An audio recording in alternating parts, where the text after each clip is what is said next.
Good morning, ladies and gentlemen. Welcome to Lugogo Cricket Oval. This is a match day number 2 of the Great Lakes T20 men's tournaments. Coming to you live from the Pearl of Africa. We're very happy. One day done and dusted. It is clear skies. And I tell you what, earlier on my mate Yasin Hussein Ngobi was out there in the middle with the two captains. And let's see what notions they shared at the toss.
You heard the man out there in the middle looking so sharp this morning.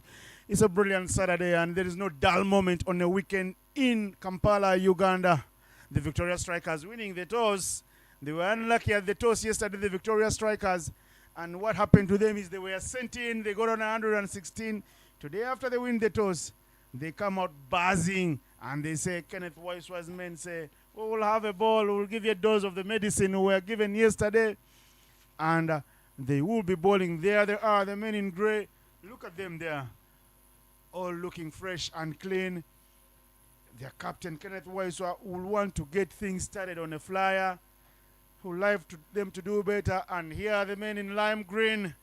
The Choga Avengers sailed a tough tide against Mburu. Yesterday, the Mburu Blasters were blasting all the way to victory. Things did not happen. I am happy to be in the comms box. My name is Innocent Daula. This is match number 2. Match number 3 on game day number 2 of the Great Lakes men's T20. I tell you what, I've got Yasin Hussein Ngobi. Call him Chota Babu. He was out there in the middle with the two captains at the toss. What do you make of the happenings in the morning? The little drizzle, the sun piercing through the clouds, and the play starting right on time. Yeah, thank you first of all, Innocent, for that very warm introduction. I'm really honored. But most importantly, when you look at the cricket itself, if we were to go by anything on the previous day, yesterday, I feel the tone was set. Everything we have to feel that today we are in for a very exciting match day, because we had a blockbuster match in the afternoon. We had a super over on match day number 1. So the tone has been set, but exciting prospects here. My biggest dream, I'm now living to see it. You can see Owili in there alongside Conrad, and I think that's where the battle is going to be won from. But the most interesting part is Suraj Subga. They're opening the bowling, but with what I would call an injured finger.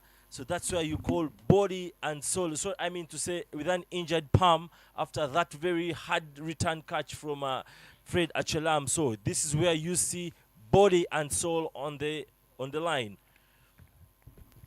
Got it from the man. Sirajan Subuga literally bowling with one arm. He's the man who's got to do the job now for the Victoria Strikers here. Two teams, one with a victory, the other with none, all pushing. And they will be pushing the envelope until it rips. It's a good day for them to fight. That's what you should know. But welcome to the guys watching. Please share the link. Make sure everybody watches. It's beautiful cricket being played here in Lugogo. And here we are. Fast ball out.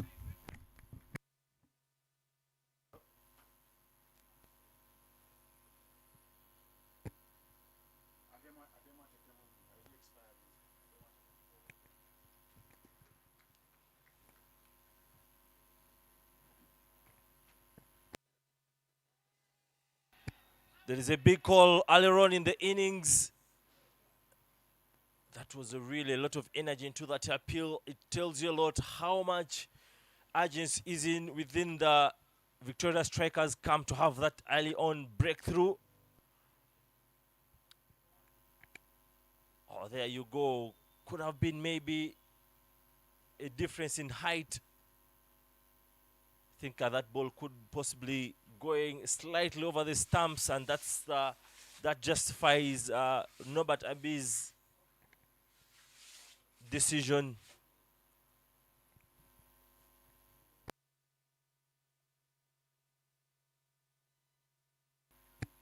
Just beg to say, I beg your pardon. Earlier on, I mentioned Willie Robert, but in actual sense, it's Ronald Lutaya alongside Conrad Lubwama.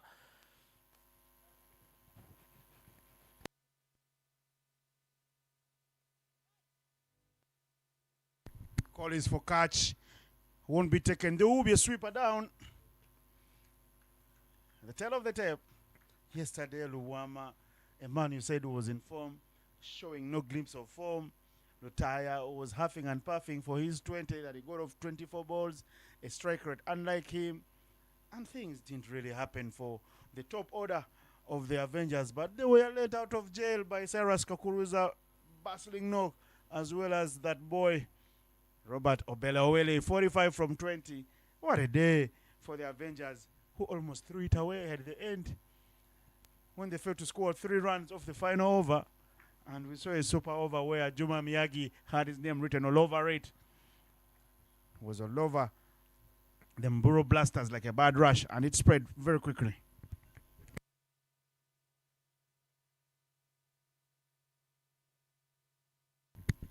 End of the over now.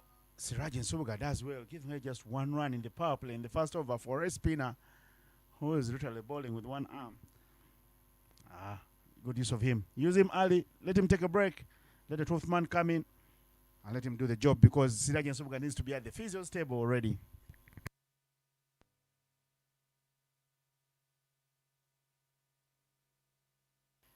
That's exactly when a captain, you're going to be put to the biggest test. What do you do with limited resources? How are you going to think about that situation?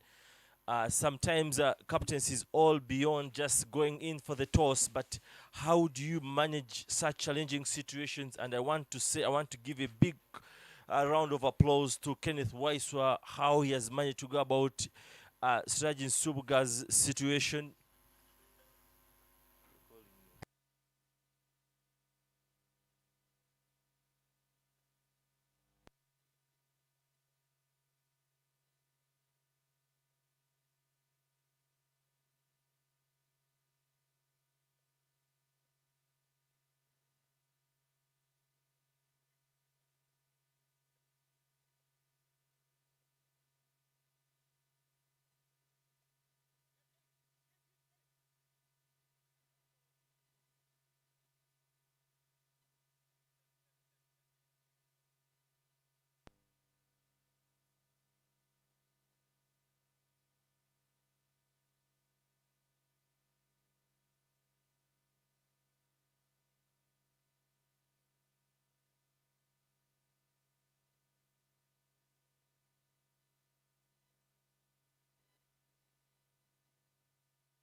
It's a spinner's world we're living in. Sirajan Subuga didn't open the bowling yesterday, but today a man who opened the bowling from the other end.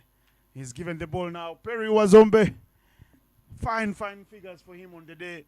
He did a fine job, Perry Wazombe. And today he's even looking much cooler in the shades. There's no really sun bustling out of the clouds. But Perry Wazombe is with the new ball from the shell end. Big hit. Lutaya breaks the shackles. He goes downtown. Boom! 6 in court number 4.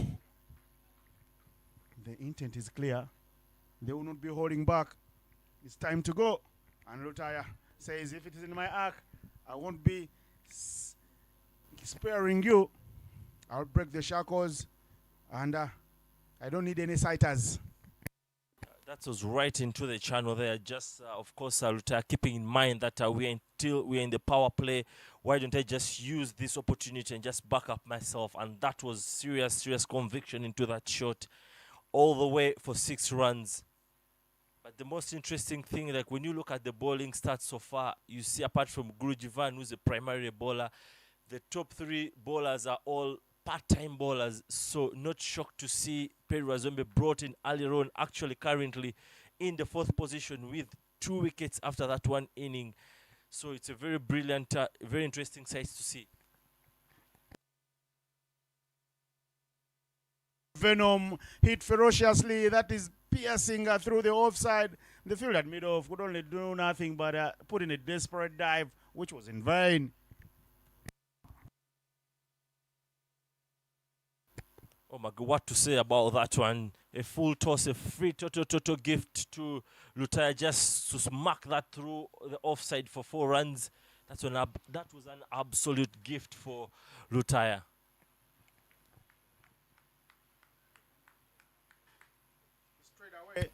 He strayed away too much. And I like how they are handling proceedings here with Perry Wazombe bowling. Yesterday they're telling him it was your lucky day. You're not primarily a bowler. And there goes Lutaya. This time it is straight and clean as a whistle. As Lutaya peppers the side screen. 3 boundaries in the second over. The guys called Choke Avengers are finding their motors and wheels early on. Look at that. 1 bounce to the side screen. Kenneth Waiswa picks it on the rebound. If he was a basketballer, it would be a good one like Scottie Pippen of Chicago Bulls back in the heyday. Yeah, that is enough width outside, full outside off stump. A lot of width for Lutaya to simply have a big swing through his shoulders and all the way to the boundary. Lutaya won't stop. Lutaya won't stop. Lutaya, his nickname is Lutan Fire. And the man is but has caught fire early on here. 6, 4 have been his middle names. And he's trading nicely. Here, Perry Wazombe has consistently hit that length of offering enough width for Lutaya to just have a swing at his arms and another maximum for the side. Brilliant way to close out that second over. 22 for no loss.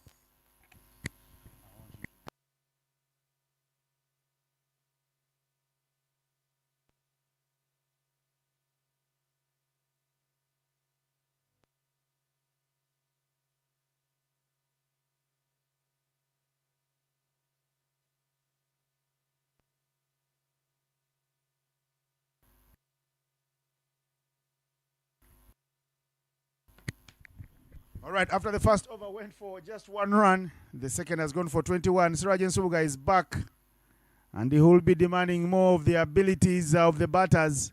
He starts with a half tracker, but it's a dot ball. Lucky for him, Luwama Conrad yet to get going. He would have been on the other end and watching Lutaya Ronald letting loose with each delivery and saying, oh my, I wish it were me. There he goes. A chance for Biggie. And yes, Lutaya goes square leg, and he's swept that house very clean for a maximum. So he copies and pastes from Lutaya. Oh yeah, that's a brilliant foot movement. They're shuffling on the offside, keeping eyes on the ball all the way, and quick arms dumping it to the leg side for 4 runs. Brilliant batting there from Conrad Lubuama.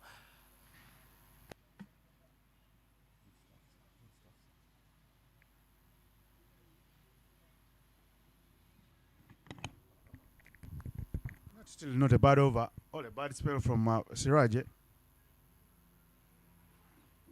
Umpires are being no, but we'll have a look at the seam, see if all is good.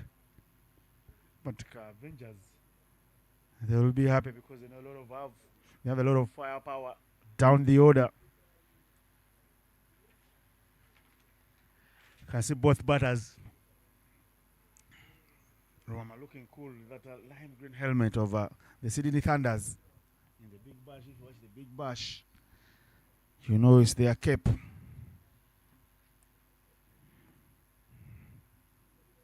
Players are sharing there some words and trying to look at if the ball is right. No, but Abi's come through the ranks. A poor man, Sulaiman Ben, if you're a fan of the West Indies, tall in stature, gigantic, and bowls that nice off spin as a left arm bowler. And the bowler, he has that advantage of looking at the batter from way up there, and he can dip it in and get it to trick away. Yeah, very dangerous with the bowler Abi back in his heyday.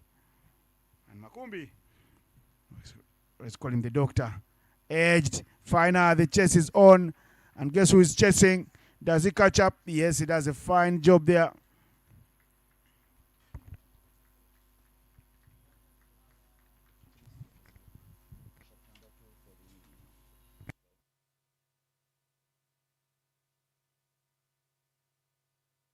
Humza Daniel was on the bike in the previous delivery. Chasing.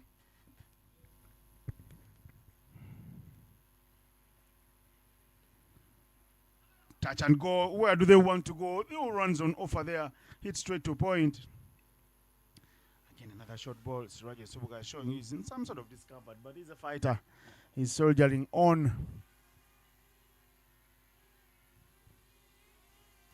That's the way to go about business. In the air, who wants that? The keeper's running behind towards that one. They make a mess of it, and they look at each other. Humza Daniel and the keeper. Very guilty parties, Robert Arjuna. Should have done better. Look at that. Someone could have taken a cup of tea and still completed the catch. But look at them.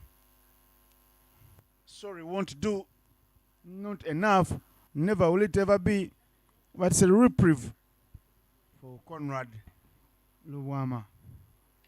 I think when you look at that possible opportunity that just been put down, when you look at how the pitch is offering, Siraj Subuga has gotten to go away with half trackers, but the pitch coming into play now, he just needs to get that ball in the right area, just like the previous one. We see what just happened. Rubama going for the sweep and top edging that, so he just needs to keep it in the right lines. Punished. That was asking to be hit onto the leg side, drifting further away from the batter and over.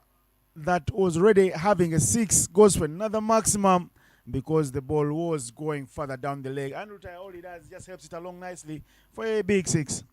Yeah, just as shortly, once again, half tracker, down the leg, moving quick. All you do as a batter, just quick arms there and just giving it more direction, and there you go. But that brings out the end of the third over, 37 for no loss.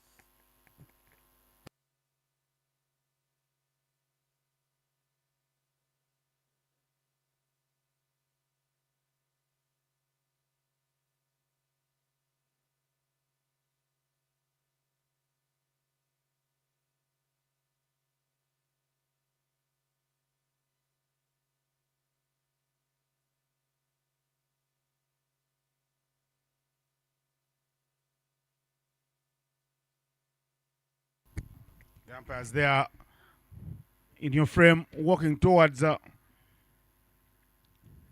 seeing who is doing commentary services, who is helping out as well. Yeah. To find out if they can get another match ball.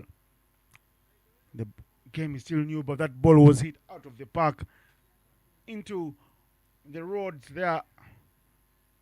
People feasting in cafe in Java House. Hopefully they are safe.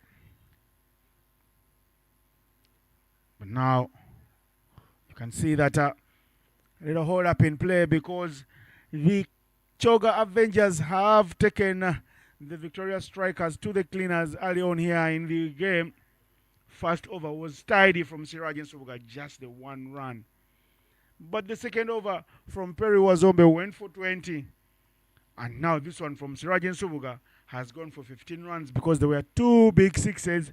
And again, the strikers were guilty of giving a reprieve to Conrad Ruwama, who is still just engaging the gears in his innings.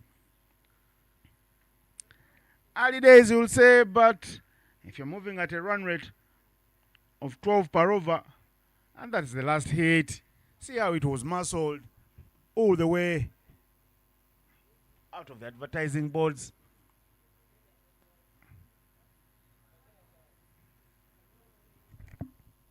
Kenneth Wiseau will be thinking, what medicine do I get for the Choga Avengers? Because they're on fire. And he does what? He'll introduce himself into the attack.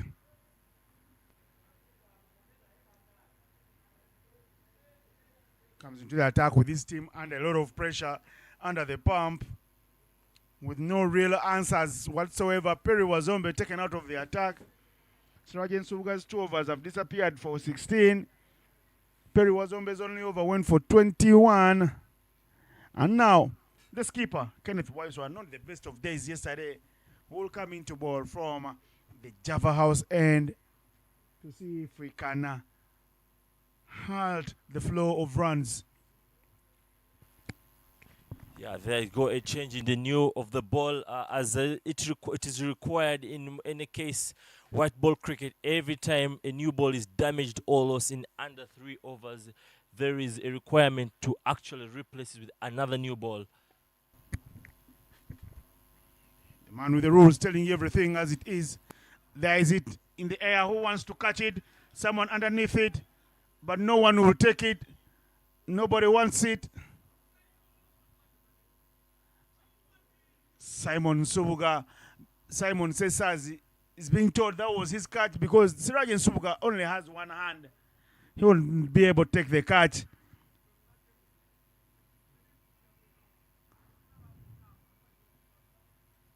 So the chance is put down and the blame game is on. Everyone is pointing a finger, the bowler, the skipper, saying, Simon, that was your catch. Please hold on dearly. But he says Sirajan Subuga was also walking to the catch and says he should have come and communicated that he wasn't able to take the catch. So poor communication skills here. It's all happening, but there are too many butterfingers on the park for the Victoria Strikers. If they play like this, with a man like Kenneth Wiseau leading them, who doesn't want to lose too many, there won't be any friends in that dressing room, and I don't want to be part of that dressing room as well. But I think, let me not say it is poor hands, but it's just lack of game awareness. Because you look at the previous one, it was the wicketkeeper possibly could have called out that which wasn't there. This time round, Simon is very much aware of Sirajin Subuga's situation, so he had to take the charge of the moment. But there you go, 2 opportunities put down. Touch and go, nowhere to go. Avengers continuing to ride their luck. 2 chances put down in the power play. That's not smart cricket. And Kenneth Wiseau continues to ask the question, says, what's up, guys? Did we come to play today? And like the attitude, the body language of Kenneth Wiseau, who is demanding more of these guys. He says, if we come to play, let's fight. If you don't want to fight, don't turn up. There is some of the bigger hills in Kampala, city of 7 hills. Like I said earlier, no dull moment. Lugogo not part of the hills. But Naguru not far away from here. Here's Kenneth.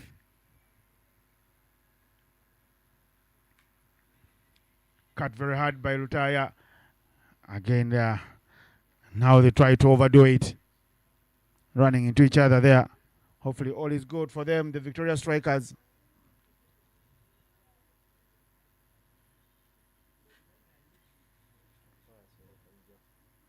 Pass Oloka and Jaffo Chaya. The guilty parties that run into each other. Lucky for them, they're not as huge units like you have seen and me. Or someone will be injured.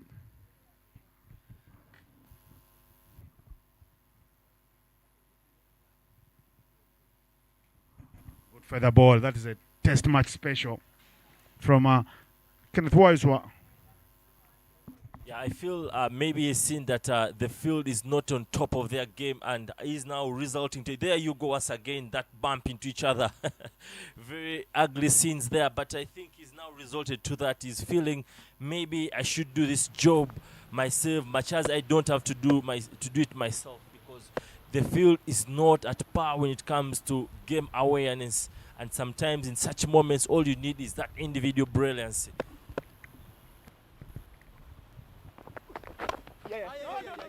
Nowhere to go, nowhere to run. Lutaya quickly sends back Luwama. It was really an ugly scene between Siraj Nsubuga and Simon Sesazi.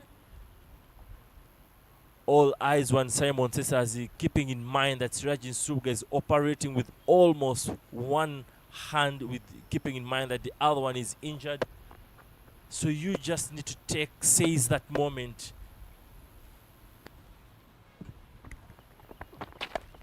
Edged. Is there anybody to catch that one down at third man? No, there is no one. That one will also be hitting the side screen. They say fortune favors the brave. And look at the luck that Luwama is riding. Already dropped, and that one there edged over and above to the boundary. 4 runs. The best shot there could have easily been the uppercut, just to help it to guide it all the way over the wicket keeper, opting to go for the pull shot, but nevertheless getting there a top leading edge all the way to the boundary to close out the 4th over 43 for none.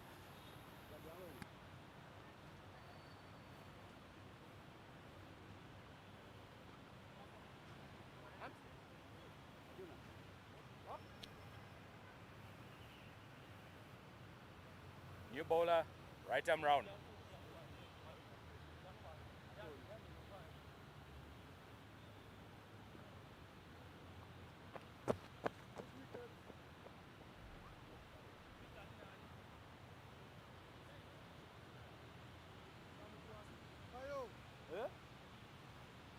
Kenny.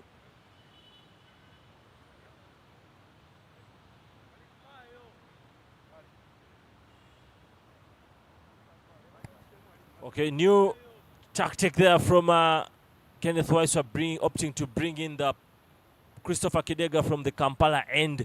Things so far not seeming the best of for the Victoria Strikers camp.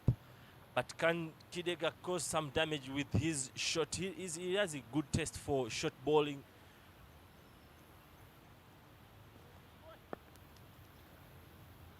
Stefan Kidega again, not one of the shining prospects yesterday for the Strikers. It was a low-scoring affair, but it was a thrilling game. Pacers didn't do well yesterday. It was the spinners' world in the morning game.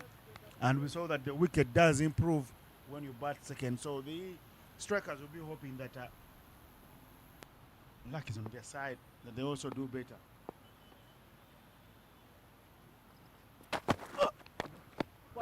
Tire goes this time round again. There's a chance in the air. The catch is completed. Very well taken right there by Pius Oloka. And there's a little roar after Kidega strikes. Jafo Chaya, Muhumza Daniel, Kidega, and the keeper Robert Ajuna will all be high-fiving because they know that they have gotten a breakthrough they all desired. Okay, brilliant bowling there from Christopher Kidega. He just had to cut off that base.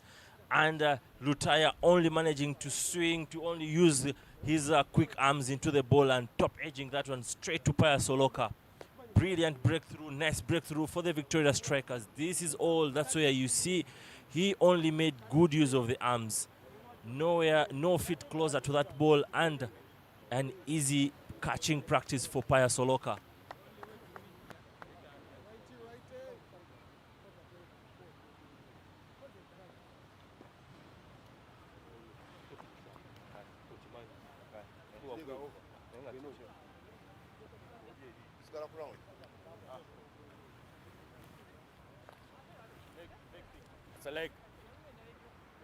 The breakthrough comes through.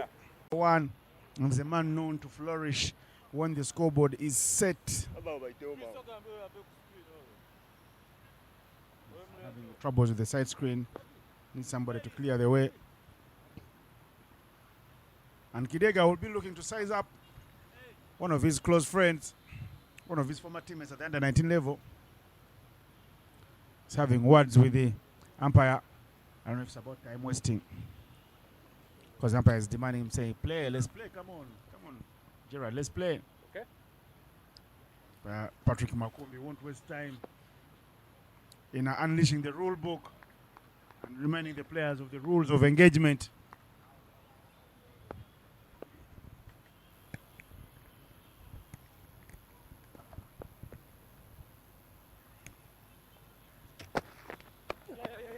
Touch and go from Olipa off the mark.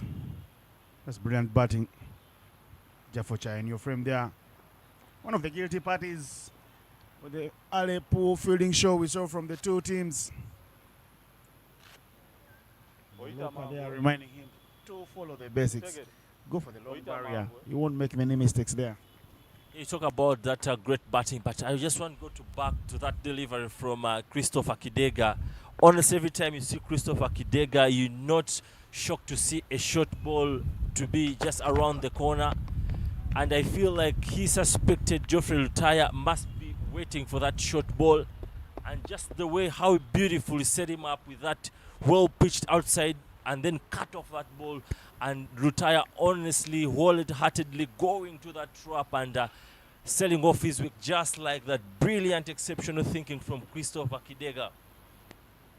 I know your mood now. I heard you say Geoffrey Lutaya, not Ronald Lutaya.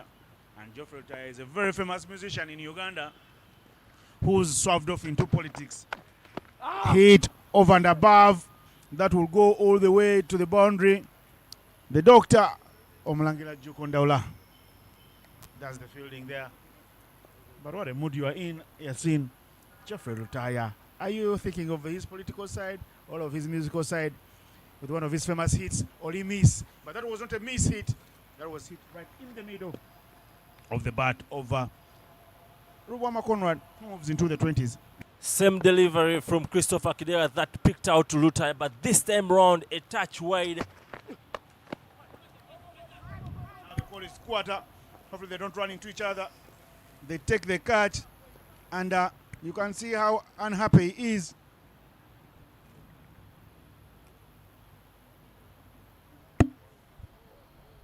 Ahura Amos not happy that Jaffocha almost ran into him. Says the call is mine. Come on, hold the fire. Let me take the catch nice and easy. Rubama has been living dangerously, and now he pays the price as he perishes. Once again, that not calling, game awareness, call out, that call out. That's a very basic skill that we taught. Once again, Christopher Gidega this time around goes for that pace of delivery, but this time around goes short and Lubama falls into that trap once again. What a breakthrough Christopher Kidega has brought to the Victoria camp. But again, that brings in danger man in Owili Robert, who just had the play of the match yesterday, of course, snatching away the game from the Mburo Blasters. Owili Robert promoted, comes in at 2 drop. Number 4 is a business number, it's a batsman's number, it's not a number for him to play. Right arm It's over. similar innings, like they look at the innings. Early on, we're still in the power play, and they have runs on board, but runs on board are not being backed up by the wicket column. Now they are swinging the game in the favor of the bowling unit. And the strikers will be happy to continue chipping away at this big batting lineup of the Avengers.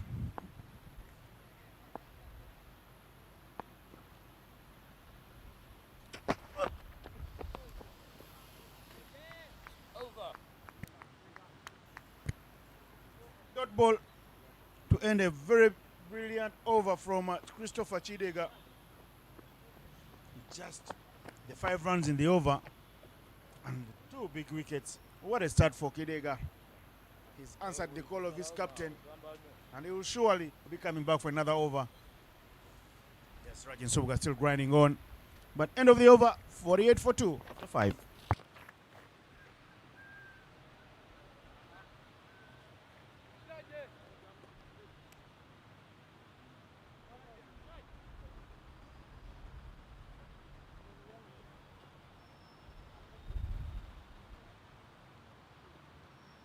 Electric. Middle. Thank you.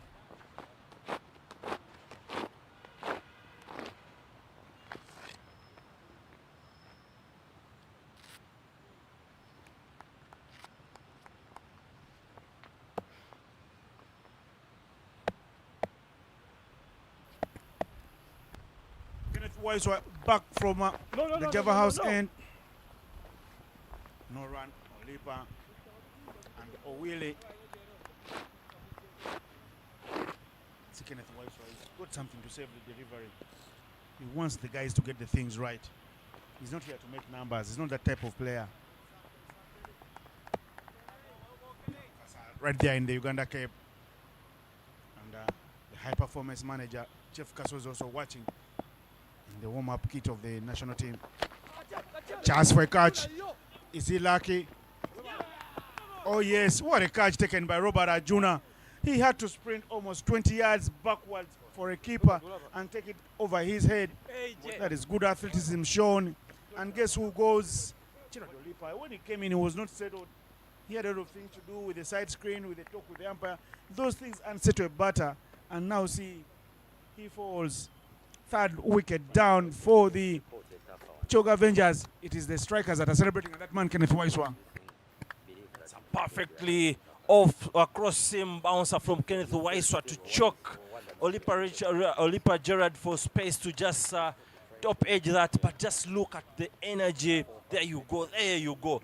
Just look at the distance that Ajuna had to cover. That tells you the impact of the consistent wording lip service that is coming from Kenneth Weiss. He's consistently pushed them to the wire, and that explains the energy that Ajuna had to really run all the way to over 30 yards to grab that breakthrough.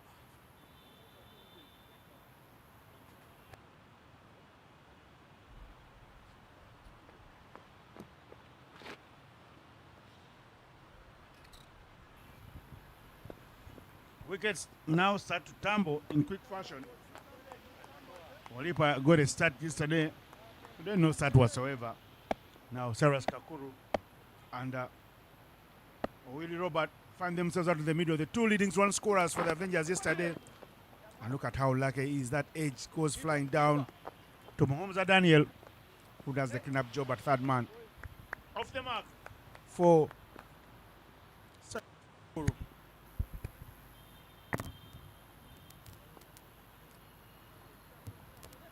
Smart, really smart bowling from Kenneth Waiswa. He's not getting at ball anywhere close to the full length area. It's all banged in short. Just asking the batters to, hey, play outside your comfort zones, and I see what you have in your arsenal. I don't mean Arsenal, the EPL champions.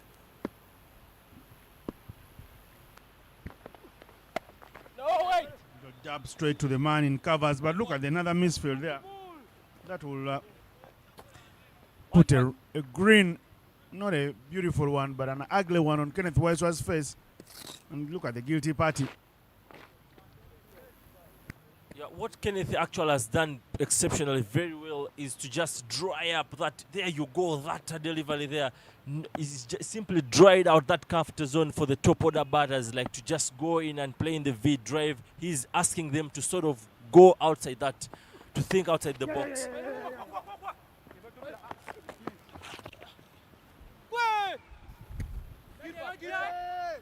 Again, he's done well to squeeze the batter for room, but the misfield, yeah, the throw pathetic, the backup even poorer as they consider run. Look at Kenneth Weiss, continues to shake his head in disbelief. He can't believe what's happening all around the park. On a beautiful morning, he's thinking, did my boys have enough rest for the night? Has just got moved by that effort that Ajuna put into that catch. And that all goes away from the sort of assurances from Kenneth Waiswa. Yeah, is that a catch? Chance for a run out. And they rise to the occasion now. They deny the single. Owili and Kakuru have got to work. Look at the young fielders of the strikers. Eric Mukisa being asked more and more of their abilities. Look at this. The slip from Owili and the survival.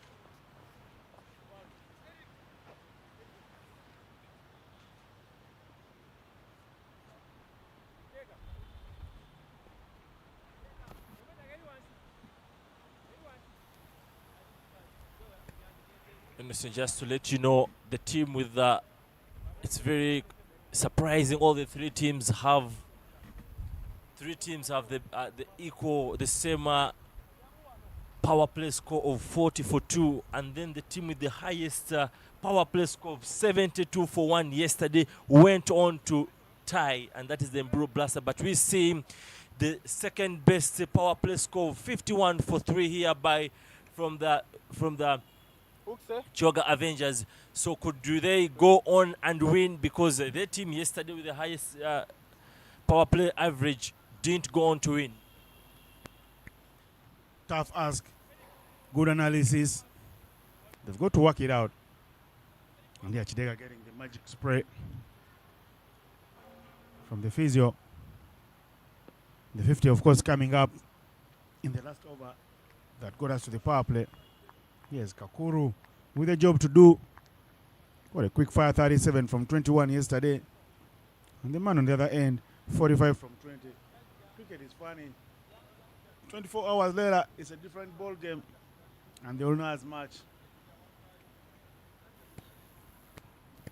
Christopher Kidega going in for his A game when it comes to bowling. Drops deep mid-wicket, and he had actually initially dropped deep square leg 2 in Mukisa Eric, but he's pulled him back. That tells you a lot. Short ball is coming on the display.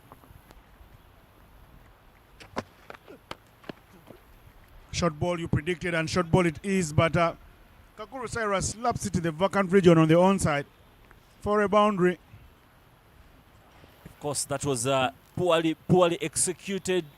There you go. Kakuru picked it pretty earlier on, shuffled on the offside, and just gave himself proper alignment into that one to send it all the way for 4 runs. But I don't think Christopher Kidega will back down. Actually, now he drops back Mukisa Eric a deep square leg to just back up his bowling plan.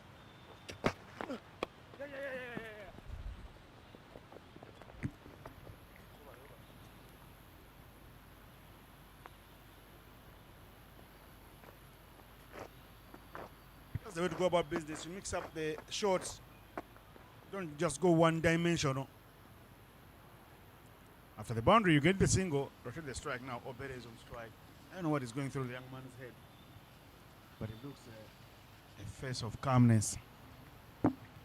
Yeah, he knows it's a short-pitched barrage coming from Christopher Kidega, and of course that occasional full ball will come in through. But with the Mukisa deep square leg and deep mid-wicket in place, you just know it is short ball on the display. Brilliant mix-up from Christopher Kidega. You could see Willie Robert was anticipating for the short one, and all the slow full ball to whiz through to the wicket keeper.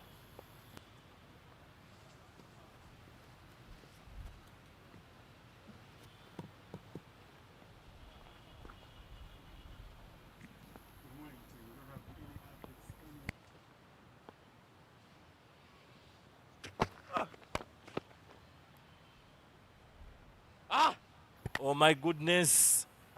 Full one, and O'Willie just had to go through the line with quick arms, pumped all the way for 6 runs.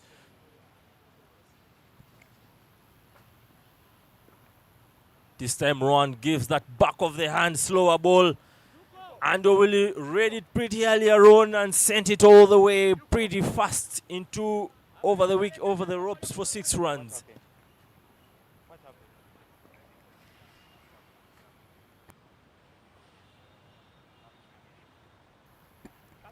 Kenneth West was seeming in some sort of pain.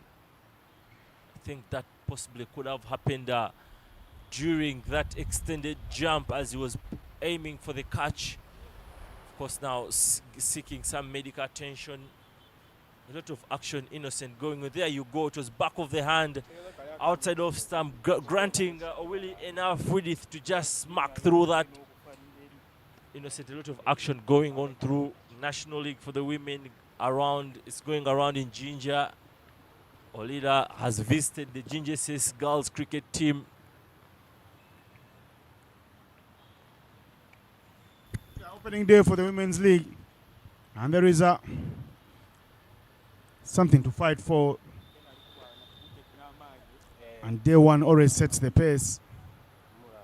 And the women also have scores to settle at the club level. So it's always beautiful that they start on a high. So it's going to interest those two fixtures on card in Virginia and Florida. Will be nice fixtures to watch. So watch out for the Women's League. But for now, it's the Great Lakes Men's T20. And it's all happening here at Lugogo. 9 match days, and this is match day number 2. As you look at the flowing traffic, flowing like a river on the Kampala Jinja Road. And some of the big local drama shows on DSTV being advertised there. Kampala Cream, are you a fan? Yes, I'm a fan. I've always wanted to go into watching it, but I've just watched short glimpses about it. But there you are, the physio going through the paces with Kenneth Waiswa. Something important also too happening at Florida. Sharon Athula standing in alongside our co-commentator, the Princess Naomi Kayondo. First game for Naomi Kayondo in the Women's League on the match opening day. Good stuff for Naomi.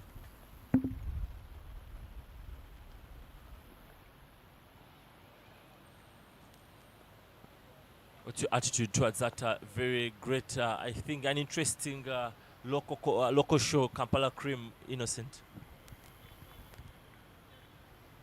I watched lots of it, but when Baby Gloria left, somehow I lost the guts to watch it. Baby Gloria and Mammy Dave, when they left the show, I stopped watching somehow. Why? Because I'm not a big fan of Zahara Toto and these newbies in Kampala, like Prima, the influencer. Not my cup of cake. So Kampala Cream is now for you, not for me anymore. I'd rather watch something like a Crossroads or back in the day, Prestige.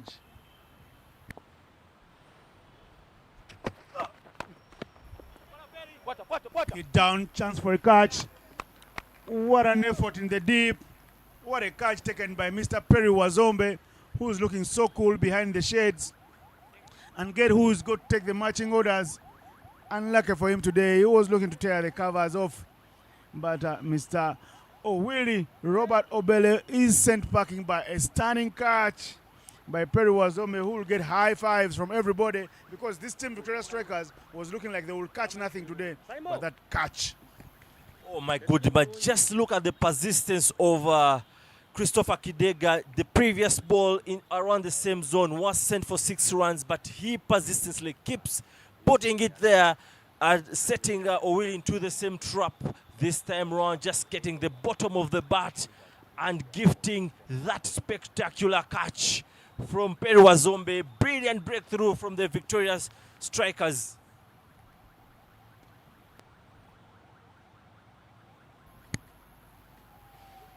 Falling very quickly here, the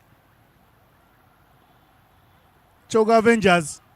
That's a bold shot played by Owele, but took a magnificent catch by Perry Wazombe to castle him. 4 down already, and look at the spell of Kidega because he balls beautifully the cutters and he persists with the lagging line and length. He's got figures of 3 for 17. Just to his second over. Right, yes, he's been flying. One to play. He's gone for already 11 this over. But the wicket column is making up for the runs he concedes. Yeah, but also when you look at how his stance was, he was really straight into the tactic of Christopher Kidega, having the deep mid-wicket in there and then the deep square leg.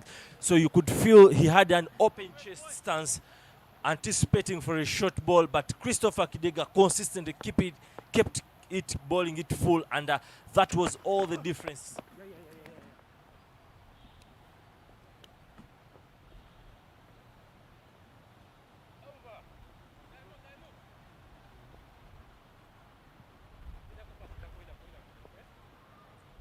Well, that brings the end of the 7th over, 64 for 4.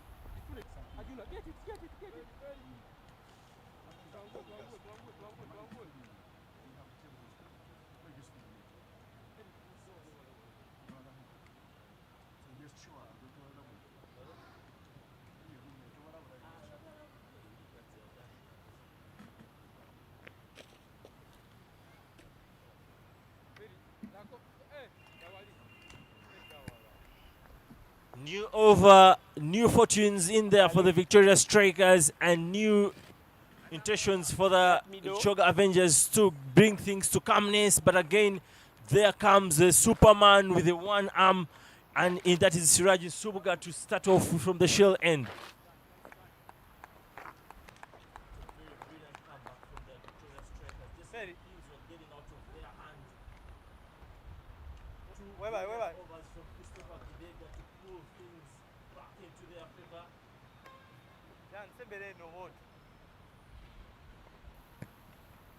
Kenneth West are continuing to keep Pius Oloka under the shadows. I would feel with the way Christopher Kidega has benefited from those off-cutters and the back of the hand slowers, you'd want to run someone more in who has the A game of slowers in Pius Oloka.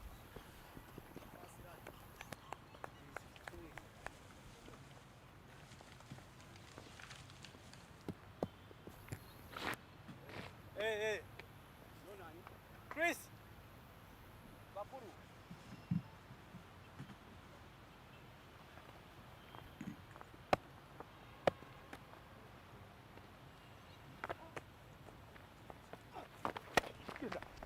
One Amos.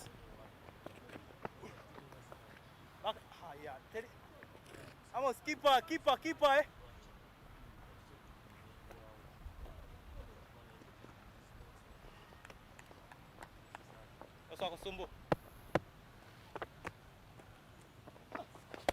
Now, Calvin starting the trade-off cautiously. It's at such moments where the game is always lost or won, so he feels like he should give himself the best opportunity to play out the remaining overs. Leading edge, there is a confusion in run-out. Oh yeah, easily sneaked in.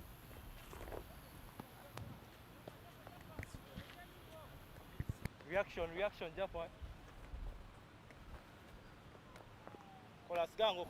Subuga coming back here to bowl. Start over. So good for now. Cheeky. And somebody and just after that one. Jaffa Ucha.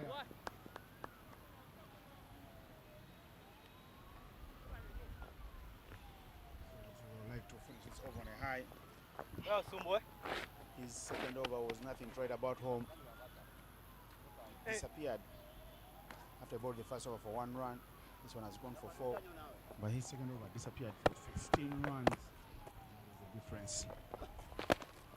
And, that's a fine end.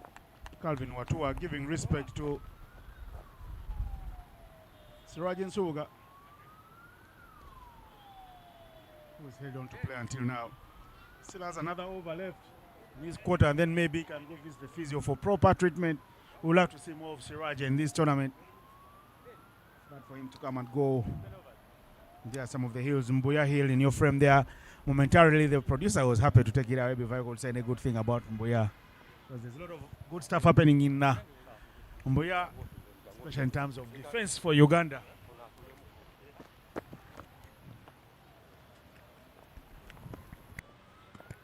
Innocent, you here witness all the drama and action. What was your moment of yesterday when you look at how things panned out and in terms of moving forward of the tournament? Yesterday, I like the assertiveness of Bunyonyi Warriors with the way Anas Beg batted and got to the first half century. And in the second game, I loved the way the game kept changing fortunes like a pendulum bob. But in the very end, I like how Juma Miyagi, captain of Choga Avengers, said, I'll take matters into my hands and hold the bull by 2 hands, as he bowled his heart out and batted his heart out for his team to win the super over. Oloka Pius was the man you were calling out for, and here is Pius Oloka. Starts with a dot ball.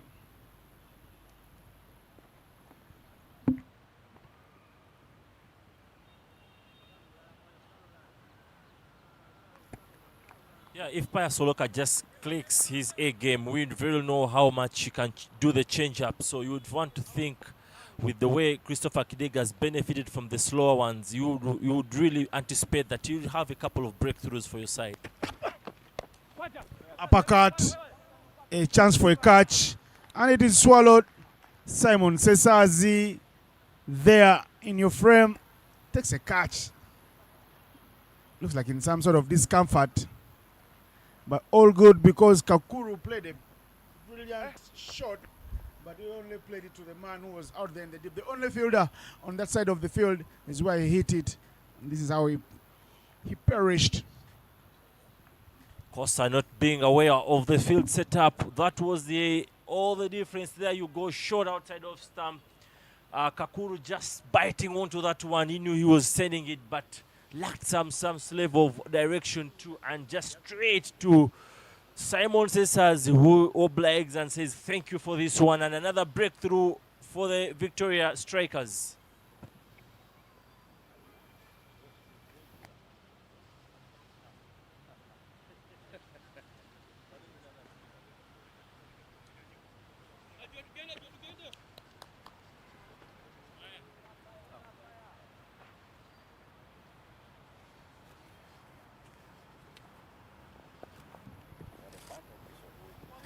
This one.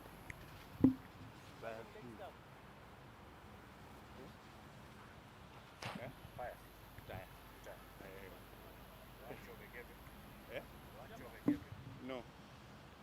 He got this from South Africa. It's actually GM.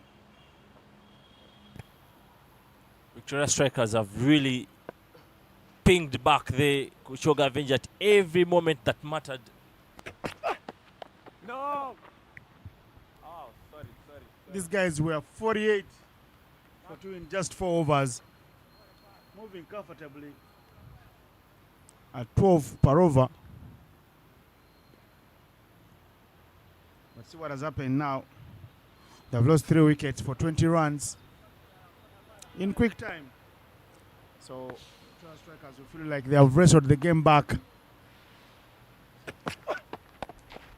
Yes, Pius Oloka bowling some good medium technical. And there he's asking the questions. A wicket already. No run. 1 run conceded now after 4 deliveries. He's doing copy and paste like what the other medium pacer did. Christopher Kidega with the 3 scalps. And then Kenneth Wells, the other medium pacer on the team, picking up the other wicket. So all the wickets do belong to medium pacers thus far. Oh, that is a Will Smack through point. Brilliant fielding there from Surajin Subuga. A big disappointment from Pius Oloka, asking Jafo Ochaya to really give in your 100 in there. It was a simple guide there. Just look at that. Just look at that. How Jafo Fire could only look at that ball racing almost to the boundary. Pius Oloka continuing giving it to Jafo Fire to make sure, hey man, we are here for business and you should show your intent. It has been lacking from Jafo Chaya. I would like to be a fly on the wall at his home and peep at what he had for breakfast, if he had anything.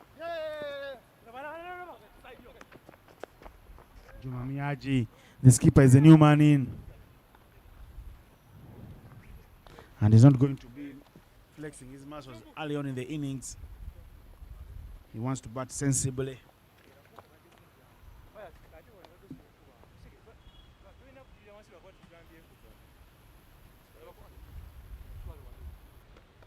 To speak about breakfast, of what impact is the kind of breakfast has to you when it comes to maybe performance or reaction, or what impact does it have?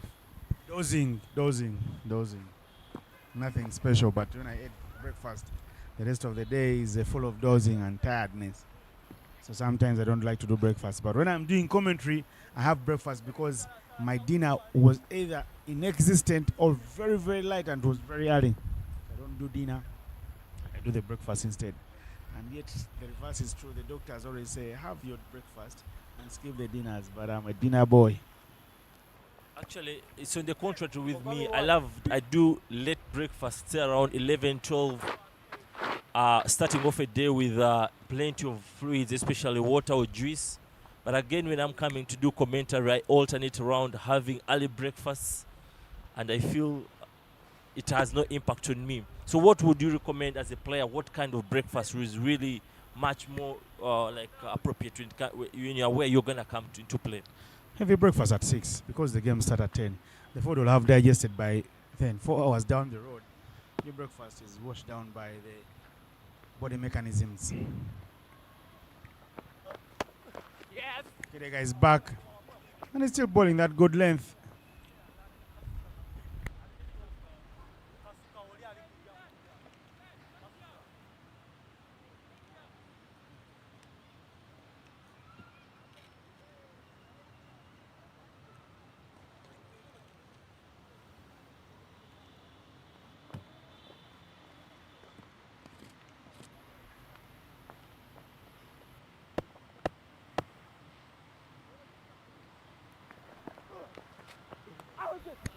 Good delivery, nothing on that. Calvin yet to show us his full area of strokes and his real potential. He's trying to be a little more cautious, but sometimes if that's not your primary game, it can tend to backfire because remember, as you're being extra cautious, it has an impact on your movement. So you may get lazy in your foot movement or in the way you bring down your hands and could easily cost his wicket. So you need to be extremely careful about that. Touch and go fair. They sneak through another single. The Choga Avengers, they got to 176 yesterday. And they already have 75 on board now. Can they triple their efforts and get that?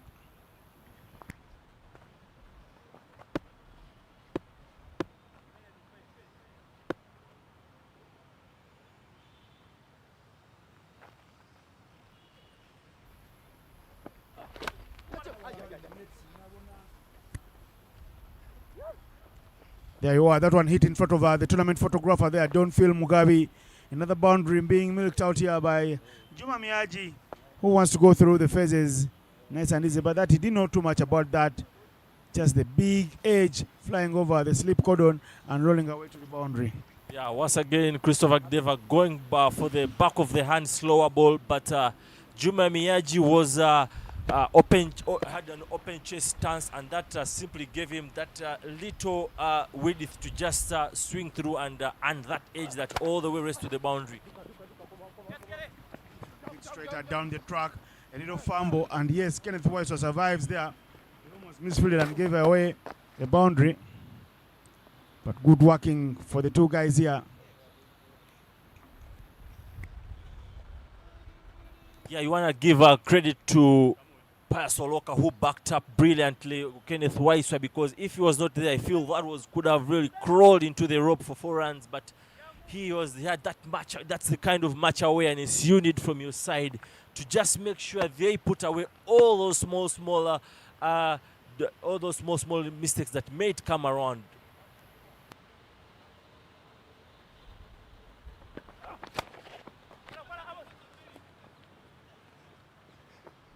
Chance for a catch. Now that ball kept her drifting further away from the fielder. Chips in a diving effort. None taken. Chidegas has the wickets, but he's also gone for some runs. He's gone for 9 runs every over he's bowled. Let's move quickly, boys. Come on. And he's got 3 wickets. Still good, respectable figures in a T20 match. And at the halfway stage of the innings, the Choga Avengers are 82 for 5.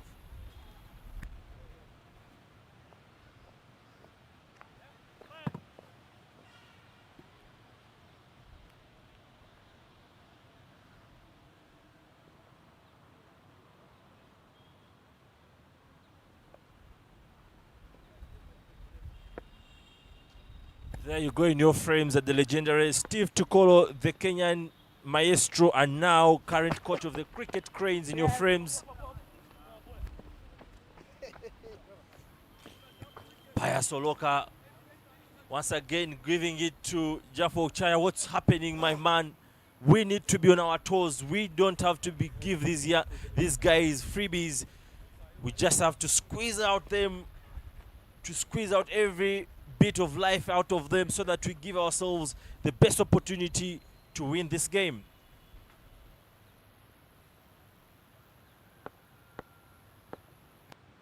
Oloka. Hit down to the sweeper where Simon Sesazi is riding the deep cover point boundary. That's one on to the total. The trap has been set for guys trying to play the uppercut and the expansive cut shot, because Oloka bowls it on the fourth stump, further away from the batter. So as a batsman, you're thinking, if I throw my bat at it, I'll survive. Chance for a catch now. Who wants that? There's somebody underneath that one, and the catch is completed. Ahura Amos takes a catch. Juma Miyaji was leaving dangerously, swinging for the heavens. Swung a little too early. Upper part of the bat. It's where it hit, and he falls. 6 now down. More than a half of the Choga Avengers, who got 176 yesterday, is back in the herd, and the strikers are starting to believe. Once again, that one slow one, pace off, and Juma Miyaji seeing it and just opening up the body pretty early and paying the edge, just having that bottom edge and sending it all the way in the sky to be swallowed in by Mokisa Eric to cross another hole into their batting lineup.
One run to the total.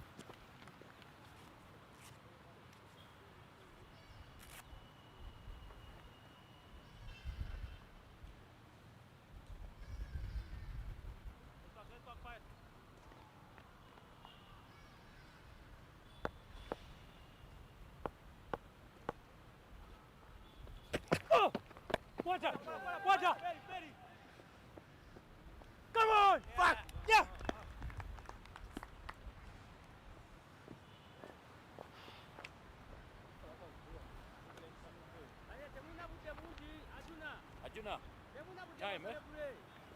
Celebration. Calvin Watua guilty, just trying to put bat onto it. No real conviction, no real energy behind the shot, and took the man Perry Wazombe, who's taken 2 beautiful catches today, to take a very beautiful catch. Once again, that's a back of the hands. That's a back of the hand, a slower one from Pius Oloka to earn himself another breakthrough, and for the Victoria Strikers in to make sure that Calvin has to be walking back to the dressing room, dejected, head down, and another mistake from the batting side. What a moment for Victoria Strikers. They've had a comeback, a strong comeback into this game.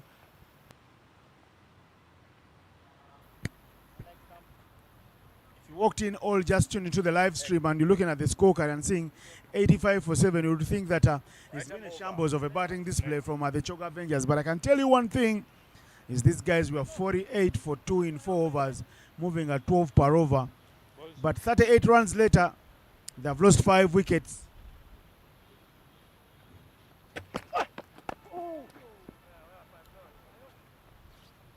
38 runs later, in 7 overs. So you look at the scorecard from the other way, you will say the Choga Avengers are 38 for 5 in 7 overs. Because the 2 wickets that fell after 48 runs show that they were in charge of things, but now for them, they've been found out.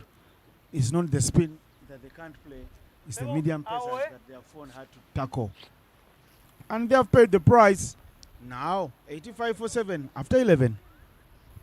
A lot of credit should go to the captain himself, Kenneth Waiswa. As I said earlier on, captains is not all about the duties of going there to write team lists or to do the tosses, but how you maneuver challenging moments. We saw how there was a serious relapse of concentration in the field from the Victoria strikers, and how Kenneth Waiswa, a very humble man, this time around getting out of his skin and trying to give it to the fielders, and we see the kind of comeback they're having. One, Chris. Dan Keith Amani didn't play yesterday. Jaffa. Was writing an Wait. one run now. Or no, there is none. Wait, Jaffa, wait. Gango kola, eh?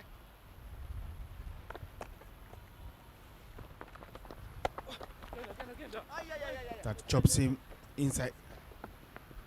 Throw is good from the keeper. Takes the gloves off. Arjuna Robert. Move faster, man. Come on. Honestly, I'm yet to take in that the kind of effort that Arjuna put in when he was really running after that catch for Olipa Gerard. It could tell you how much it meant for the side. Wait, Eric. Do you want to say, do you feel that could have been the turning point for the Victoria strikers in the way it brought pressure to the batting side as well? Olipa was a problem of his own making. From when he walked in, he was involved in too many non-cricketing things.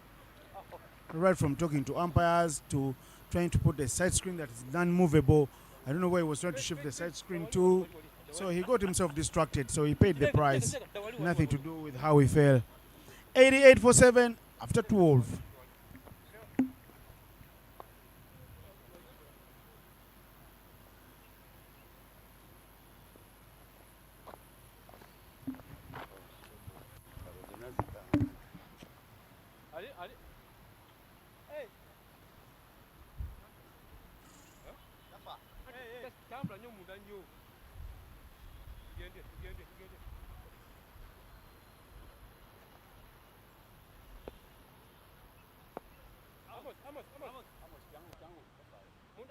We've seen moments of bravery from cricketers, just taking you back in that in the 25 series against India, Anderson Tendulkar Trophy, where Chris Wokes had to shoulder in with to get into to bat with a dislocated shoulder just to make sure he extends, just gets his side over the line.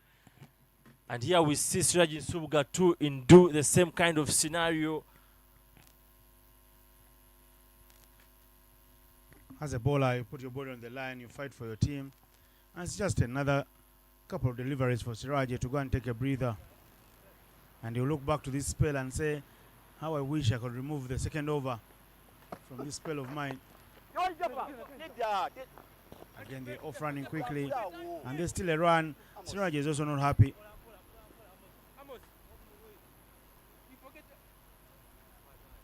It's been that show we've seen from the strikers. The fielding effort has been way below par. Again, chance to touch and go. They're off running and they get the run. Jaffa Chaya, the guilty party.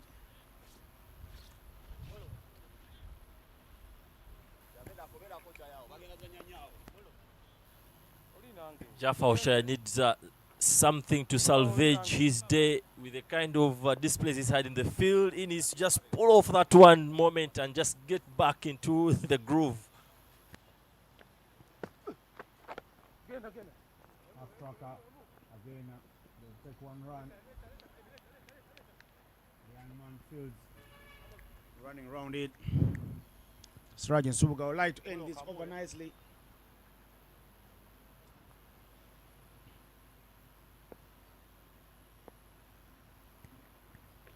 Final delivery for Siraj. And it's right in the middle, but again, they just turn it around the corner for one. Kenneth West was happy to give them one. Fine spell from Siraji. No wicket for him today. And he ends with none for 25 in his 4 overs, moving at 6 per over. But he would like to remove that over where he went for 15 runs the second over. So that makes it like he's gone for 10 runs in 3 overs. That is very economical from Subuga Siraji Mwamba. Yeah, you also have to keep in mind that there's been a relapse in the field from the Victoria strikers, so that that also came into play. So very great effort from Siraj Subga, but Jaffa Ochaya just needs that salvage moment to just bring himself back into the game, and here he is. Yes. Touch and go. The keeper looks at it. The throw is good. Umpire says not out. Somebody's got to survive. And somebody survives. Munir Ismail continuing to work hard with that. Dan Kitamani. There's the catch and go. Look at the urgency from Ismail Munir was home second try.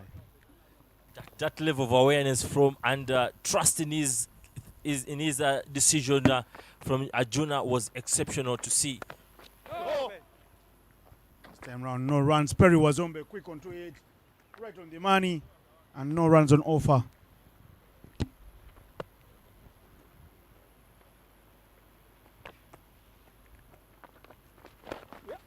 Looking like to offer a big shot here, Dan Keith. No run. The young man there being awoken. Give a shout out to Cricket Uganda for partnering Dafabet and Raj Gas Pro Uganda Limited for sponsoring this tournament. People like Africa or Yugi, Simon Peter have done very well in this tournament, making sure all the volunteers have something to bite on, a little sweetener and a little refreshment. Hopefully they can bring some flasks of tea because the weather is not weathering well.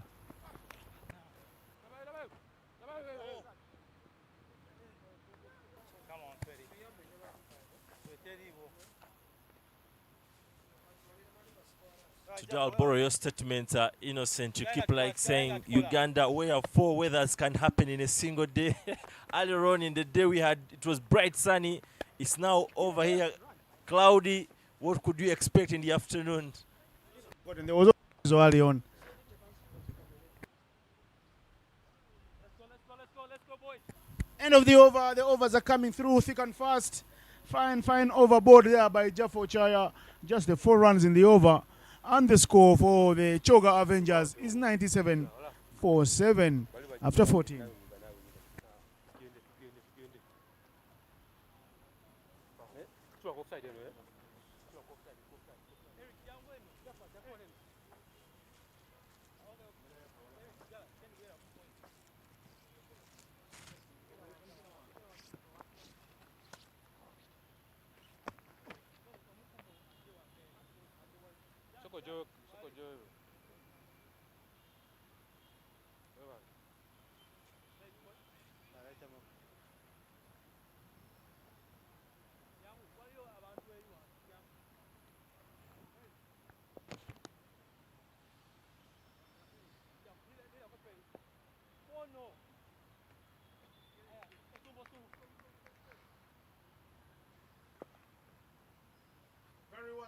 Tonked for 21 in his first over. He's back. And he'll be hoping at his second time lucky. His first over was forgettable. It was like a bad nightmare. I wake up in the middle of the night and everyone is running after you in the village. As if you were a man who was stolen a chicken on the village.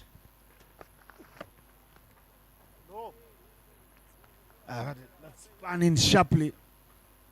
Once it pitched, it was a sharp turn. Perry Wazombe has been in the shades. He's taken up 2 good catches, so you can't blame him for being a little stylish. No. And he continues to dot away in his second spell. His first spell comprised of only 1 over, like I said earlier. And it went for 21. Again there, that helped along nicely. First time he strays away. And what Muniru doesn't try to overhit it. Just tries to paddle it over the keeper's head for a couple of runs. He knows he can do better than that. The captain has kept faith in him. And the 100 does come up.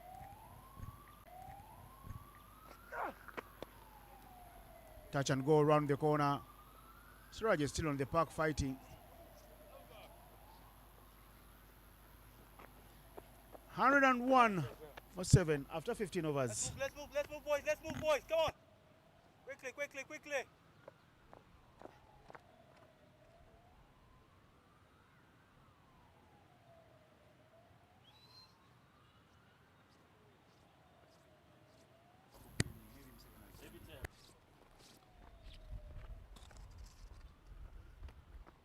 Ready, I'm away.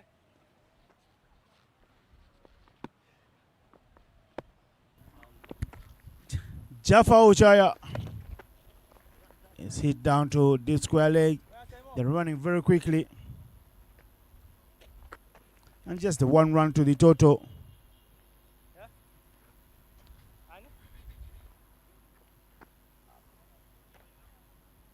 They are running out of time now.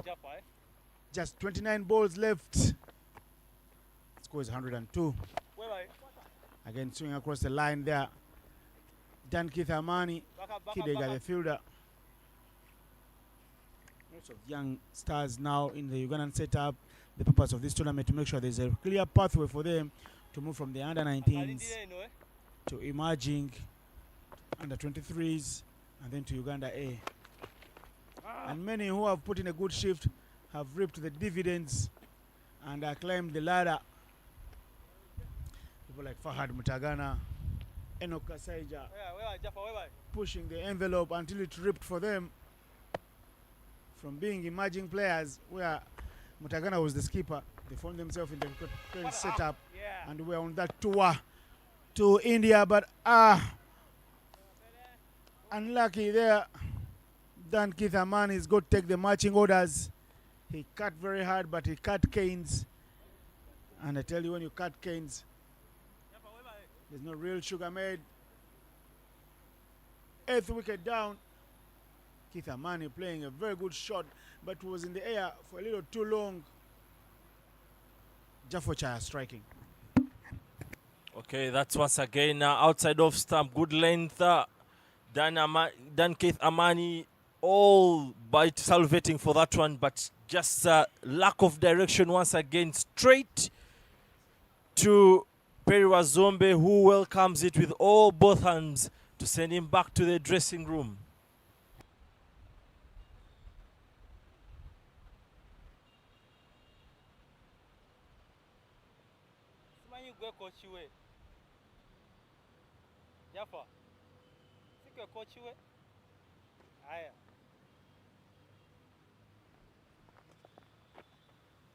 My leg.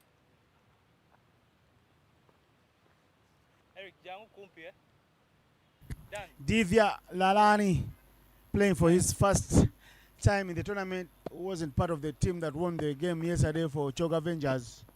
He walks in at number 10. Typical bowler stance. I like how he shows the ball was turning after that.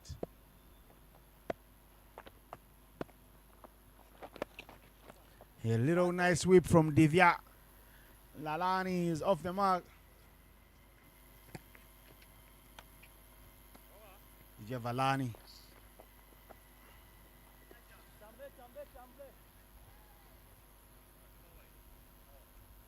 End of the over.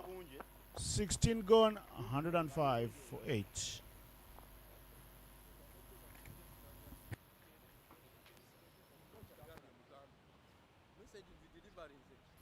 Interesting times yesterday.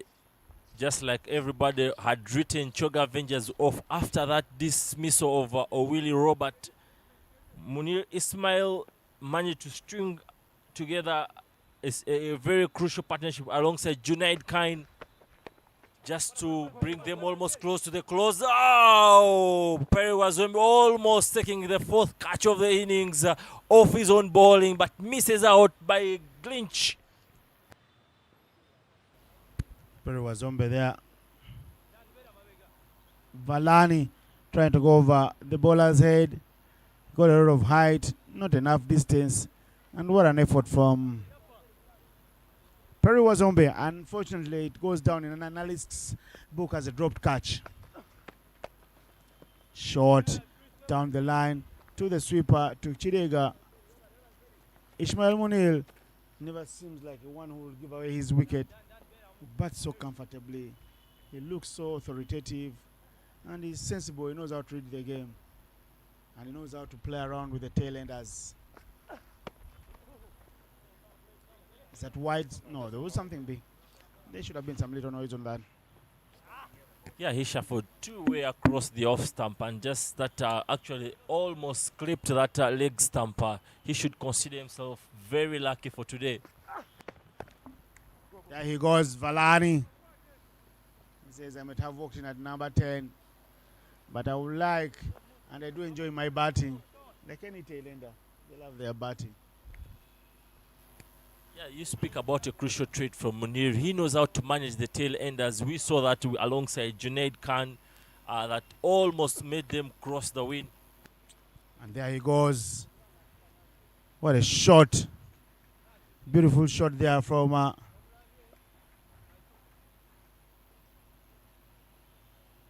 Ismail Munir. He was trying to play that shot all day long yesterday. The reverse. This time round he gets it right. And hits it to the boundary. Perry Wazombe is gone for 32 already without even yet completing his third over. He's moving at more than 10 per over.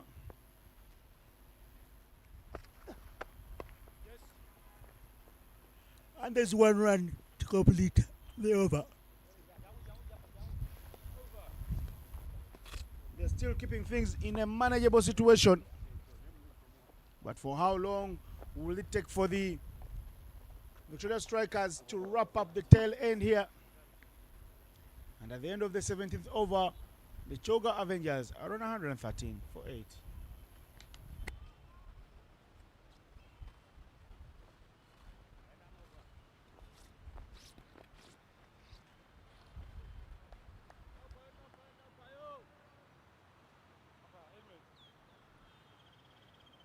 Helmet, get your helmet.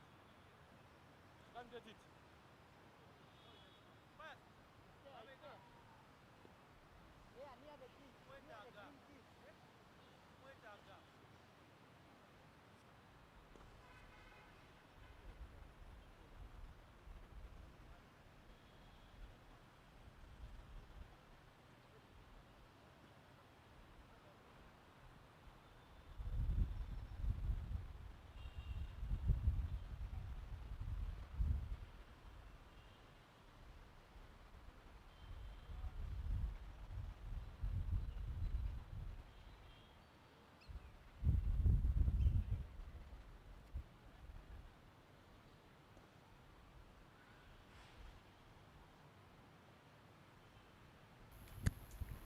Pius Oluka with the ball. They are coming through for over number 18. There are your commentators in the frame looking cool. Yasin Gobi with a clean shaven man. He's got some fruits by his side and some refreshments. Voices of the opening 2 days. Bringing live to the tournament on a brilliant and bright Sunday morning. Beg your pardon, Saturday morning. Oloka starts with a dot ball. Closing stage of the match. Another 18 balls. Make that 17. You're thinking, how many more can the Avengers get with one man left in the hat to bat? Here's Oloka looking to prize out one more wicket here. Hit straight down the line.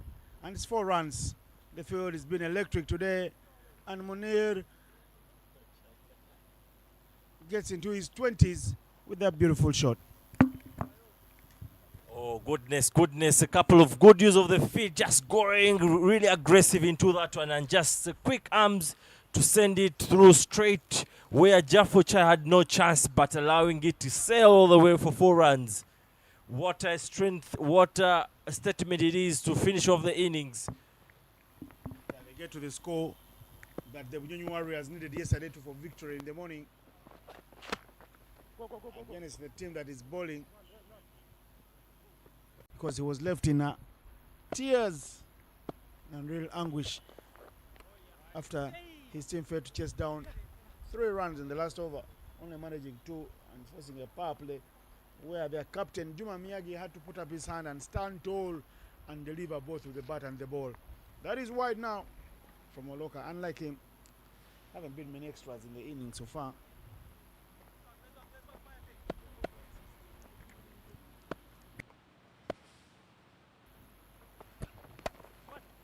Hit by Valani, but straight to the hands of Kenneth Wise. So at the tail ender, not getting enough power behind that because he just threw the bat at it, not real leaning into the shot, and he holds out.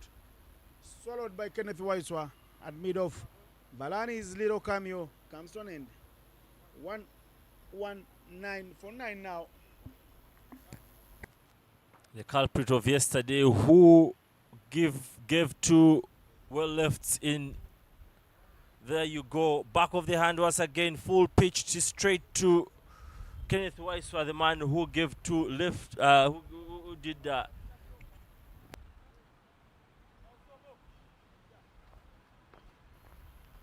Give me leg. Well left.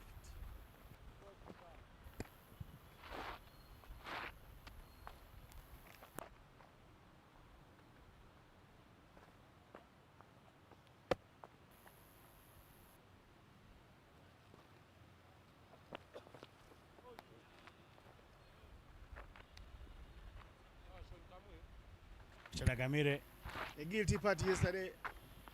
He can bat. He scored a century in the local league and even in schools league. But maybe gone are the days. Yesterday he played a brilliant shot, cut shot over through point for 2 runs, and then he was playing well left and left his team in a lot of trouble. Oloka getting a hand to it, but Munir being very wise, not in a rush to set off. And Agamire there just managing to keep out the 2 balls from Oloka Pius.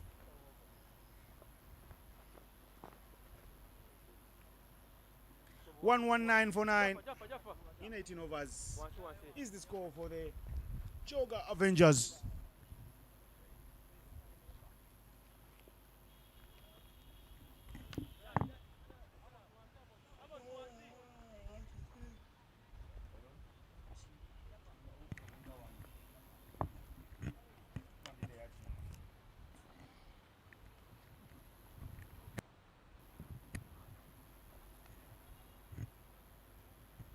Richard Agamire and Munir Ismail were at the very end there,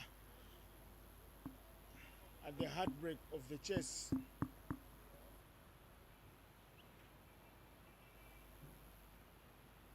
Agamire and Baidu. Today Baidu not playing. Today we've seen Divya, Valani. But Kenneth Wise will ball the penultimate over of the innings here. It takes his time to change the field setting.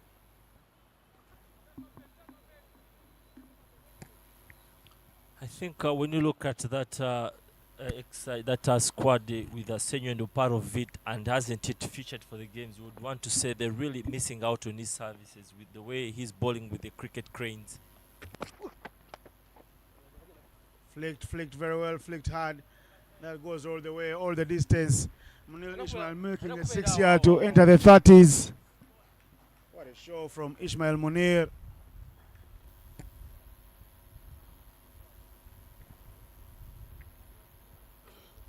Straight into the pads. All Munir could do just give himself, open up a little bit and just swivel through and sending it all the way for 4 runs.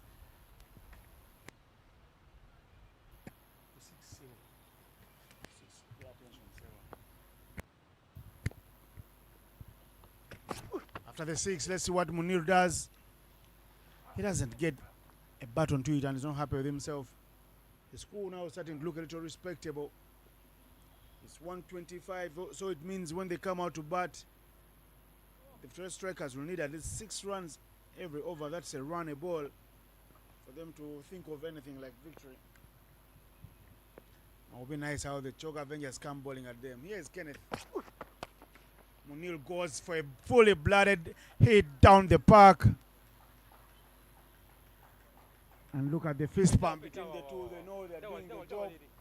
And they're working in partnerships. Kenneth Waiswa, full and straight, shimmy down the wicket. Munir goes downtown. Quarter is the call. No catch is taken by Kidega. Exceptional batting from Munir this time round, jumping down the track, and what he did was just to go not in the line of the ball, to just allow himself get enough width and swing through, pumping it all the way for 4 runs.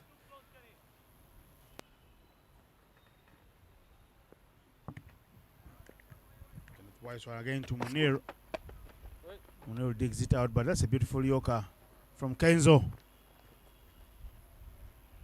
He's gone for 10 already. 1 wicket to go. And after bowling a poor first over, Kenneth, he came back with a very good over, his second, but his third now has leaked 10 runs already, a 6 and a boundary and 2 dot balls. Kenneth with the 5th delivery of the over. That's a catch, snapped up nicely. Pass or Loka with the athleticism shown.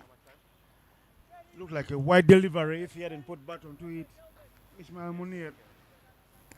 See how he followed it. And then Loka diving effort, diving forward and snapping it inches from the ground to complete the dismissal of the entire Choga Avengers unit. They leave 7 balls unplayed. Score is 129 all out. Richard Agamire will finish unbeaten on nothing, but that man who loves to bat with the tail does very well to reach the 30s. Your notions about the game? Yeah, it was a jigsaw, I would have to say, swing back forth, but I want to give big credit to Victoria Strikers, who are already in the back foot on the 4th over, but managing to get back into the game. But that's a score summary for you. Ismail Munir this time round 2 coming to the fray. 34 of 29 balls. Lutayas was on the song with the 27 runs of 10 balls, and Conrad Lubamatu coming in handy there with 20 runs of 18 balls. Of course, with the bowling, Pius Oloka, 4 wickets for himself in the tournament of 14 runs in 3 overs. Kidega coming in with crucial wickets of 3 wickets in 3 overs, and then Waiswa Kenneth, of course, getting the last wicket, 2 wickets in 2.5, setting up a score of 130 runs needed from 20 overs at a required run of 6.5, and that closes out the first inning, and we shall be shortly back for the second encounter.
right, we are back in for the second and final innings of this morning game between Choga Avengers against the Victoria Strikers, who managed to pull themselves back.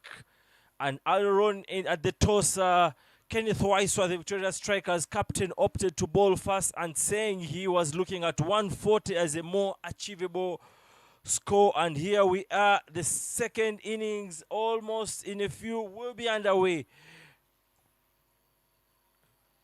It's been a brilliant mixer. There you are, the Victoria Strikers batters, Perry Wazombe, Simon Sesazi, walking up to just have this job done. I don't know in how long they would be looking that to be done, but yesterday we saw all teams trying to sort of finish off things in the power play. We saw a maximum of 72 runs off for one in the power play from the Mburo Blasters. Could the Victoria Strikers also replicate the same? Here we are, well tuned in and ready to just give it to you alongside Innocent Indaula. Simon Sesazi with a yellow helmet of Wicket Uganda, and Perry Wazombe sporting the, call it red.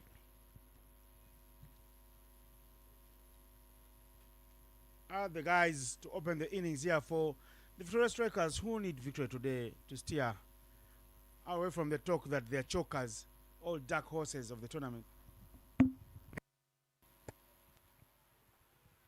Some prefer conversations between Cyrus Kakura and Simon Sesazi. They've been to the World Cup together, cool friends, but right now it's battle time. Willie Robert there, the hero of yesterday. Today he had a very minimal say into this one. Juma Miyagi taking up his run-up. We saw some fierce bowling. He had a very fair situation, I would say, in the game itself, in the tie, but again went on to be on the onslaught with the bat in the super over, and once again delivering with the ball in the super over. Here he is, ready to charge in. We saw some brilliant pace coming from Constituta yesterday. But again, in the morning game, we've seen how medium bowlers have had a very big impact into this game. Of course, the change up in the pace, the slower balls has been the difference. So, will we see pace being also coming to the podium? Well, that should be really seen in a couple of minutes or seconds.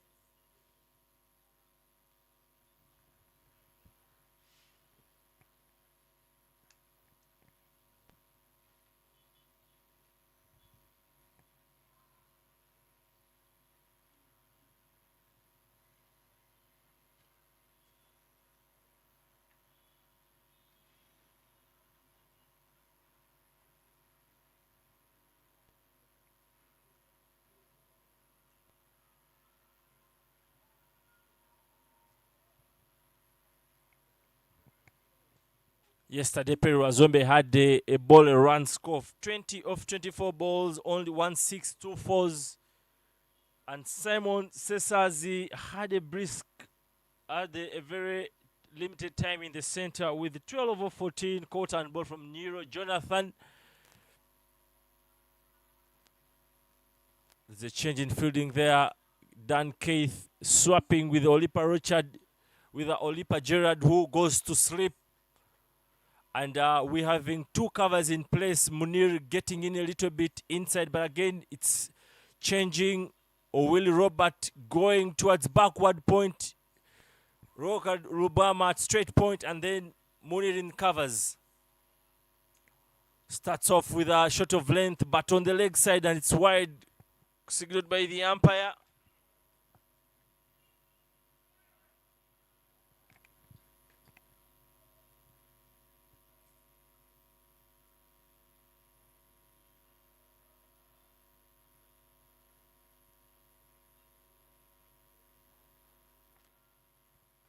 Yesterday, Choga Avengers had their first wicket when they were bowling at the Mburo Blasters in the fourth over in the 3.54th ball. That's when they managed to get their breakthrough. Oh my goodness, this time round is totally wrong. Simon Sesazi had no clue about this. Oh my goodness, Choga Avengers have their breakthrough on the very first legal ball of the innings. What a moment for Victoria Strikers. It is happening very quickly. Miyagi as if playing a dummy with Juma Miyagi. With Simon Sessas, the first ball is wide down the line. The second, top of off, real test line special.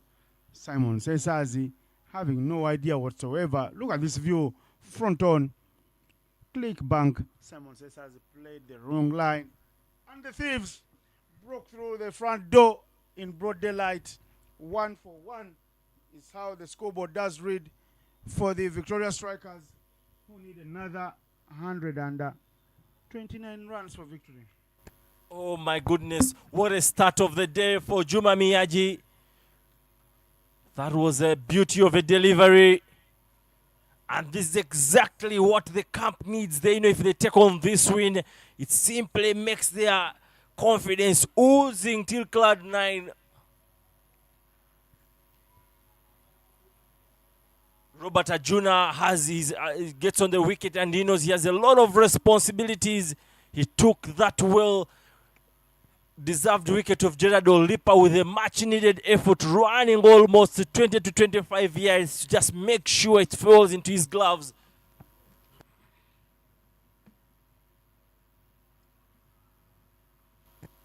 Back over length and guided toward third man, shot third man. There is a huge appeal.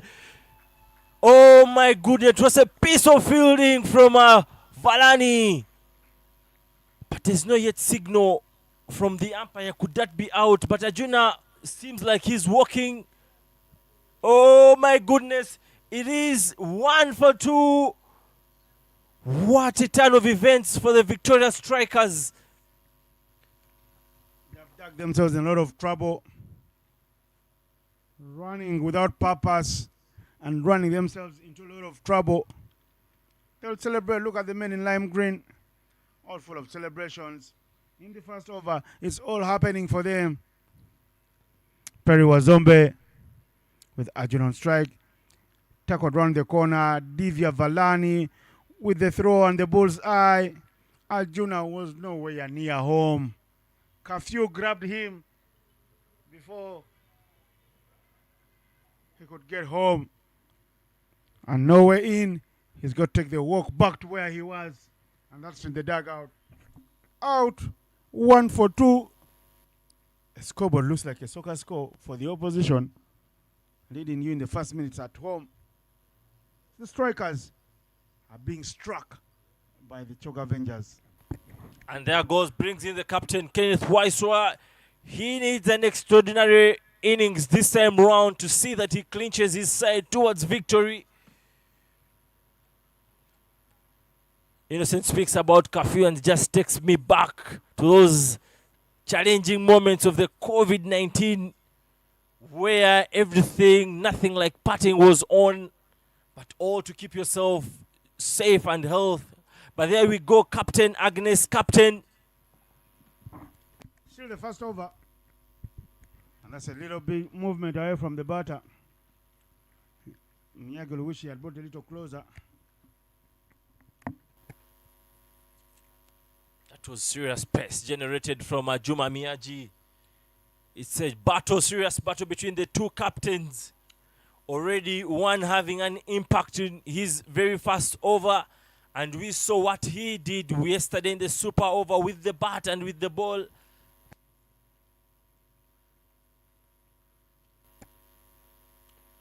Back of the length of shielded. Oh, what a mix up. My goodness. What are we seeing? Oh, my goodness. Kenneth Waiswa can't believe this. Perry Wazombe was way back in his crease, not interested in this run. Oh, my goodness. Kenneth Waiswa charging all the way to the other. Oh, my goodness. Drum over here. What a moment for the Choga Avengers. They can't believe where they've put themselves in.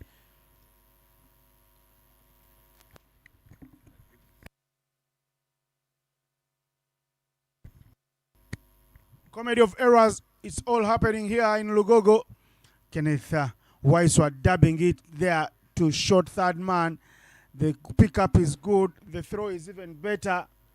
As you can see, the run out is completed there. He holds the pose and waits for the man to come through. But what a throw. A very good throw right there.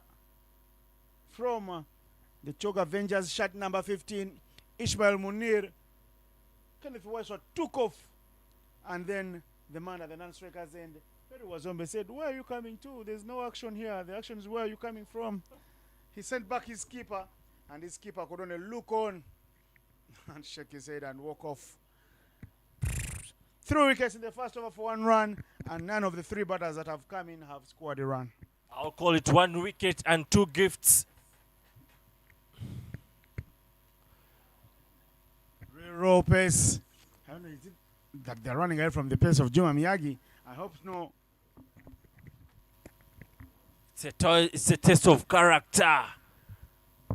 You just want to be, if you want to be called a hero, you just want to put yourself into this frail fire and say, here I am, I'm going to take this on.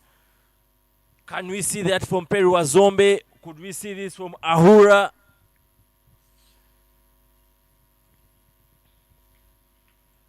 But you can't put away, of course, that brings down the end of the first over with the score reading what someone else would have thought the other way around. 1 for 3.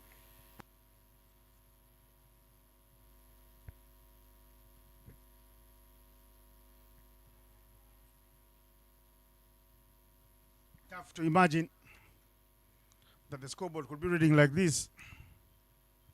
But things have gotten from bad to worse for the Victoria Strikers, and now they're really hoping for some sort of renaissance and a rebuild such that things don't go from worst to worst.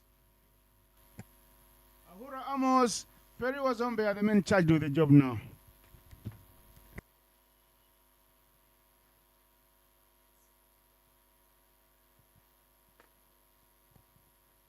Richard Agamiri given with the duties of the fast bowler partner alongside Juma Miyagi from the Shell end.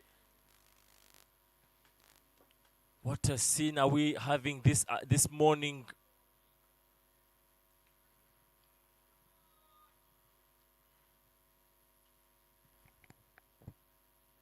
There you go, just making sure the knees, that everybody is in real shape, and just keep up with the momentum.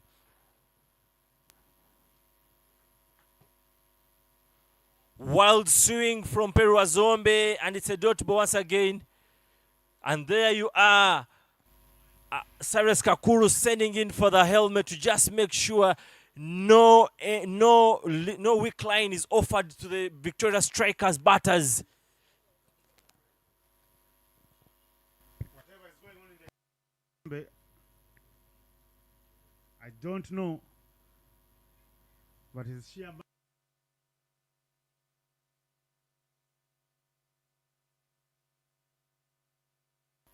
And Cyrus Kakuru is like, we're not offering any weak line. Let me see how you step out of this. That's what you call bravery. And here we are seeing bravery from the very experienced Cyrus Kakuru.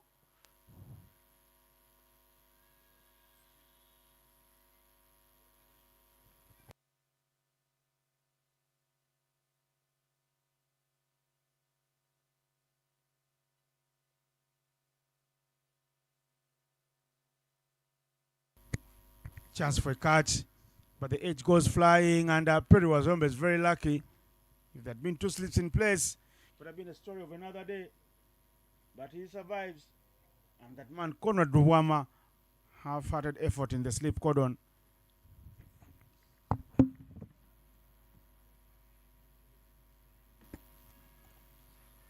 It was pretty quick, racing all the way to the boundary.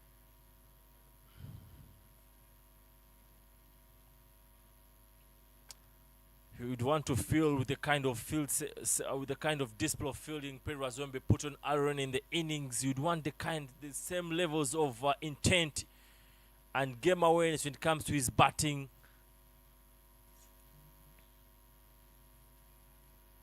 Blocked out towards Munir. Don't feel Perry Wazombe is on top of his game when it comes to his running, when it comes to his pretty fast decision making. I think he's having hesitation. You look at how he has ran this previous one. The initial, he didn't have any sort of committed call when Waiswa was summoning him for that run. He only was onto his butt, arm around his waist, and just looked on to Kenneth Waiswa as he was being ran out in the other end. So this is not the kind of posture you would want as a batter. You have to be on your toes. Whether you're taking that run, you're not taking that run, you have to be on your toes.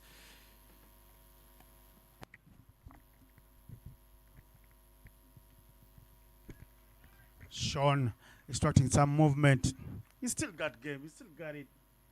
He's not faded off the scene. Sean is come back and he wants to continue to learn on the job and grow into his full game. It's important for him to play and think like that, he will not be the Sean Agambire he was 4 years ago, but he can be one if he continues to work and stay in the conversations of the selectors and the coaches and continue to work even harder with the coaches. That one strays down the leg for wide. Yes, Innocent, one thing you just have to keep in mind. There are two things that keep in mind. Actually, three things.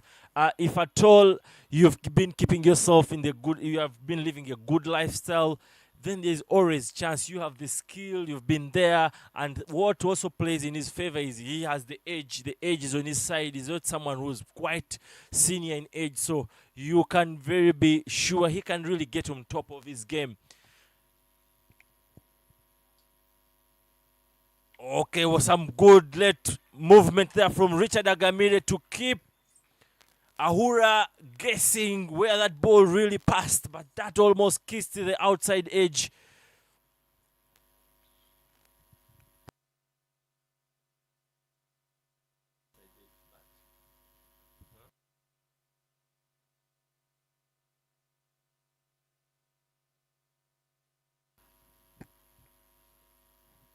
Oh my goodness.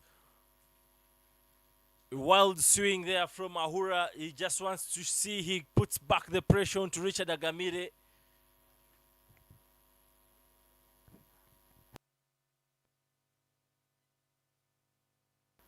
Just like everybody was signing out the Chonga Avengers yesterday in that chase of 176.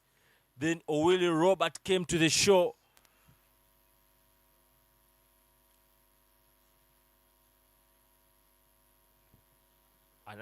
Another illegal ball there from Richard Agamire. So who would be the Owili Robert for the victorious strikers today?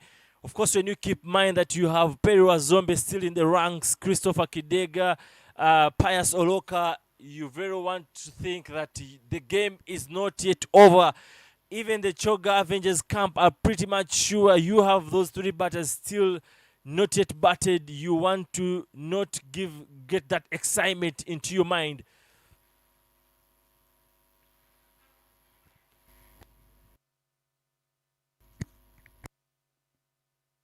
Well, that brings the end of the second over, 9 for 3.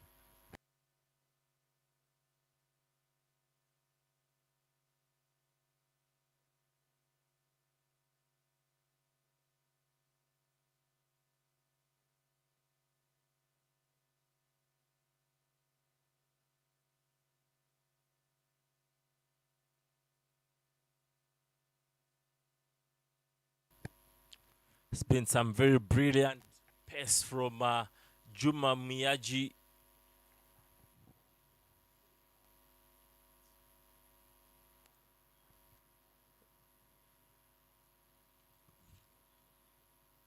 With the way things are panning out, Innocent, what are the chances for the Victoria Strikers?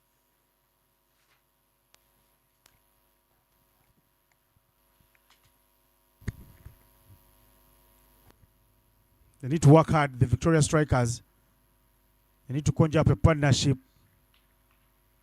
Ahura Amos must find an understanding with Perry Wazombe on who attacks, on who scores the runs and on who holds fort, because both of them cannot go gang-ho style, or else they will fall over and be back in the dugout for quick shower, because their job for the day will be done and dusted, and they can go and enjoy the weekend. But I tell you, you cannot enjoy a weekend after losing a cricket game. It's where you go home and you're feeling all the niggles come through, and you start ruining the missed opportunities in the match. Real raw pace, wheels of pace from Juma Miyagi are very much alive here. Typical signs of a Juma Miyagi generating that beautiful seam all the way to Cyrus Kakura, and you can see Perry Wazombe is simply short of answers, but he needs to find them, and that's what describes you as a man of character.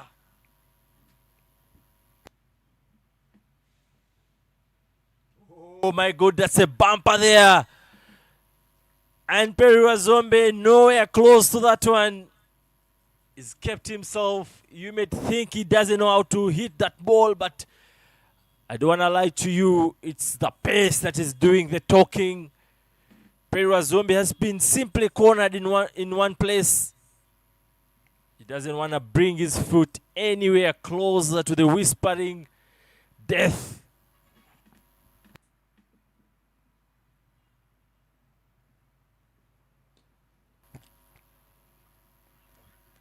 Okay, there's a fumble there, but lucky enough not to sail through to the boundary. This time round, Perry Wazombe shows some glimpses of character, just tries get closer to that pitched one.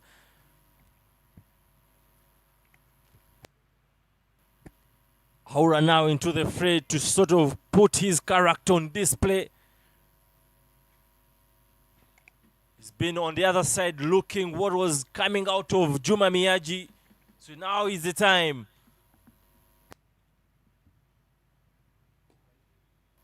Oh my God, yeah, that was pretty nice there. Good confidence from the Ahura there. Just leaning to block off that one straight to the Juma Miyagi. That's the kind of character you would want. Just sort of allow yourself to play off Juma Miyagi and wait for any other bowler to pounce on.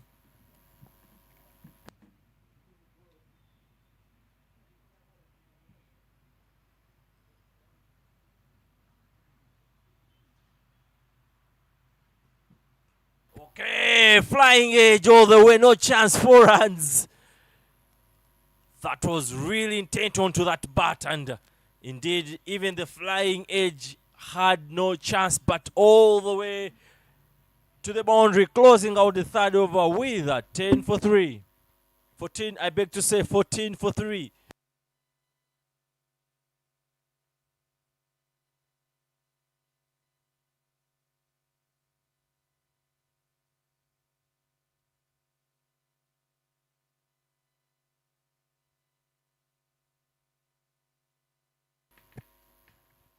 Ahura has showed some much better brevity when it comes to playing out Juma Miyagi when you compare to the more senior and seasoned Perry Wazombe. So I will want to say he's got to show that kind of brevity over Richard Agamire.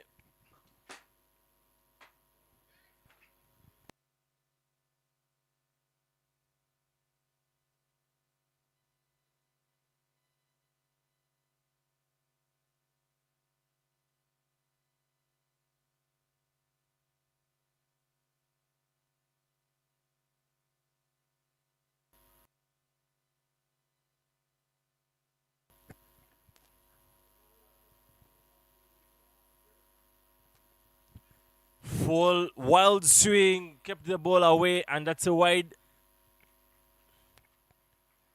Perry Wazombe not looking in the best of touches. The only way you see his intent is for those balls outside of stump, poached up full. We're seeing the opposite of Perry Wazombe that is topping the batting charts in the local league.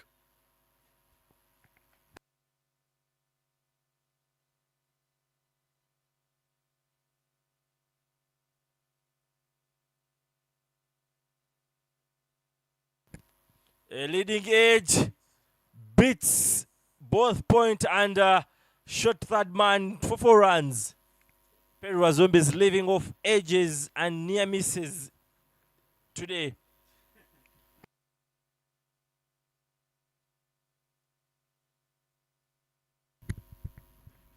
It's been the tale of the tape for Peru Wazombe. Juma Miyagi with the pace.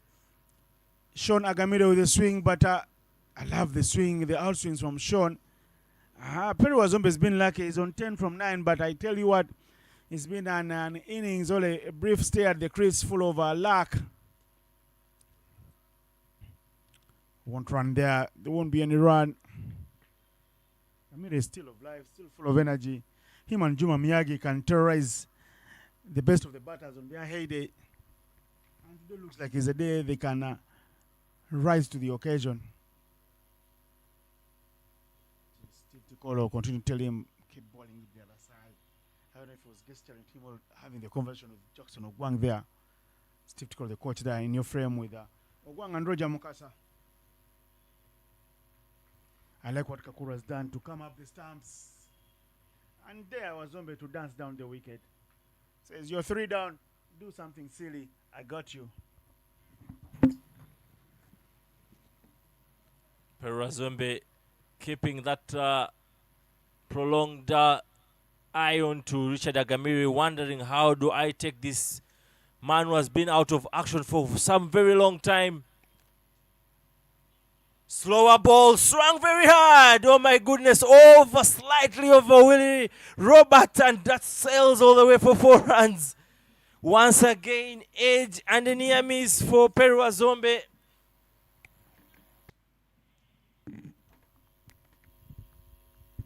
There was a hand to eat, but the hand was never going to be good enough because that came off Peru Wazombe's bat in electric fashion. And once it got off the bat, it was flying, stayed airborne, and had enough distance to go to the boundary.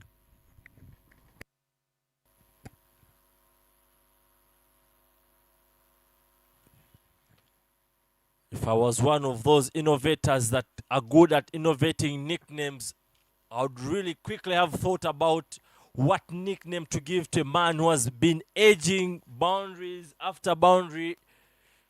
But since I'm sure of that, possibly I could leave it to Innocent to just quickly look through what nickname would suit Peru Wazombe with the flying edges we've seen all day.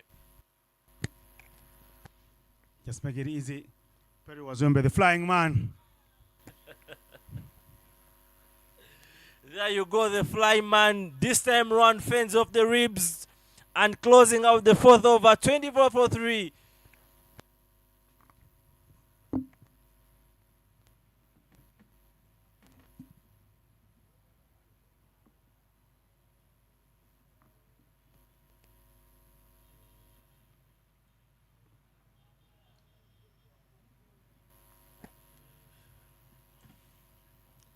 Munir brought into the attack from the Kampala Road end to replace Juma Miyagi, who has got a very brilliant spell this morning.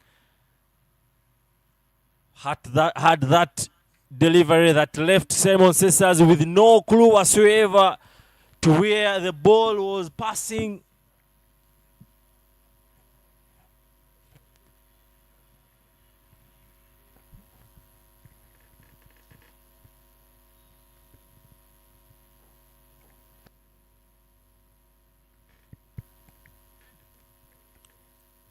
Ahura Amos, let's see what he decides to do now.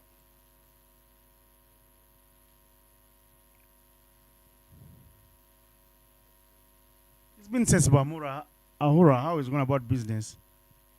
He's tried nothing fancy. Spread out 8 deliveries now for his 5 runs. Sometimes that's what you need to do. You need to dig deep. You need to find energy reserves and calmness like never before to grind out such an innings.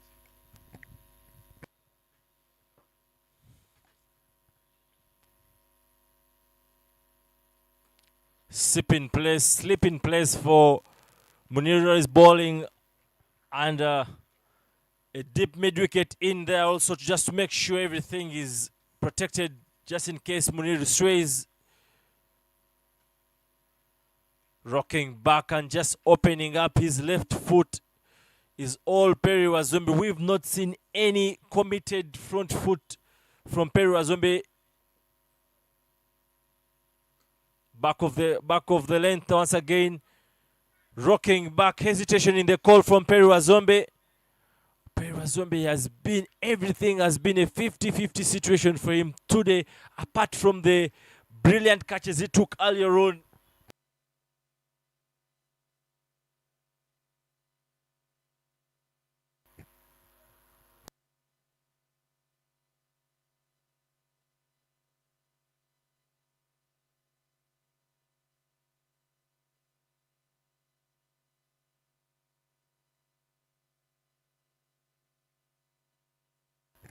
Flicked off the hip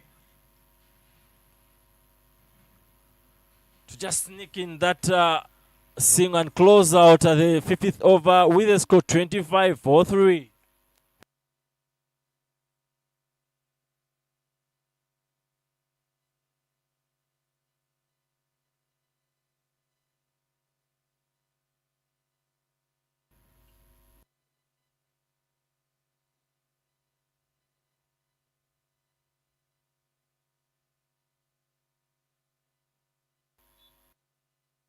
Dan Keith's first appearance in the tournament, and here you go. The reins given over to him, coming from the shell end.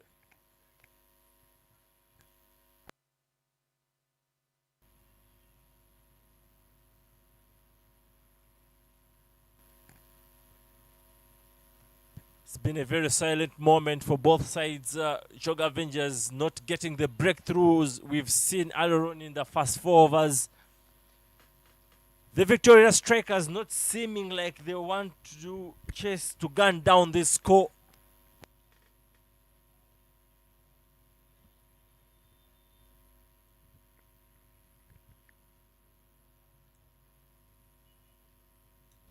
Good bowling from a man with a Junior Diala-like bowling action. Dan Keith Amani starts up front with a business-like line.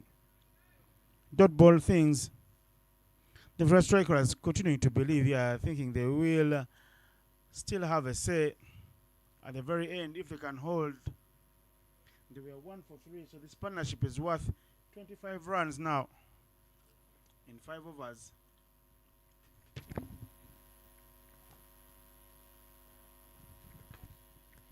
Shot fended off there. And Pete Waterlazy running and almost costing his wicket. Perry Wazombe, what is going through Perry Wazombe's mind today is only known to him. Almost gifting away that wicket that Victoria Strikers preciously need.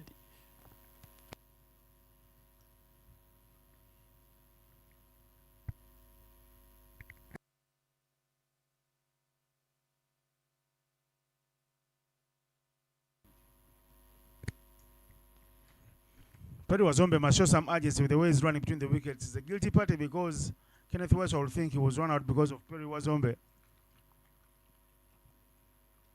And for me, the run rate that is required is gettable. They just 7 per over. That should be easy if these two can put on a partnership. If Perry can play a longer innings than usual. Yeah, we saw that, of course, yesterday. That was being pulled down from the Choga Avengers. Scoring rate at over 14 and pulling it down to 7. Okay, that's a flip off the pads and should be racing to the boundary. Valani has no chance. Lutaya has no chance. Dan Keith continuing with the back of the length. And this time round, it's 4 runs for Ahura. Just a clip off the hips. The outfit doing the rest of the job because the fielder was standing into the 30-yard arc. And Dan Keith Amani couldn't do too much about that. But what a beautiful shot. The first boundary for one of his closer friends in Ahura, Amos. It's been a very silent moment.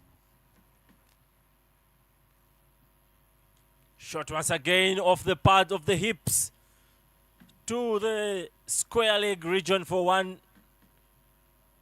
Ahura just making sure he makes some little noise in the what has been a very dull moment for for both sides. No breakthroughs, no that match, no any sort of big moment for the Victoria Strikers. And here you are, a boundary. What what a relief for the side.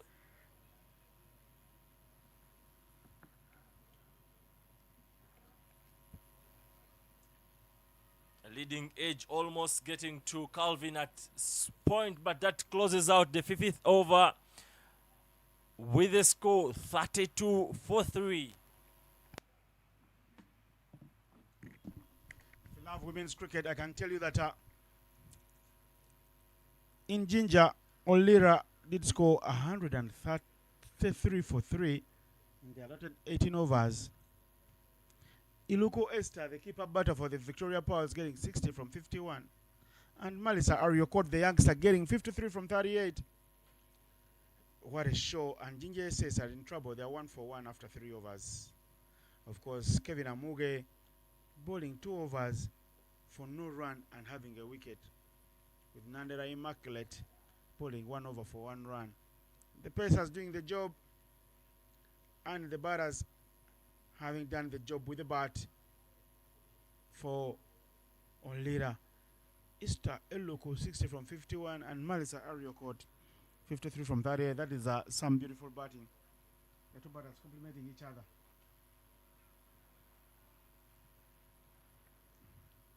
Cole was quarter. Shona Gamira was very much far away from that.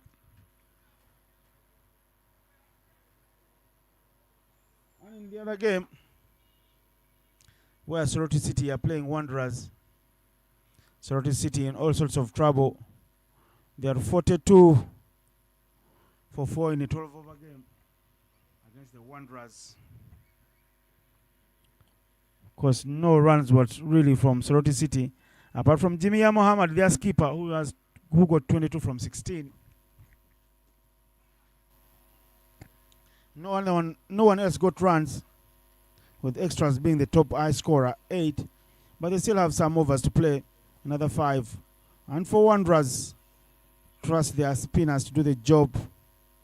Sonia Nampera, 2 wickets for 10 runs in 2 overs. Amaite Gloria and Naroga Sanya Daniela with 1 wicket apiece. Interesting to see, interesting tone card as the women's T20 league gets underway at the Florida Oval and in Ginger. Hura clipping off the previous ball for a single.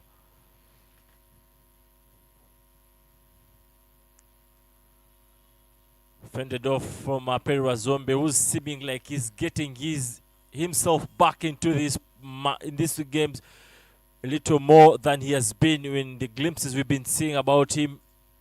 And that is exactly what the Victoria Strikes would want. Short, but bounce, changing bounce there for Perwa Zombe to just block it out and closing out the 7th over with the score 35 for 3.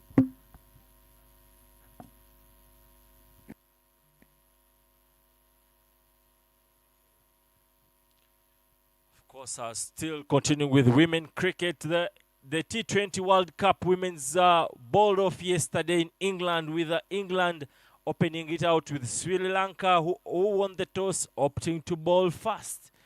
And it was a mammoth score of 219. What a way to start it off from Dan White-Hodge, who smacked that 105 of 62 balls in companionship of course, Amy Jones, to registering a 53, and then Navi Skiva Brandt also getting in handy, who played not out but falling short of making a half century. Sri Lanka managing to fall short by 87 runs. What a way to kick off the T20 World Cup for the women. Off the ribs. And an easy run. Dan Keith has opted to go the line and length. We saw earlier on Kenneth Weiss were opting for bang it short and then let the batter just play in the unprecedented way. And so far he's not looking to be very expensive. He's just giving out 7 runs from 1.1 over.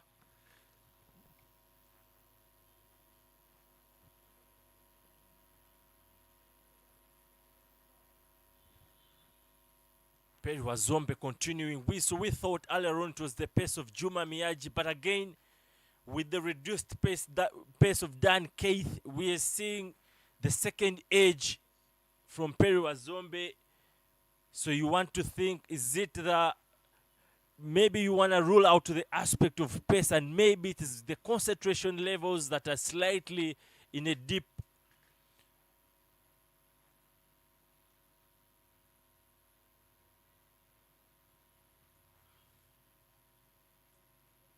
Short pace off this time round. He creams it through, manages to cream it through. Point for 4 runs. Perry Wazombe, some relief for him, got that off the meat. I was said there, Perry Wazombe finally getting to middle one, and that one is played with precision. Perry Wazombe leaning into it and then throwing the kitchen sink and everything in the kitchen at that shot. Travels all the way to the boundary in quick time. It's been a beautiful outfield here, very well mowed. Lugogo in fine shape.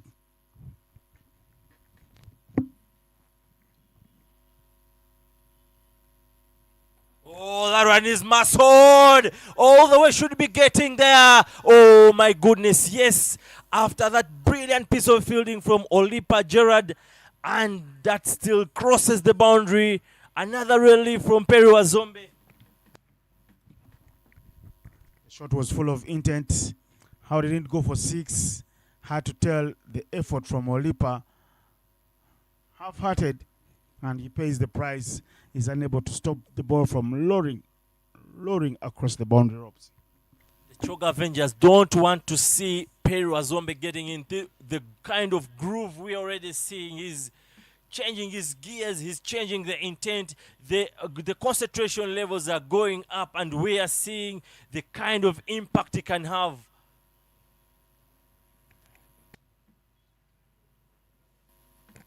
Okay, that's off the hips once again. This time round, the difference is the levels of intent once again. The evergreen Perry Wazombe is what we are starting to see. And this is pretty different. But again, going back to the women cricket, we have an all-Celtic derby between Scotland and Ireland coming up today.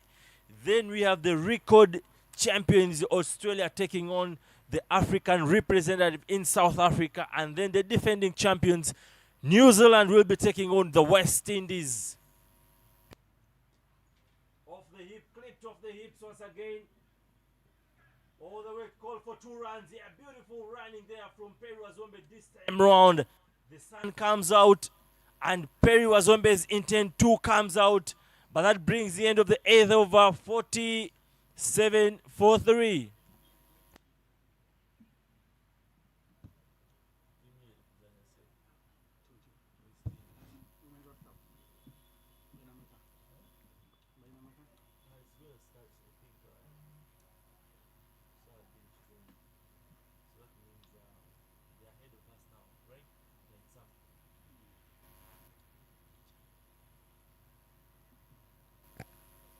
Innocent Indala's team will be taking field today in the T20 Women's World Cup against the defending champions New Zealand, who all 3 of their senior players will be calling it a day after this tournament.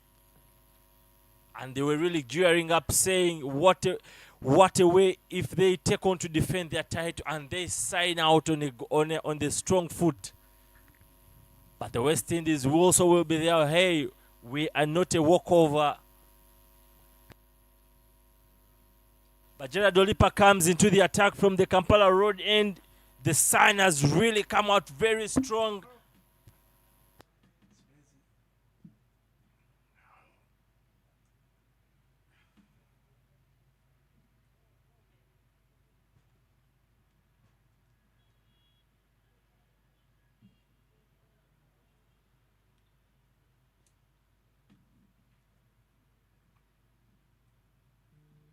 Half tracker.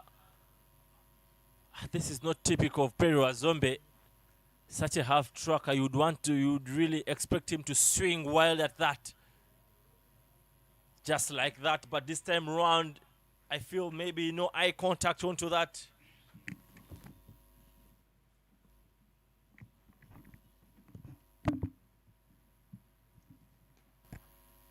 bash that is straight racing to the boundary. Yes, that seemed like there was no power into that, but I'm just wondering how that got to the boundary.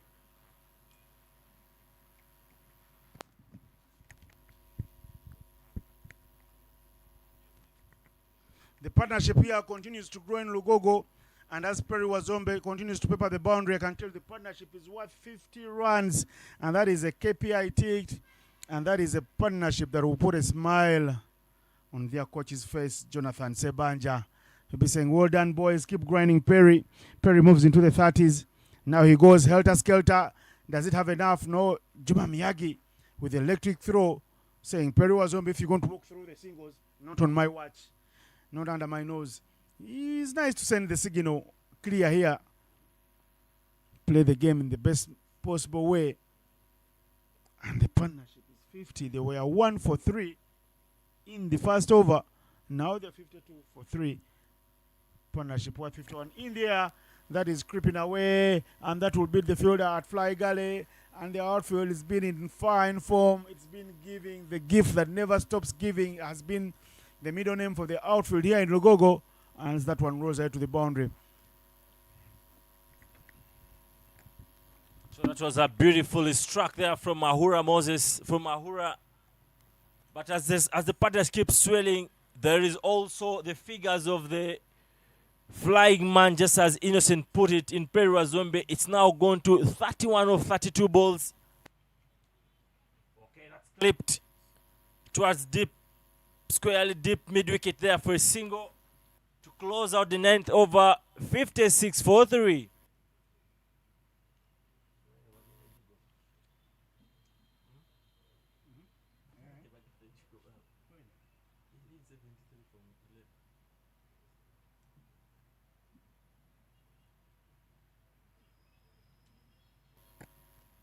Some drinks for the two batters with the scorching sunshine coming out every after a minute, getting brighter and brighter.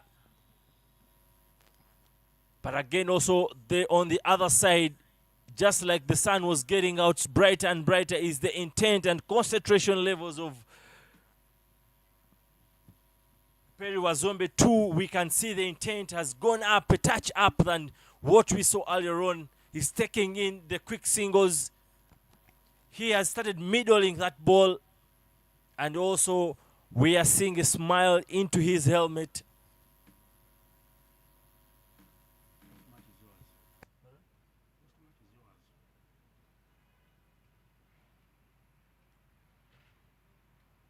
Riazat Alisha in picks there alongside Tikolo, the head coach of the cricket crane. That's a captain-coach combination in there.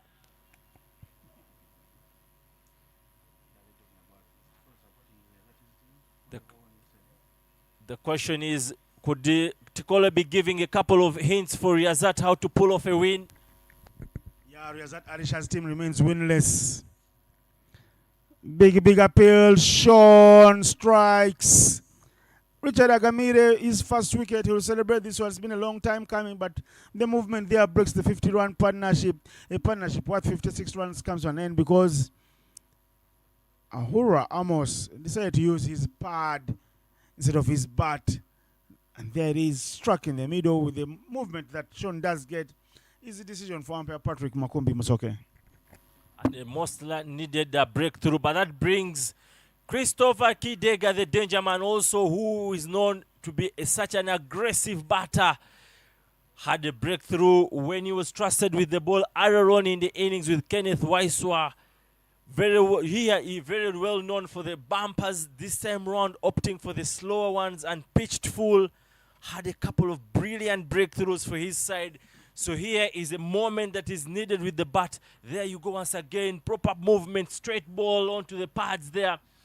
And earning himself a first wicket for the tournament and a way to also pump up his confidence moving forward.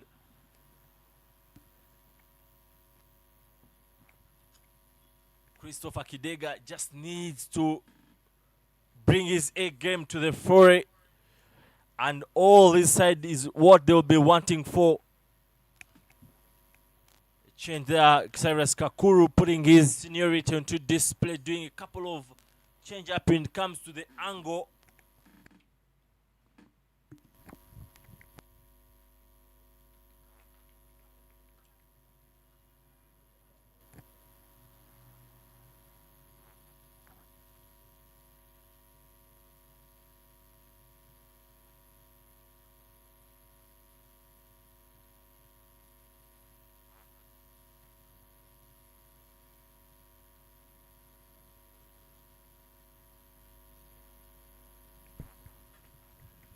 Agamire continue to do the good job. And that's what Juma Miyagi and his teammates have tried to do. They just say strangle and stifle, suffocate them for breath. Because they said we had 3 wickets up front. Yes, it's been a 50-run partnership. How about if we continue to strangle here? Maybe we'll be good. Not give them the wicket over Amos Ahura off the bowling over Agamire.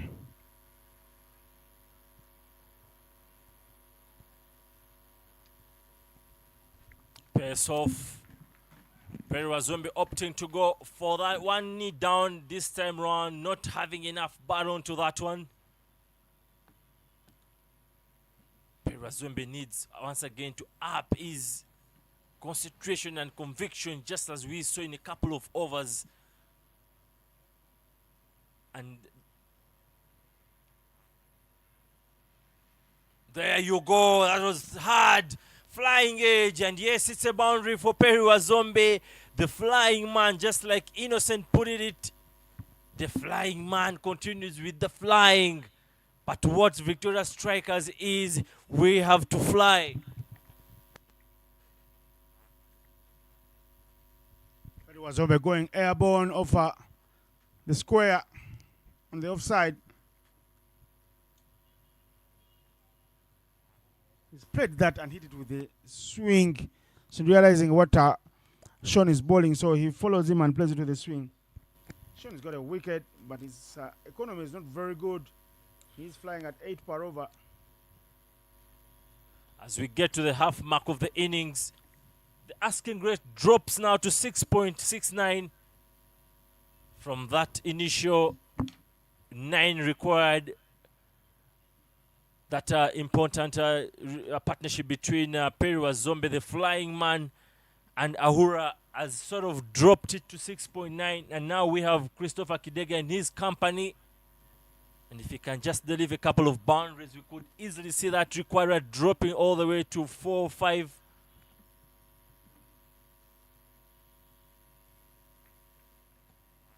End of the 10th over, halfway through the innings. And the score is 62 for 4.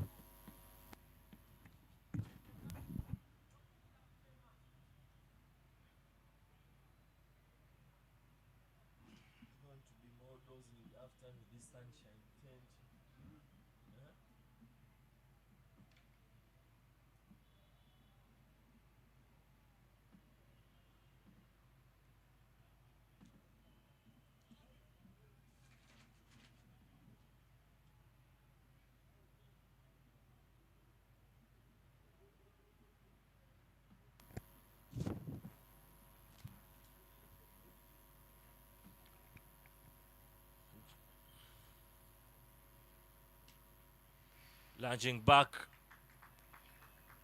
but not the right alignment you would want to give you the best direction into that, and that just goes straight to Gerard Olipa.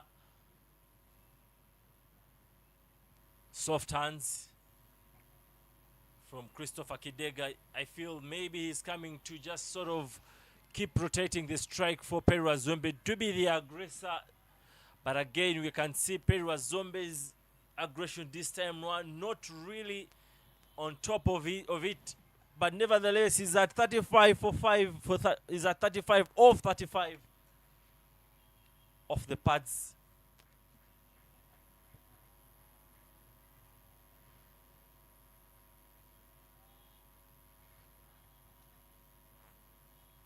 The ODI World Cup men's edition being in 2027, hosted jointly between South Africa, Zimbabwe and Namibia. Okay, that is off the back foot, smashed through mid-wicket for 4 runs. Richard Agamire, no chance. And you can see Gerard Olipa pretty much frustrated. Olipa has been taken to the cleaners in his spell so far. The effort from Agamire is good, but only it will finish second best. A lot of sporting events in Africa in 2027, just as the ODI will be happening on the African continent. The AFCON Pamoja will be hosted by Uganda, Tanzania, and Kenya. Innocent, your thoughts about the Pamoja 2027? I am caught between saying a lot more because I know what's happening and keeping quiet because I don't know if the Pamoja will ever happen because the stadiums are not yet complete. That's what's the most worrying thing. The rebuilds continue and Nambola is not yet ready until now after eating up more money than could have built us 3 more Nambolas. So it beggars belief. I would like to start from the topic of AFCON and Pamoja. But that brings the end of the 11th over with the score 69 for 4.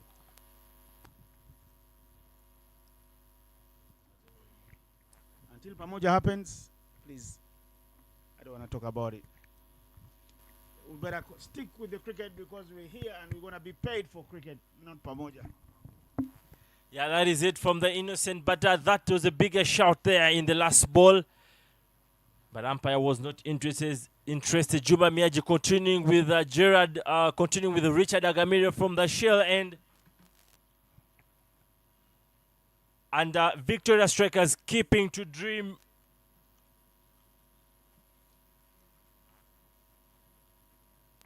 Asking Great just got a little up, a touch up with from that 6.69 to 7.8.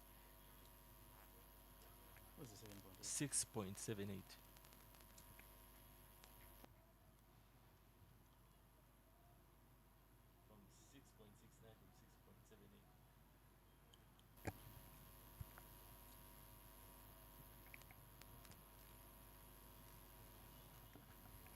It's a big laugh there you can see from Maria Zatalisha in the companionship of his coach.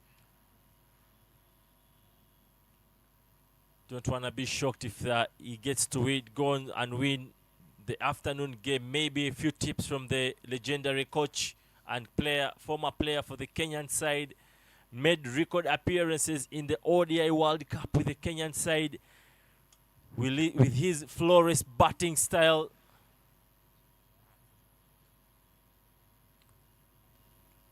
The sun continuing to come out pretty strongly.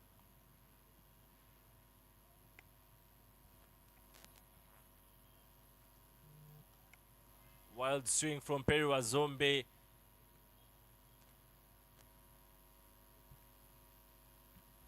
You want to feel sorry for Richard Agamire just in case that had landed into the bat where it could go.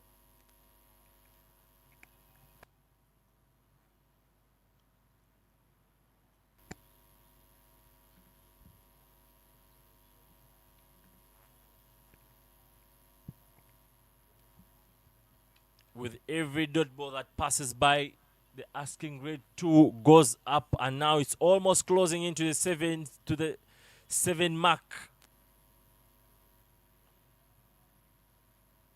So you want to say the Victoria Strikers should be looking at scoring a boundary at least every over to just send back the pressure onto the Choga Avengers.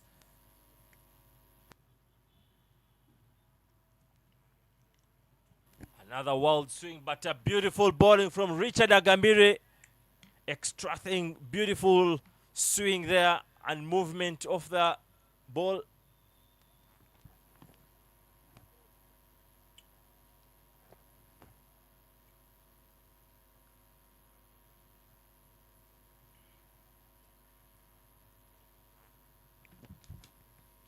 It's a brief mid-wicket conversation between Christopher Kidega after Richard Agamire sent out the mid-off into the deep.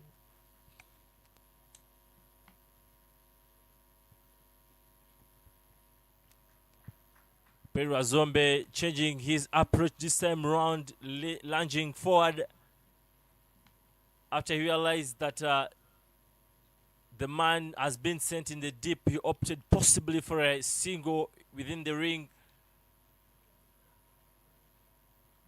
But now the asking rate has now clocked the 7 mark.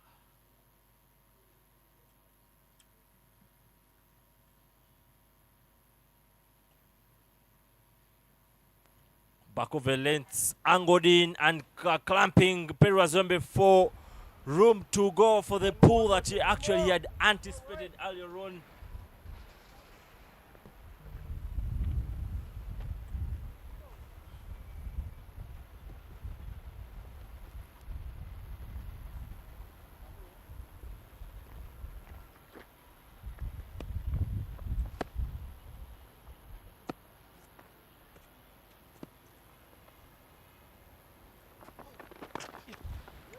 Off the pads to bring down the 12th over with a 73 for 4.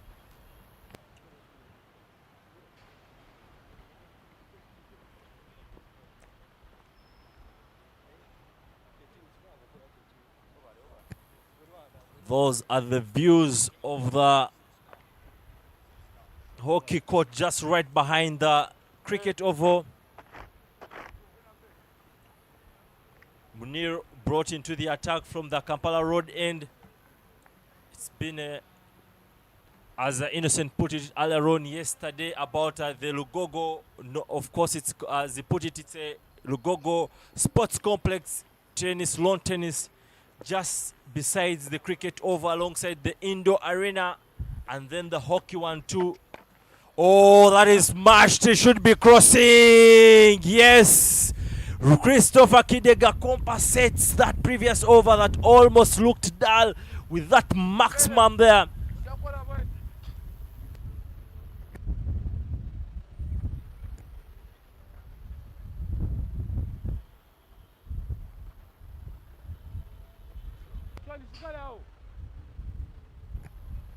That was struck really with sheer power into that. I beg your pardon. That was a 4 runs.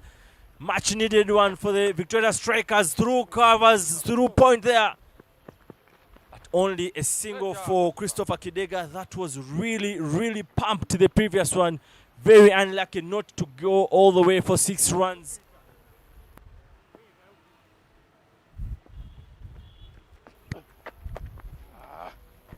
Perwa Zombe has been putting on a show here of batting. But once the keeper came up to stand up, he gave up on the shimmies down the wicket, and he's played an innings that's uncharacteristic of him, an innings for the team to stay alive in the game. 79 for 4 now for the Victoria Strikers. And see what happened there. Kidega almost getting himself stamped out. Yeah, but you want to say also it's an ugly but again impactful innings from Perwa Zombe. Sometimes you don't need the beauty, and that's exactly the end times of Arsenal Wenger during his last times at Arsenal. He was blamed for that very tiki-taka, very beautiful play, but not having the impact that fans out wanted. And it's the exact thing we're seeing here. Perwa Zombe, ugly innings but impactful. Clips in that single to bring down the 13th over with 81 for 4.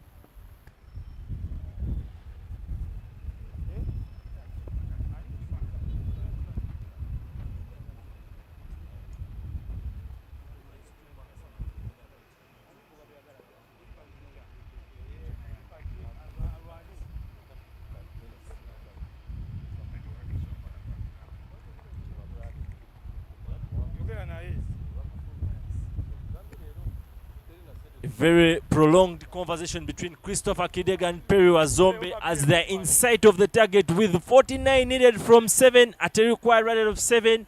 What better position would you want?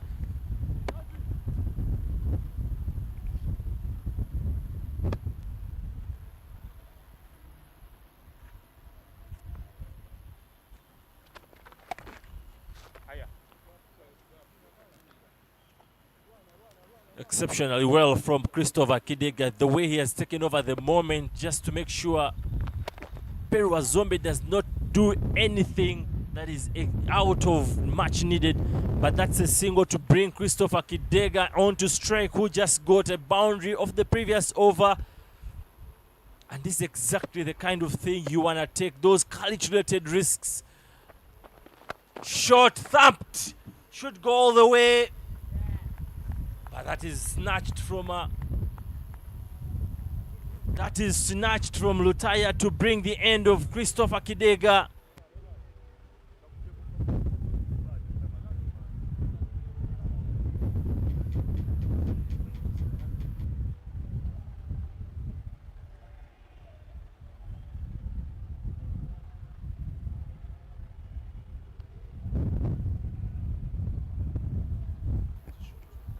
Smiles for the Choga Avengers there as Christopher Kidega has to depart and bring in what you want to say, another match winner in Paya Soloka. Very well struck by Chidega, but not enough meat on that one. Taken right in front of the dugout of the Victoria Strikers, who were hoping it had enough more legs, at least a little more flight on it to go over the boundary ropes. But Olipa strikes, Chidega is gone. They were looking comfortable, but now half are gone. But what they did well, they dug in as well. From 57 to 82, there was a partnership building on their 20-plus partnership. But that comes to an end. And now the Victoria Strikers still need 48 from 6.3 overs. Oh yeah, it's another match winner who has had a silent both at his club and in the tournament. But with that four wicket earlier on, should be enough to pump up his confidence. Starts off with a clip off the hip for a single.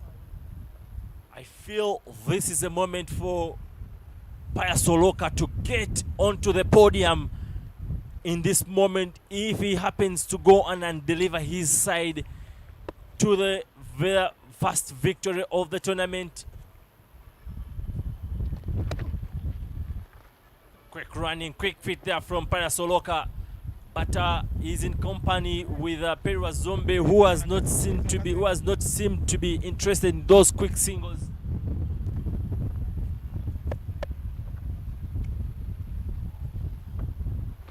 There you go. Soloka starting a little more cautious. But that brings the end of the 14th over. 85 for 5.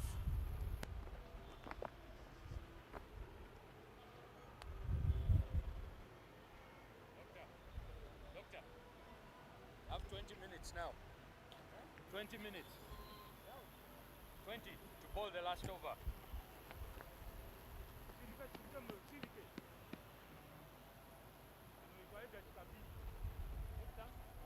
That's a leg. Off.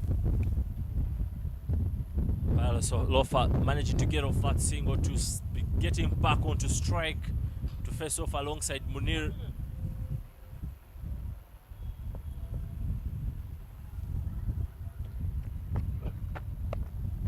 Cut hard, but only managed to get that single there. Could see how much that first innings bowling from Paya Soloka, it has had an impact on him. Very beautiful spell from him. That almost sneaked through to the stumps of Perwa Zombe. But the bottom part of the bat doing the miracle for him. Paya Soloka had a very great spell earlier on in the innings with 4 wickets for an economy of 4.67 from 3 overs. Cut hard. Oh, passed through Conrad, but no boundary for him as the outfield has gotten a little slow in relation to what we were seeing yesterday.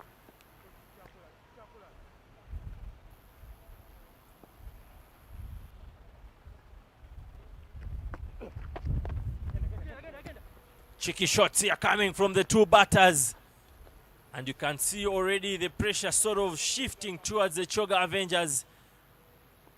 You would ask any spinner on this earth, nobody just wants those singles.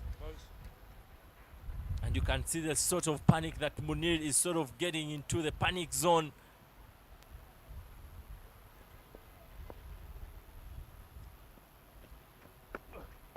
Full pumped, but a Willie under reach. Oh, Willie under reach. There is a stand in the stadium. Yes, that is a beautifully completed catch from Willie Robert to send Paya Soloka, who was seeming like he wanted to snatch the game away from the Choga Avengers, but he has to walk back dejected. This is how it all ended for Paya Soloka. He saw one in the zone. He threw everything at it. It had a lot of height on it. But look at how Willie steadied himself and completed a very good catch that was dying in on him. From the sound of the shot, everyone should have thought it was going to fly for 6, but until it is taken, until the ball flies over the boundary, never say never. That has been the faith that the Choga Avengers have played with, and there Munir taking a lot of pace off, but he is rewarded with the fine over that he's bowled so far that has gone for 4 runs with a wicket. Which one? Which one? That's the middle. Off. It is a massive wicket over Paya Soloka to be sent quick into the dugout, but brings Jaffa Chaya.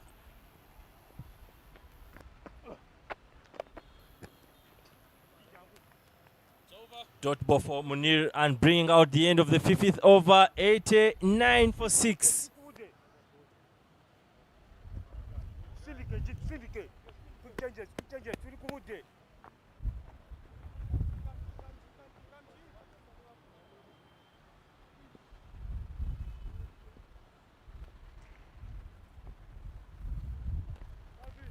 Perry Wazombe still walking all the way, carrying the bat all the way, with 5 overs to go. He is standing at 43 of 48, just short of 7 runs to have another half century in the tournament.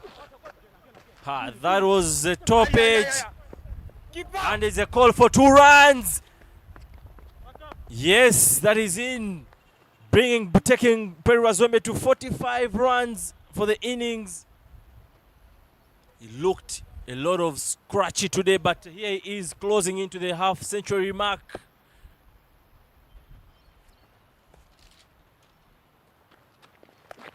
And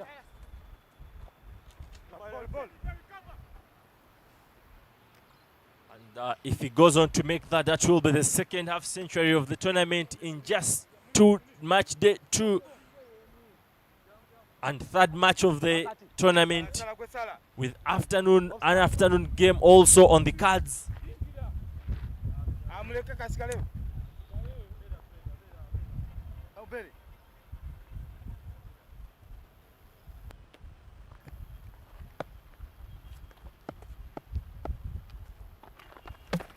Oh my goodness, stumps cleaned up. Ochaya waiting for the bounce to get a little more. He expected more bounce than he got, but in the end, the stumps were cleaned from Gerard Olipa, still continuing to show good signs with the ball.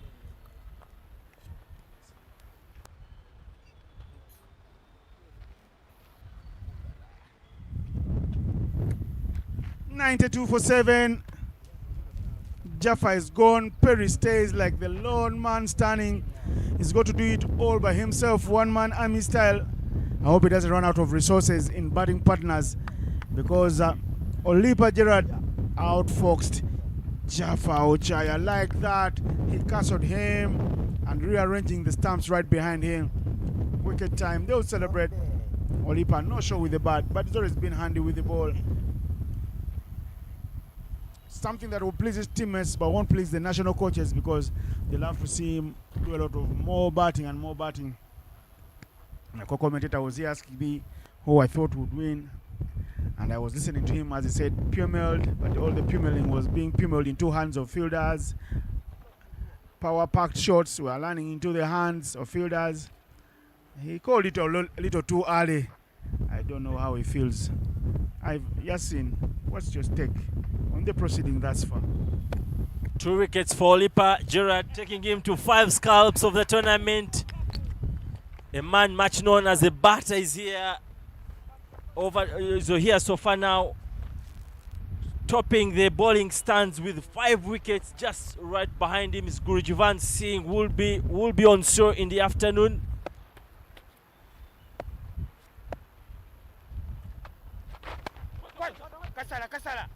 Kisa slaps that one, but Owili Robert not shining with the bat today, but two very instrumental catch there for Pius Oloka to sort of send the danger man all two back to the dugout.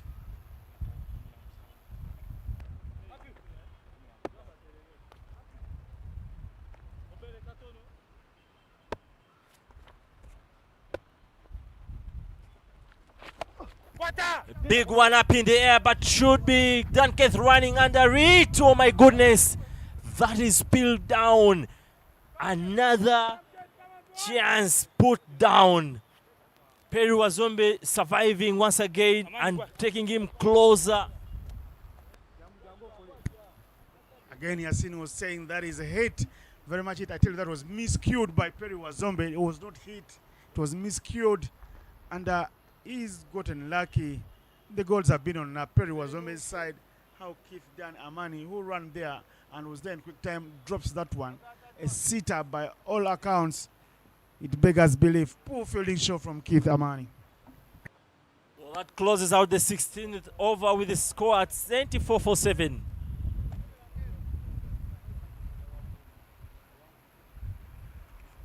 The man who just dropped that sitter is into the attack from the Kampala Road end.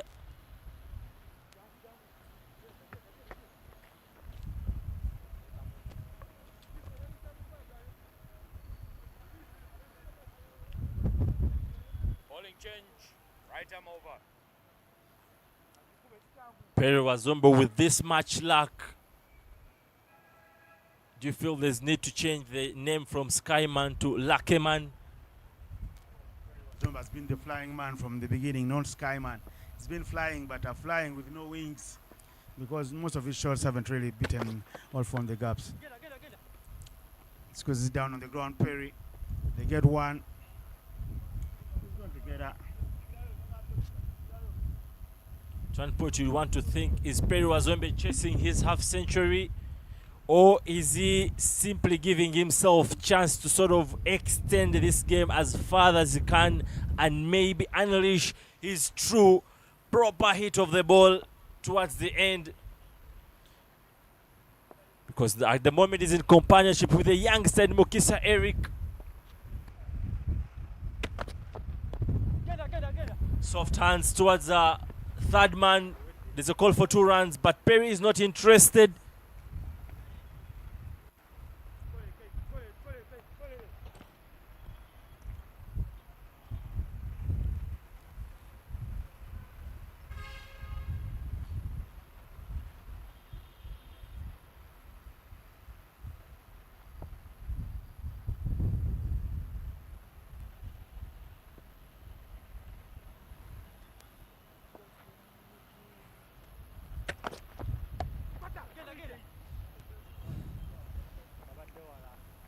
Another single sneaked in there, sneaked in from Perry Wazombe, just making him 2 runs short of his half century.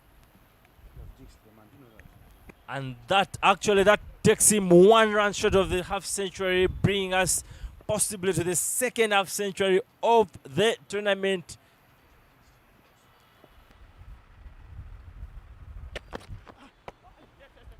Dug out pretty nicely from Mukisa Eric.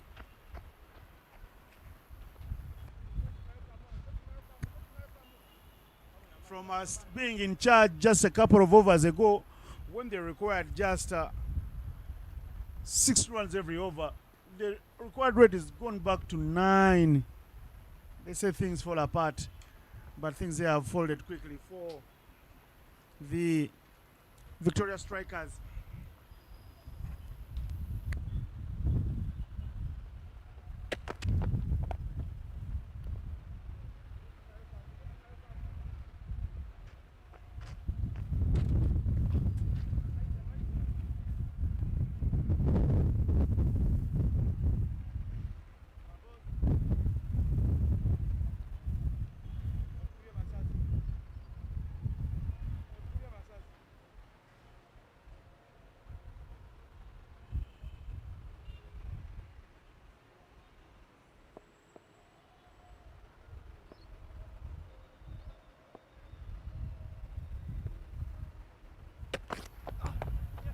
That's pitched outside. That's smashed. That should be racing. Lutaya chasing. Hard chase from Lutaya. Yes, oh my goodness. Brilliant fielding, but flicks it into the boundary. It's over.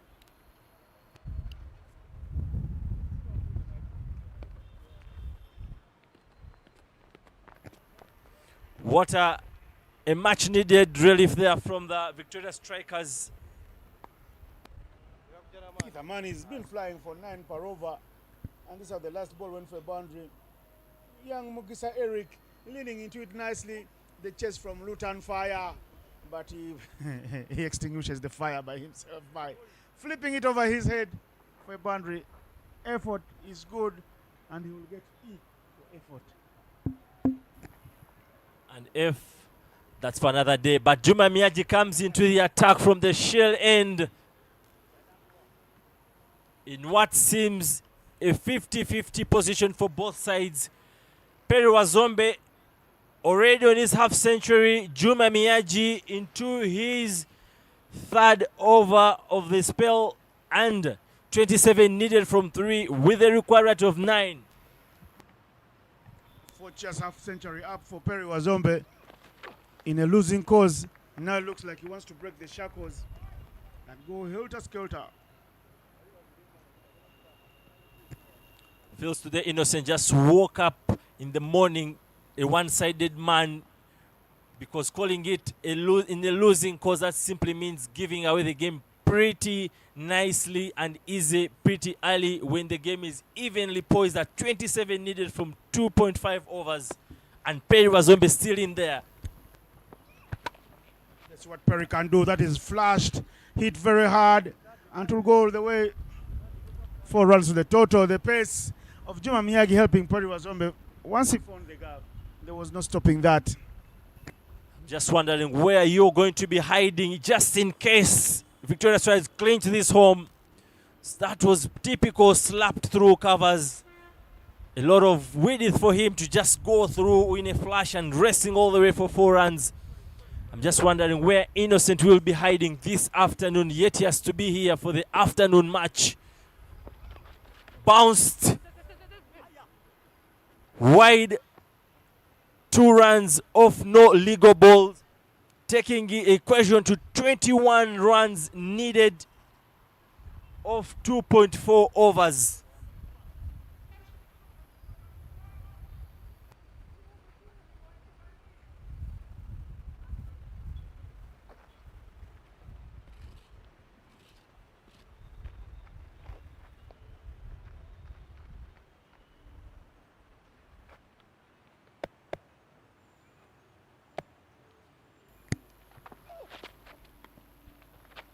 Better ball from Juma.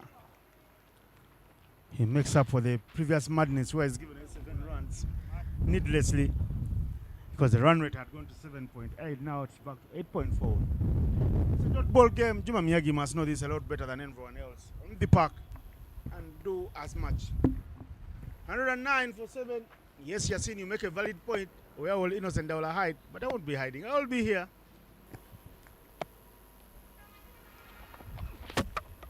Clean ball.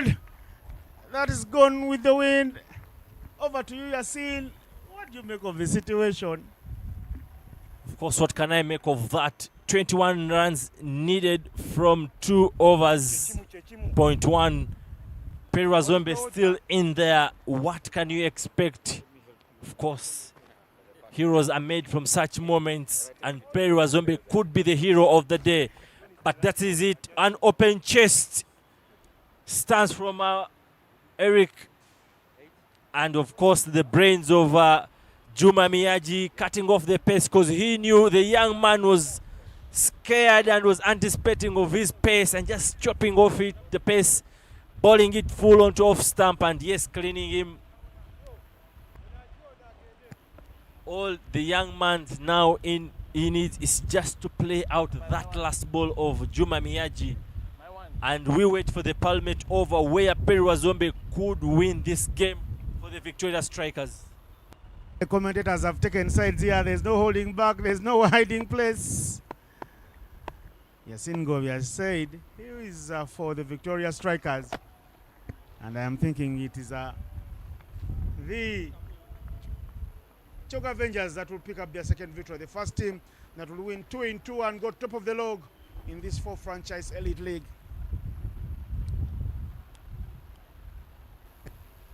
Homza, all he needs just play out this last ball and give a chance to Perry Wazombe to the palmate over and just turn things around.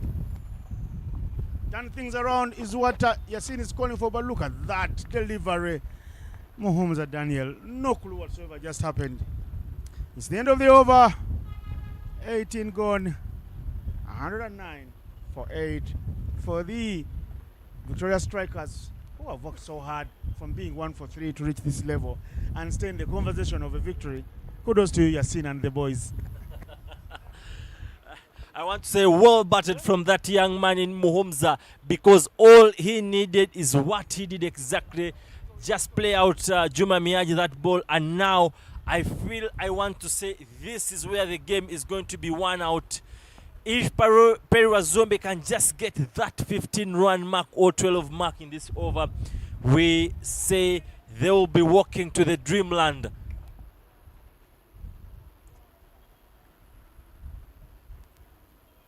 The stage is all set for Perry Wazombe. Dan Keith doing all the setup. Perry Wazombe calmly watching over.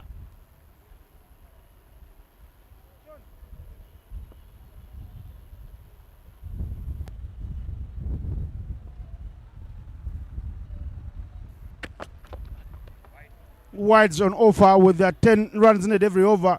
So just now they need 9 runs. Need 9 runs every over, or make that 10 runs every over now. Going on from here. An interesting chase it's been. From being 1 for 3, they have got to give it to Perry Wazombe, who has a half of their runs in a 50, where it looked like he timed nothing. There he goes straight downtown. That will be hit to the screen. Yes, 4 runs. That will put a smile on Yasin go over here. Man who's clearly taken sides. I never knew commentators always big sides, but Yasin Gobi showing that he's a man of so many hats. It is just bowled right into the spot, and Perry Wazombe nicely clearing the left foot and going through the line pretty nicely, putting away your word that he has not timed anything, and he exactly puts that to the side. Yeah, saying, you commentator, what are you talking about? That's hogwash. What hogwash you talking about, Innocent? That was timed nicely by Wazombe, but now he's limping. Looks like that brushed off the inside edge of the bat onto his toes. Look at, he's got a grin of pain. He needs some medical help. He calls out to the doctor, and he's a man down. Dan Keith Amani would like to get on with the business and chip in another Yorker, but the doctor, Jukondaula Japheth, my namesake, does work on quickly. I think that to any person who has faced the same consequence, same sort of scenario, you can tell you the amount of pain that comes off that ball after getting off the bat and lands straight onto your feet or any part of your person. I'm telling you, it is no less equivalent to a heavyweight punch from Mike Tyson. But you also want to say there is no way Perry Wazombe will be walking out of there, and you can tell the importance of Perry Wazombe sticking in there. Kenneth Waiso was earlier on disappointed with the way Perry Wazombe was denied him that swing and afforded him the wicket. He has himself ran onto the wicket to give him those last minutes that, hey man, you need to go body and soul, just take us home. And 16 runs, that is in sight, of course. That's a beautiful side. It reminds everyone that cricket is a gentleman's game and cricket is a team sport. It's not tennis where you go and hustle alone. Now that, irrespective of what happened, you let bygones be bygones and come and pop up your batter that has done the job to take you across the finish line. He could have been guilty with a run out, but right now he's the man who scored the bulk of the runs, and you need to believe in him to take you across the finish line, or else you can go on as well and play chess. Yeah, 2 brave moments we are seeing today if Perry Wazombe decides to stick on there. We saw earlier on Siraj Subga more so fielding like a one-armed man, but going on putting up a good show with the ball.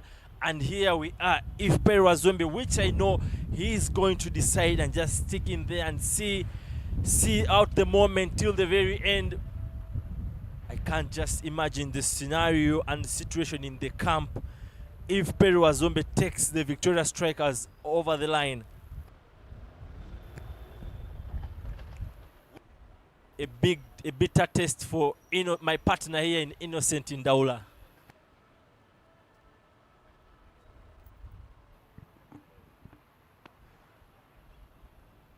Yes, Perry Wazombe decides to take on the mantle. I am the man who has pulled thus far the game. I am the man to see out the game. What a better way to win. What a better way, Perry Wazombe, if they're going to win this game, to take the man of the match. The pain, the grind.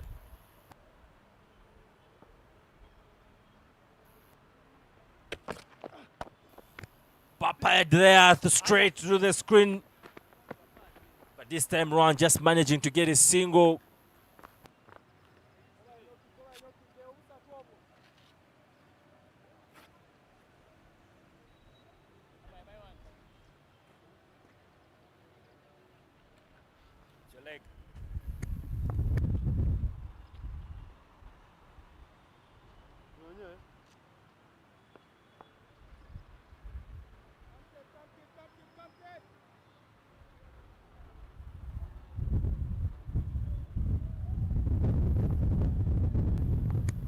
With the bowling action of Junior Dala, South African international back in the day.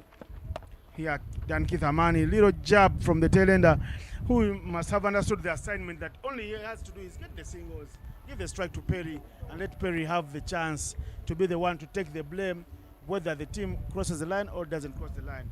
So it's a glory moment for Perry, not about his individual score, because he's already passed the milestone. Now all he has to do is make sure the Victoria Strikers cross the finish line.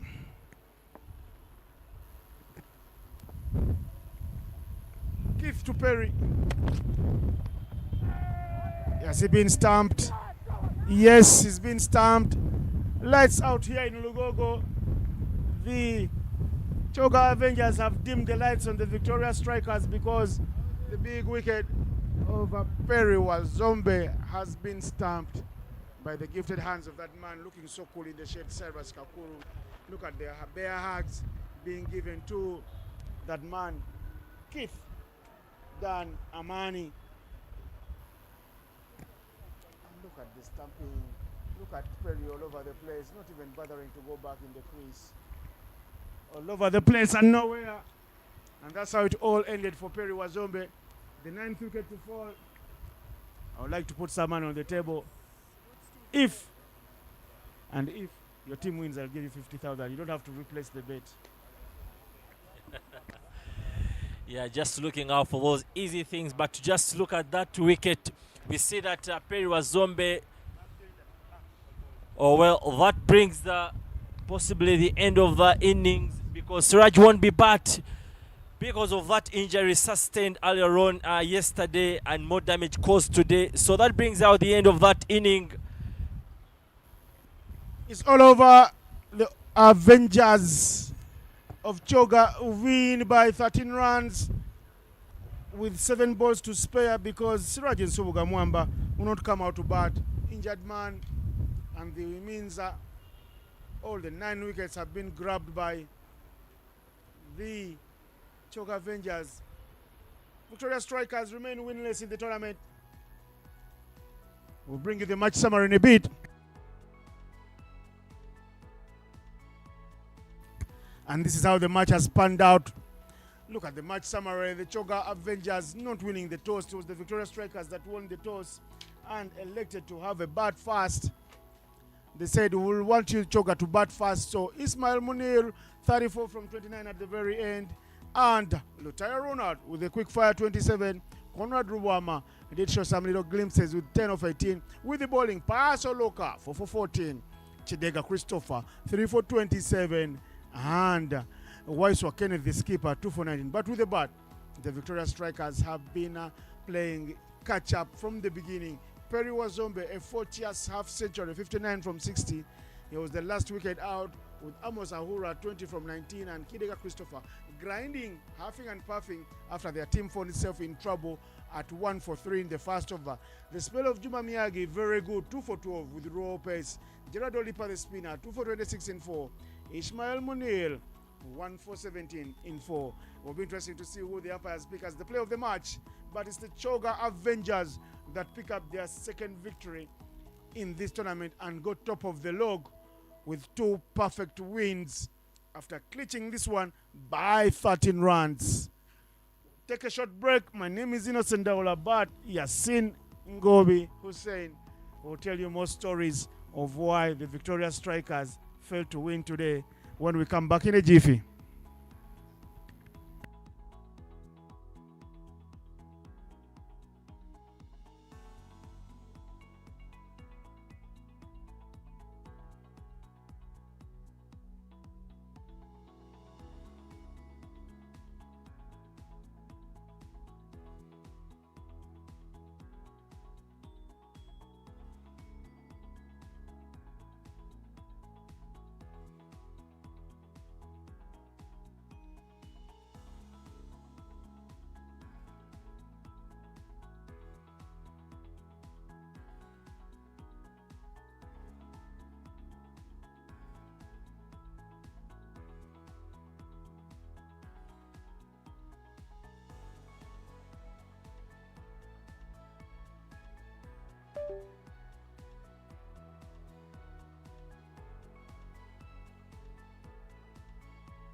A very good afternoon and welcome to the post-match presentation of the third game of the Great Lakes Men's T20 edition 2026 for the game between Chog Avengers and Victoria Strikers. But where Victoria Strikers won the toss, opted to bowl first, restricting the Chog Avengers at 129 all out in 18.5 overs.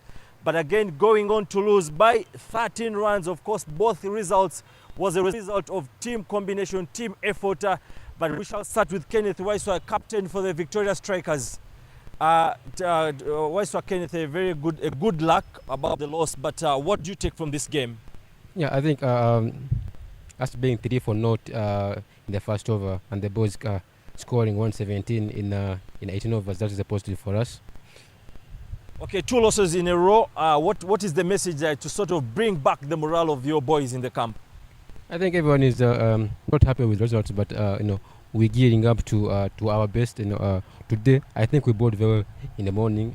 Getting them to 130 was quite good with our batting order, and yeah, for us the win is around the corner.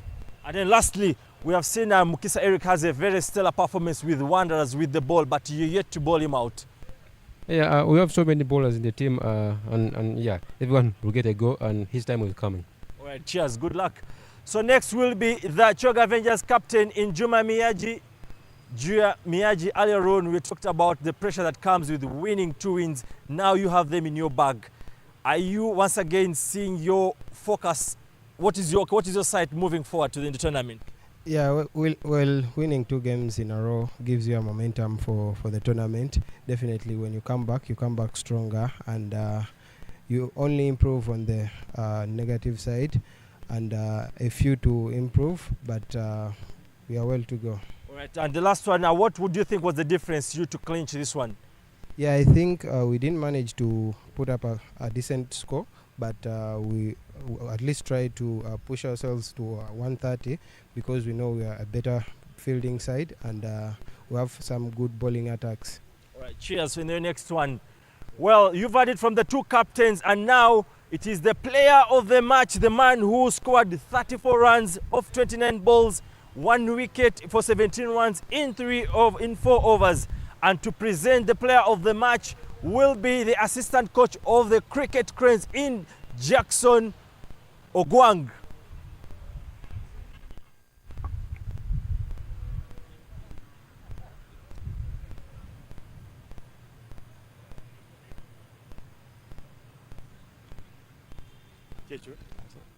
Yes, Munir, how do you feel about it? I feel good and great about the game. Yeah, we saw you yesterday. You got quite emotional.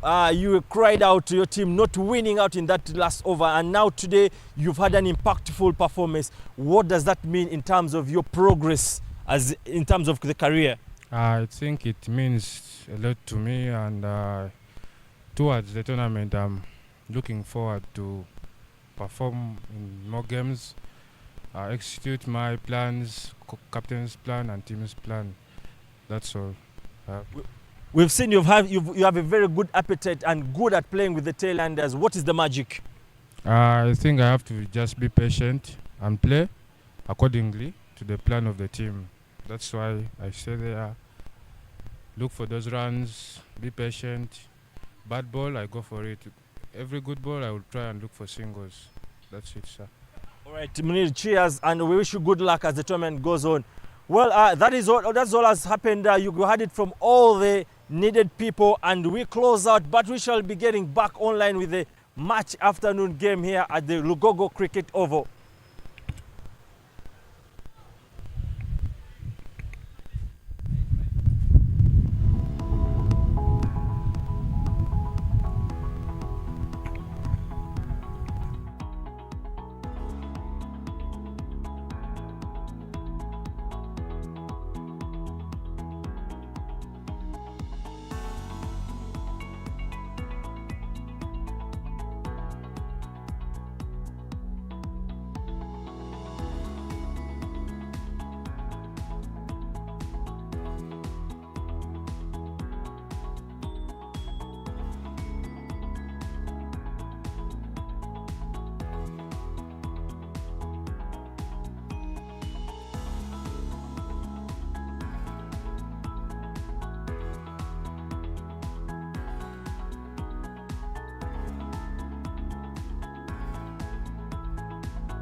It's a very good afternoon down here at the Lugogo Cricket Oval in the last match of the day between Bunyonyi Warriors and Imburo Blasters. My mate Innocent Daula was right in the center to oversee formalities, and let's see what transpired there.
The umpires are walking onto the pitch to get the game started.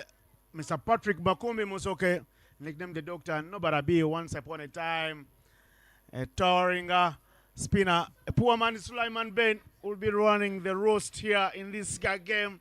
But I can tell you what, it was the Mburo Blasters that won the toss and they elected to have a ball. The game will be starting in a jiffy with the umpires already walking onto the pitch and the surface in Lugogo looking clean, super clean. They are the umpires in your frame. Patrick Makumbe Mosoke and Nobara B walking on to bat. Not walking on to run the roost of the game. And the game is going to be nice. Razat Alisha's Mburo Blasters will be bowling fast against Fred Achelamiza Bunyonyi Warriors. One team still searching for victory, the Mburo Blasters, and the other already with one in the bag, the Bunyonyi Warriors. Both teams wanted to bowl. Unfortunately, the toss can only be won by one side. But here it is, all set, and we'll be starting in the jiffy.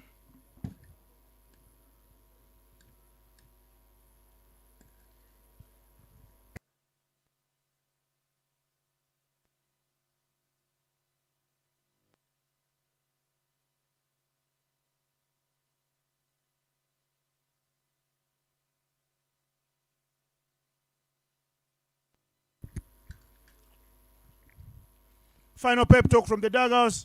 Not in your frame, but you will see them walking on Tall man there, ready to bat. Robinson Obuya, shot number 9 in your frame there. An opening batter for the Cricket Cranes. Missed out on that trip to Mumbai because of a little niggle here and there, but all is good. And he walks out to bat with a nice bag. The Bunyonyi Warriors are men on fire, men in good rhythm, and the dugout will be hoping that these two batters can catch some sort of fire and score some quick runs for their team.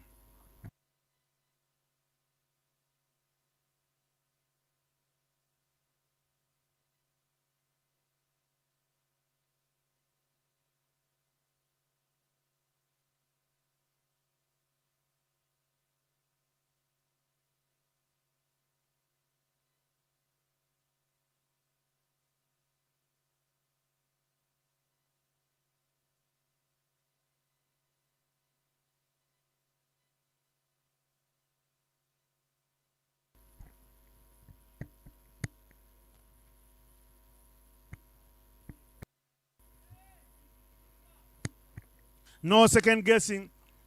Bilal Hassan will open the bowling for the Mburo Blasters from the Java House end here in Lugogo. And it's Robinson Obuya who will face the first ball. The weather has been like this. Hot, humid conditions with the sun piercing through the clouds nicely. And we're yet to see how they can make good use of these conditions.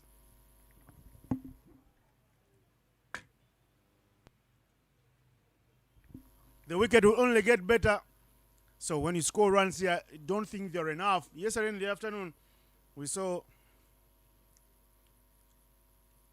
the Mburo Blasters scoring 176 after setting out to score 160 and then going on to score 176 when they wanted to score 160. Well, that was their target. And in the chase, even the Choga Avengers finishing on a 176. Before they needed the heroics of their captain Juma Miyagi to win the super over, both with the ball and the bat.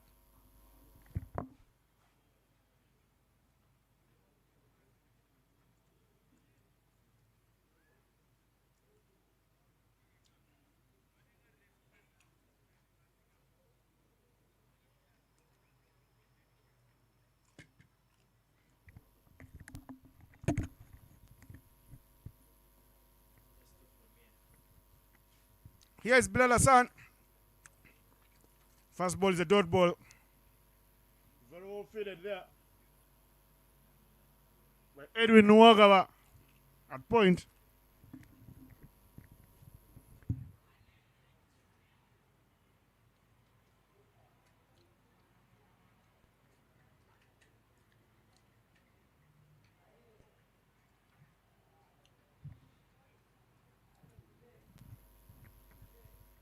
Robinson Obuya, the power was cut off early yesterday. What can he do today? In the zone, the flashing blade of Robinson Obuya today, taking no sighters and welcoming Bilal Hassan into the attack by peppering him through the offside. Shackles broken early on here in the spell of Bilal and in the innings. Robinson Obuya will want to do better. He is a man who feeds off runs. And the name of the game for him as an opening batter is runs.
Dan Billy, Dan Billy.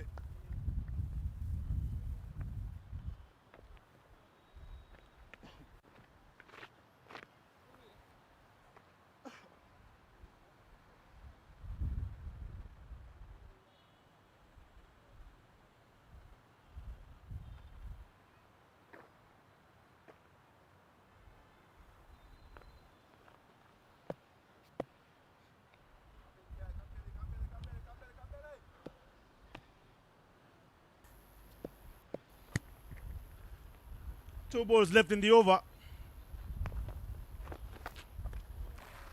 Flashing very hard there.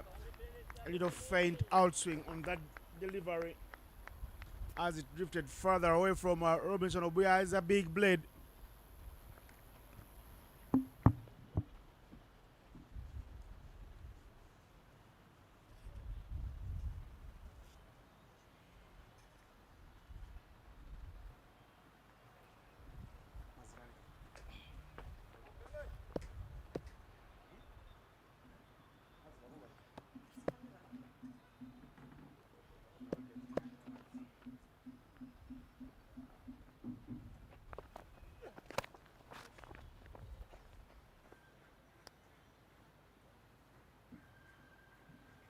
Robinson Obuya has been in fine fetto, in fine form in the opening over, and see what he's done. He's hit Mr. Bilal Hassan all over the park, but that is a very well square driven through the offside. The chase is on. The chase will be in vain.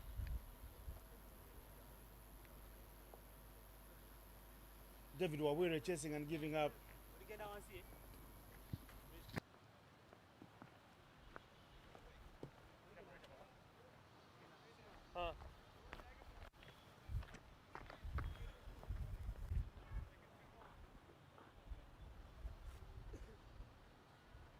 Over.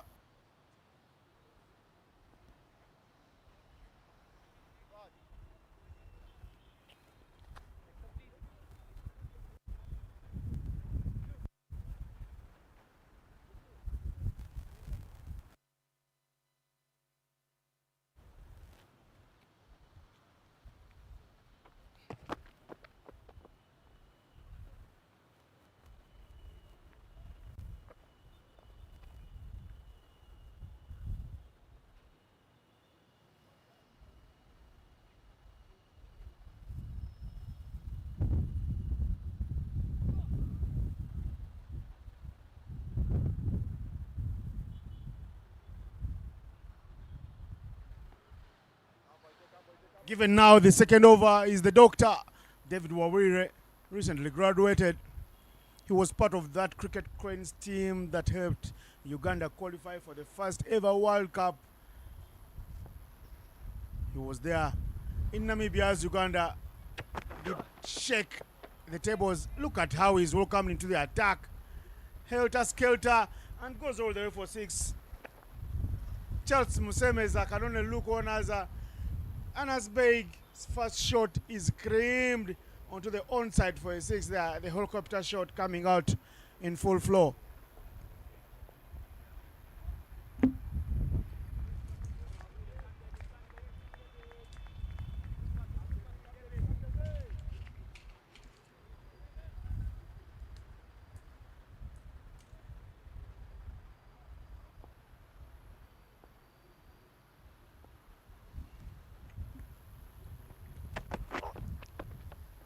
Better ball from the David Wawire, the doctor. Outside off stump, no answers there. Provided by Anas Bag. Beautiful game here. The Blasters want victory. They have a change in the side.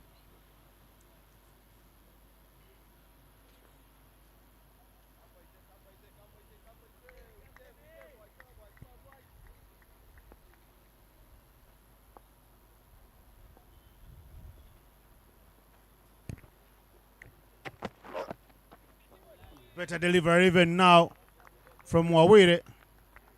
And Asbeg just swinging for the heavens and hoping that luck will catch him along the way. But there are no bus stops mid-air. When you swing like that, there's no stopping. And you're not playing good cricket. Yes, there was a six to start things up. But what do you do in the second over? God forbid, it's not looking good on you and us. 20's up. He's blasted that one straight to the man. At mid-on, Fahad Mutagana.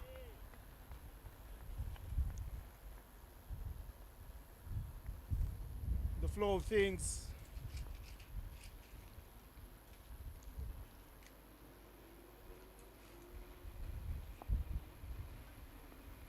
A little different.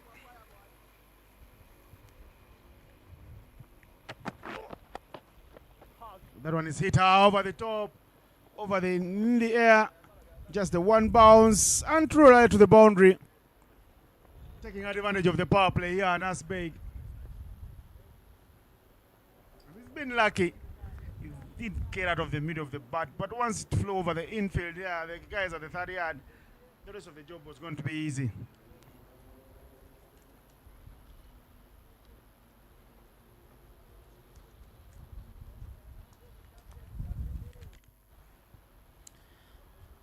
Five balls bowled by Wawire now.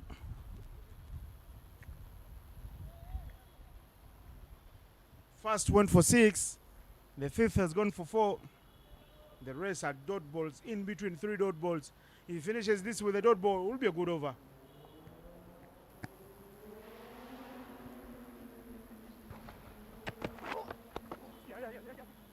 Touch and go. He wants the strike. And they rotate the strike. David Wawire. His over goes for 11. Bilal Hassani's first went for 14. And at the end of the 2 overs, the score is 25 without loss.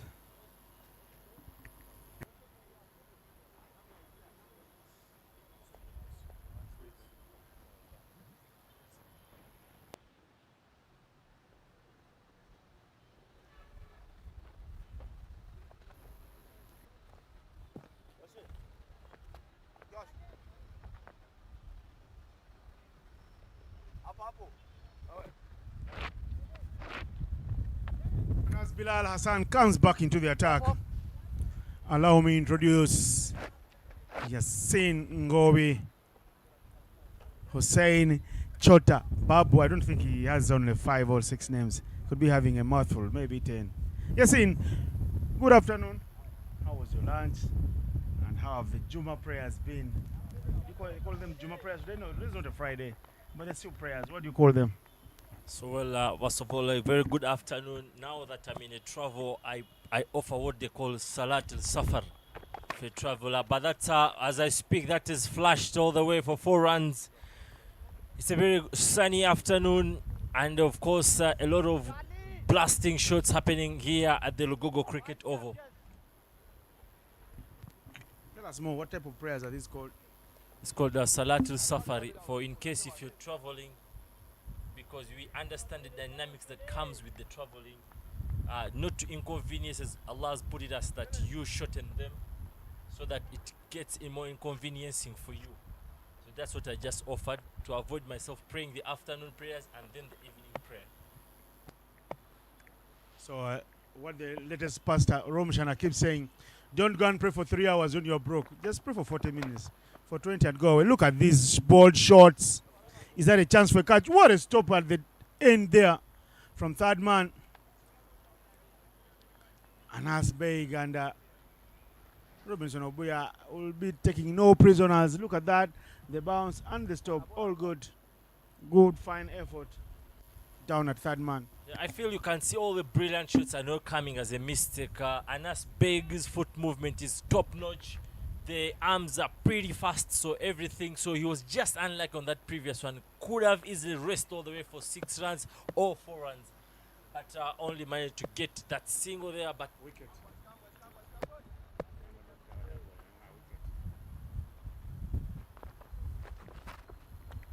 He's been swinging like that, swinging wildly, and every time it is middle it, it's been a boundary. The 30 coming up in quick time. I think the intent has been very clear. Just to let you know, Anas Beg crashed that first half century of the tournament, and with the way things are, feels like it may be early, but you can see from the intent that is wanting to just get over that line once again.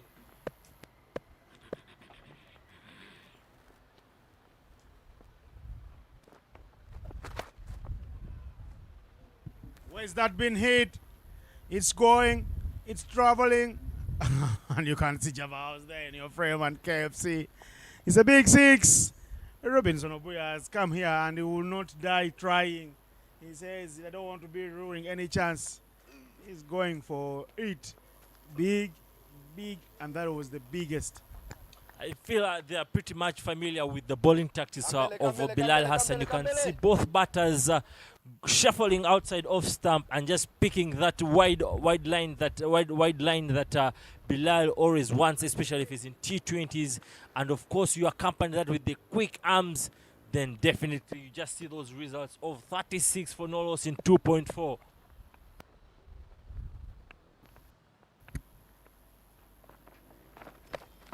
Again, Robo goes pulling. That is a lot of power behind the shot from Robinson Obuya. Sixes and sixes have been flying early on here in the innings. Pure carnage from the two batters. Once again, shuffling outside of stump to just allow to align himself very well with that in-swinging bouncer and all the way bouncing on it to send it all the way.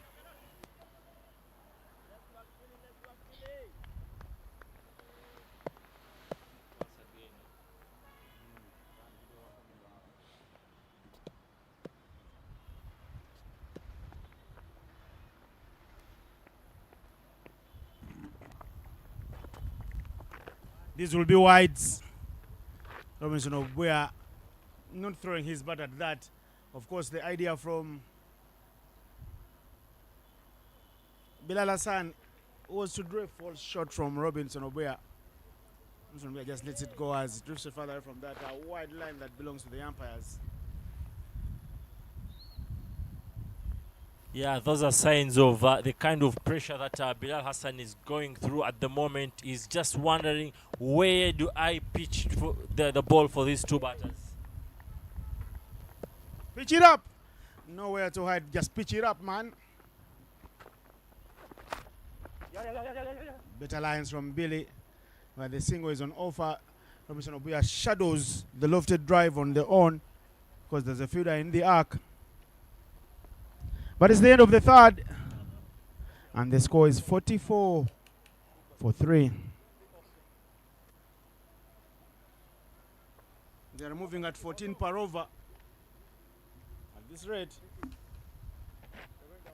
I think they'll get to 250 plus. Let's see how it unfolds. Yeah, with the level of concentration, the kind of footwork we're seeing from these two batters, the quick arms, you want to say that that is a very, it's a big possibility. Yeah, just around yesterday we had the big scores of 176 and teams around this point of time after 3 overs. Mburo Blasters were at 31 for no loss. And here we are. And then the Choga Avengers were standing at 21 for no loss. But here we are. The Bunyonyi Warriors way above that. So that can tell you that the 200 or something score is a very much possibility. But Joshi into the attack. The leg. Center.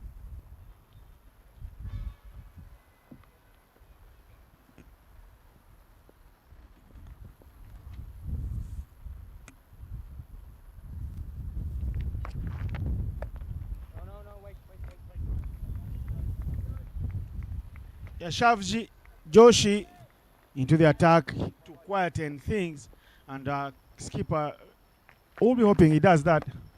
But look at this chance for a catch. Does it travel all the way? No.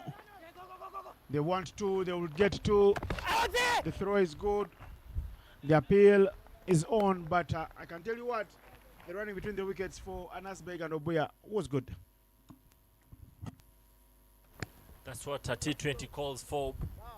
Top level fitness, quick running, just to sort of put the fielders on to that much needed pressure. And this is exactly what we're seeing here.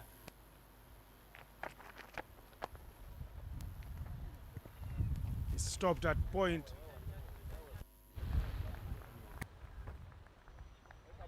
But Suleiman Sharif looked like he wasn't convinced. It looks like he didn't do it with conviction, but he ended up stopping it anyways. Yeah, all that is needed is that stoppage. That's it. This is huge. Hit into the kitchen here of the tennis club and goes all the way into Ginger Road. A half tracker, Robinson Obuya today comes out. He says, I will show you where I'm called Robo. Robocop is on fire.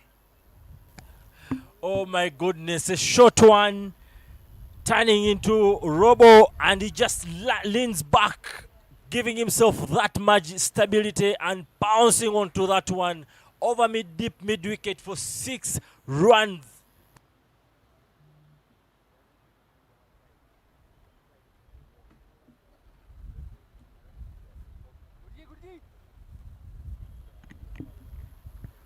State of affairs here in Lugogo, the search party has gone hunting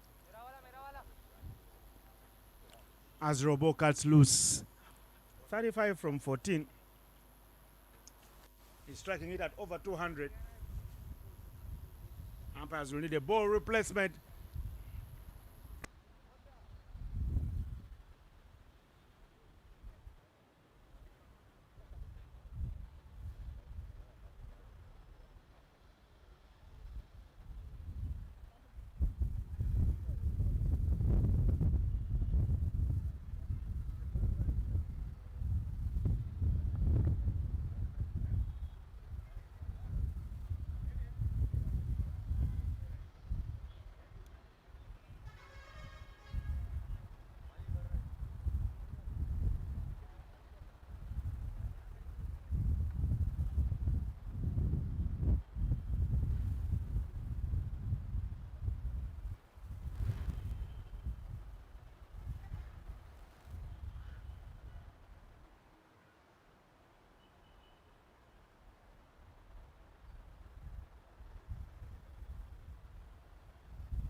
Lost ball has been the order of the day in just match day 2.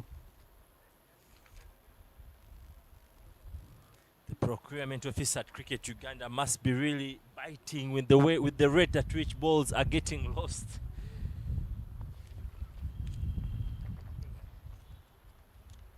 Just match day number 1, Innocent. 26 sixes were smashed in the day.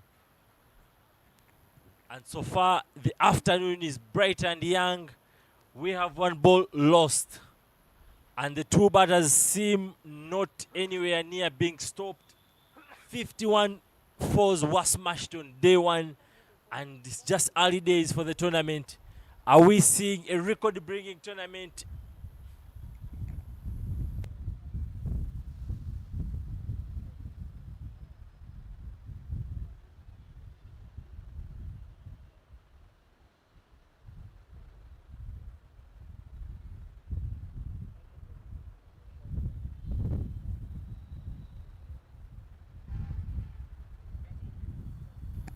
The umpires just going through that routine to make sure, as the rule earlier on happened, if it's 3 overs below and the ball gets lost or damaged, it's a new ball to be replaced. But anything above 3 overs, that means the ball you must replace with what is closer to what has been lost. So that is the principle, and that explains that slow over, that continued delay, as the umpires just have to make sure everything is put under the right practice, and that explains the experience and wisdom behind the two umpires standing in today in Nobata B alongside Patrick Makumbi, who doubles as the umpires manager at Cricket Uganda, and of course a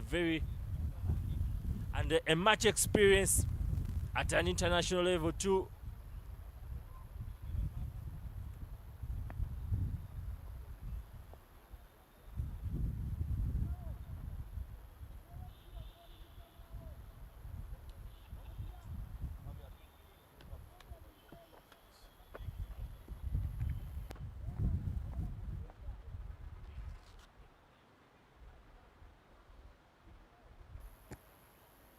Yeah, I feel anytime soon from now, everything should be set. Robo going on through warming up, not to allow himself to cool down with the momentum he has so far picked up.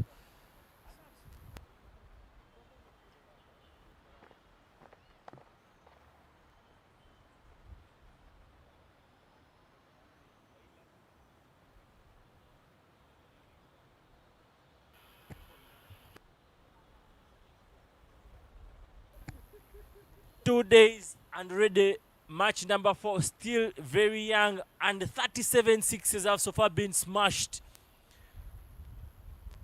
in the current innings. We're looking at 3.4 overs gone and 4 sixes have already been put to the display. 5 falls into that direction too. The Great Lakes men's T20 tournament looking to chasing that century mark for when it comes to 6 scoring, and that is now the entertainment that everybody is yearning for when it comes to cricket. I'm just wondering if there's any other fan who would pay his ticket to go and watch.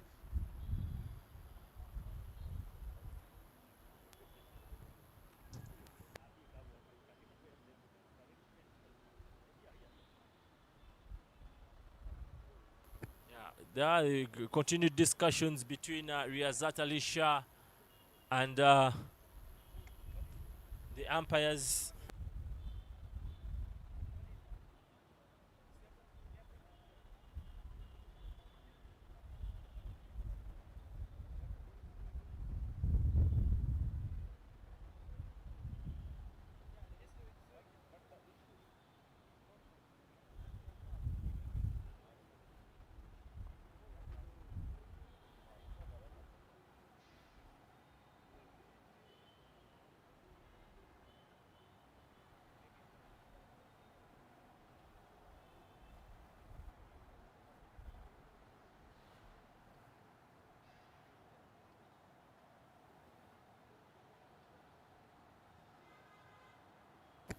Yeah, continue discussions just to make sure everything is in the best practice.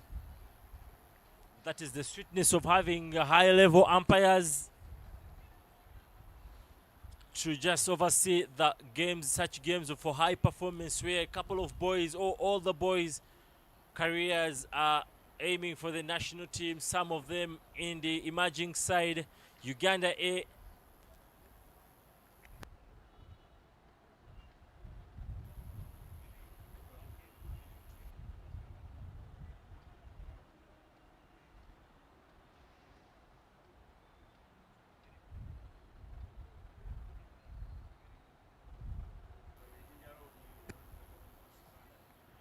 That is the highlight of that previous shot off Robo. That he took on Bilal Hassan towards the tennis court there. That's how quick he really didn't come off the middle of the bat, but the power that was put onto that was the square one, and Point had nothing. He had no chance about that one. Another one there. The strong wrist from Anas Beg. That was the opening of the proceedings when it came to sixes from Anas Beg. And that one that slapped through covers there all the way through the dressing room there. It has been brilliant batting on display this afternoon. And Imburo Blasters were out to wonder where will the breakthrough come about. As we speak, Joshi in the middle of the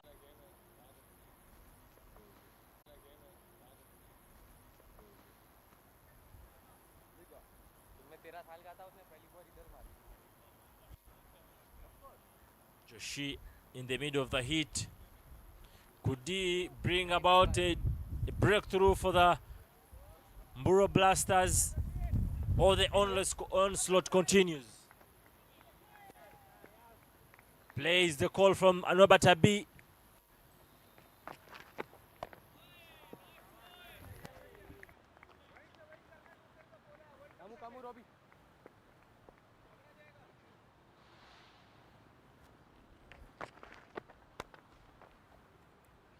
There is Robinson Obuya not stopping. There was a break in play, but that break in play won't stop him from continuing to pepper the boundary with balls. He's been spraying boundaries here like a man with a sniper's rifle and shooting out aimlessly, but he's hurt.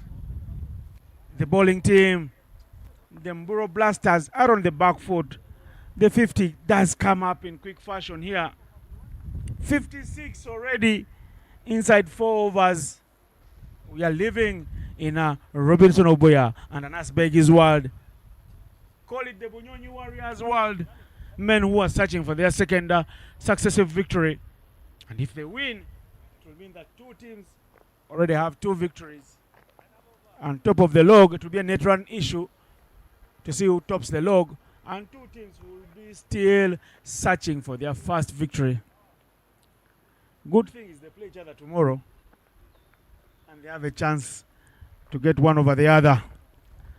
The doctor, David Wawire, will be coming back to ball now over number 5. It's 56 after 4, and that's exactly 16 runs short of the record breaking yesterday by the very team they are pouncing on, Mburo Blasters, who set that power play high score of the tournament so far, 72-1. And here we are, the Bunyonyi Warriors cruising at 56 for no loss. It's all happening here. And Asbey continuing to throw the kitchen sink at the bowling mercilessly and getting lucky with every swing. See how that one flies over the clip cordon. Once it beats the keeper, the racing it had, the real wheels of pace it had from the bowler, it was always going to be a boundary. No one stopping that. Of course, nobody should be stopping that. Outside of stump, pitched up. What do you expect? Wild swing, and then us managing to get that flying edge all the way.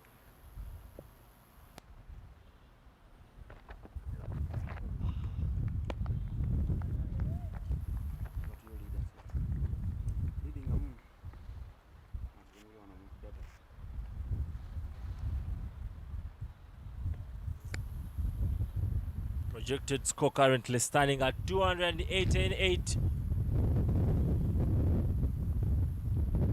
Bilal Hassan giving Doctor a much needed morale booster there.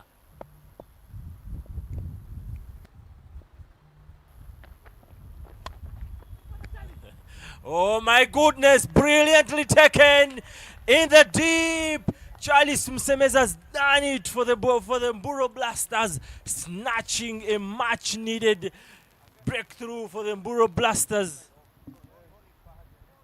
This is brilliant piece of fielding from a ball that you would think would have easily flew away to the boundary, wide swinging away. There is the doctor in full flow. Takes a little pace off and bowls it to wider, so he tries to play the St. Anne's, but look at how Charles Musemeza was committed with a diving effort to complete a catch. Much needed breakthrough, and Asbeg has to be walking back. And Bunyonyi Warriors camp persists with the elevation of Molongpo.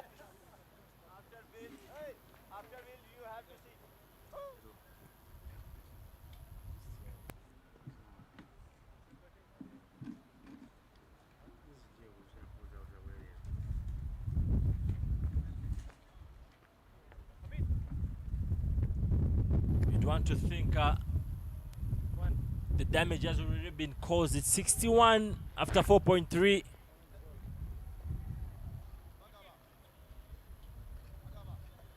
And here comes Mulongo Paul.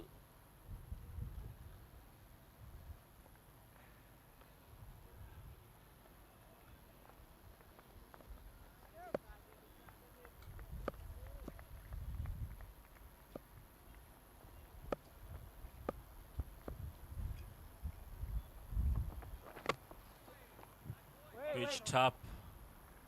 And Jack jumped out from Mulongo.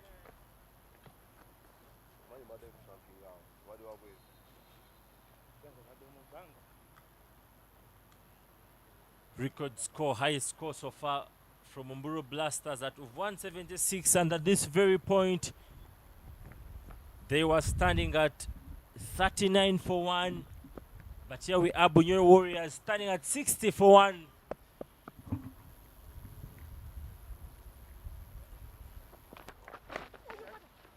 Edged there down to Charles Musemeza, who's taken a nice beautiful catch diving forward.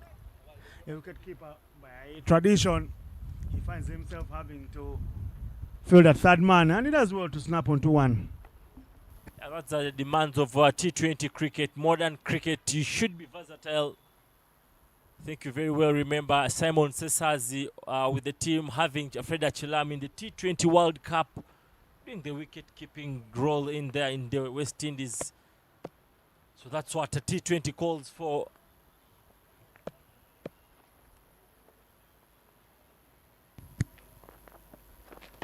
Short, but this time the change in bounce doesn't allow Robinson Obuya to pounce onto that one, and closing out the over 5 for 61 for 1. The fine over from Wawire after the first one was hit for many.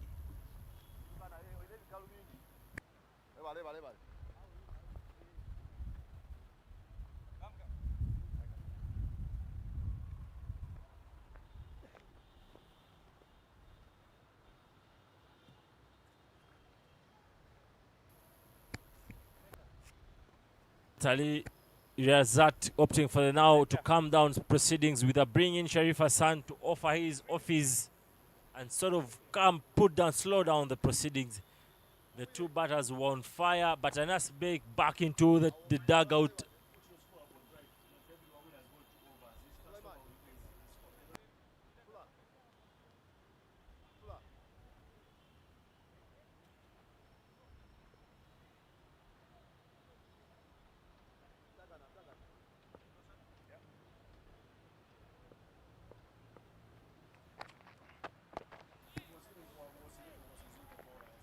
Short of length, but Mulongo doesn't really align himself right into the line of the ball, and nothing out of that.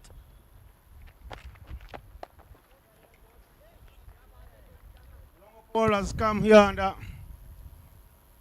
not continue the aggression of Anas Bey. I like to see him give it some support, Robinson Obuya.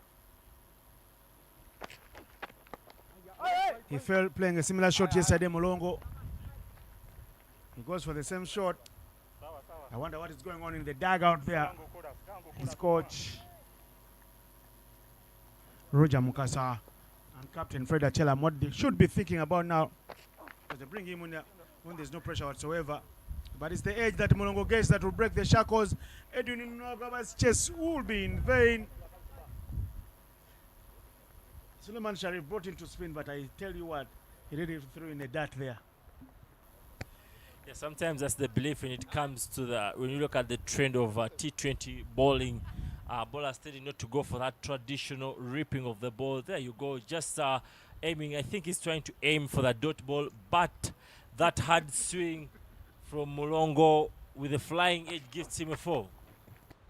This time round, Mulongo pulls, and he pulls in the vacant region. 2 back-to-back boundaries from the man with the young man with big muscles, Paul Mulongo, from Ginger to the world. Looking good.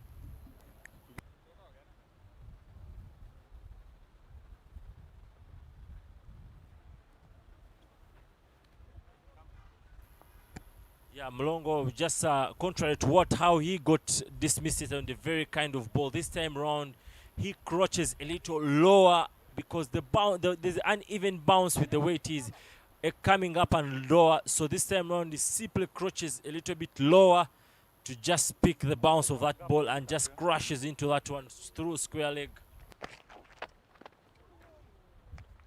And delivered in the over from Suleiman Sharif. His first over has gone for 8. The back-to-back boundaries there hit by Molongo. Only the blemish in the over.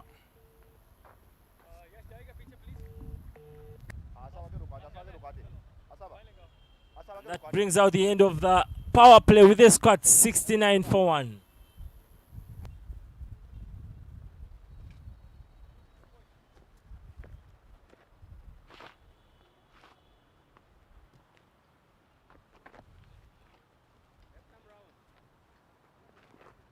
Unyonyi Warriors falling short by 3 runs to yesterday's highest power play score of the Mburo Blasters of 72 for 1.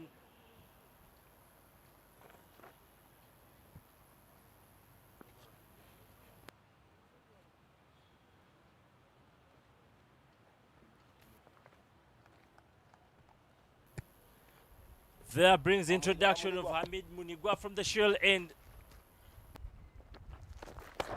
Shot pumped over the screen for a mighty 6-run. Robinson Obuya not interested by that stellar bowling spell from Munigwa yesterday. This time round he starts with a short one. And Robinson Obuya tells him, I've been to the World Cup and this is how it's done. The primary objective of this tournament was that the youngsters can learn from the senior players quickly. But look at what Robinson Obuya does. This is a meting out punishment. Good delivery outside of stump, but because he leans back and has long levers, Robinson Obuya unleashes the horizontal bat and slaps it straight back over the bowler's head and over the side screen, a maximum anywhere in the world, because there are no fielders behind the bowler's head.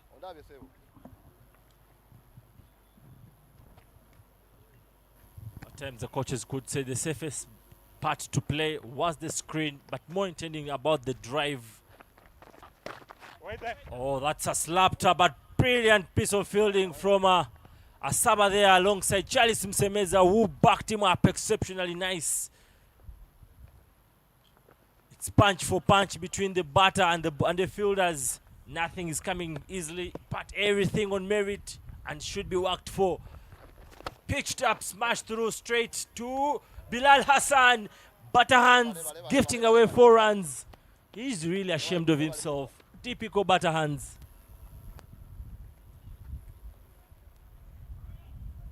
Munigwa trying to quieten the noise here on the park, but Robinson Obuya's blade has been real fire.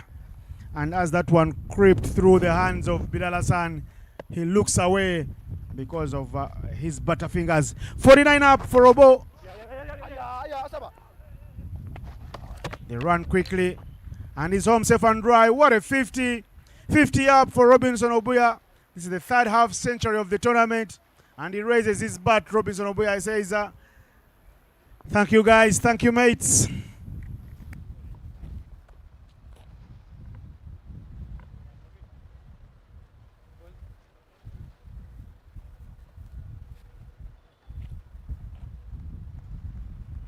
Vale.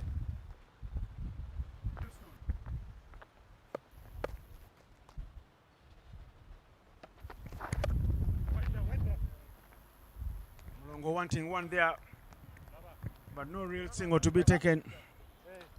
6.41 for young Munigwa Hamid, who has got to learn on the job. The sweep from Mulongo straight to the sweeper. And that closes out the 7th over with a harsh treatment to the youngster, but it's 81 for 1.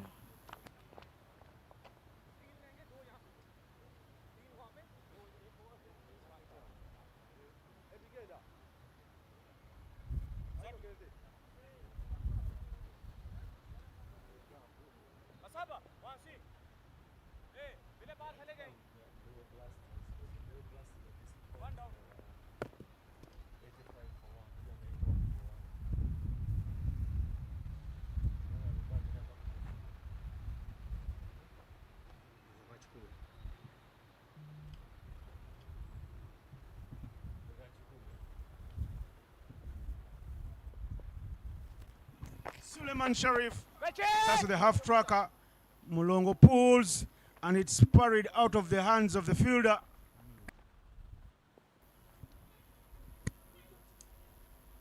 The doctor, David Wabwire, pulls down a tough chance. Should have been able to solve that one, but it was traveling quick and it was also running in. Robinson Obuya, look at him. He goes for a beautiful 6. That's a inside out over long off. Riyazat Alishas just got to run across and fetch from beyond the ropes. That was a brilliant lunge. That was a quick, brilliant lunge of the left foot into the pitch of that ball and just going through that one with those fast arms, sending away all the way.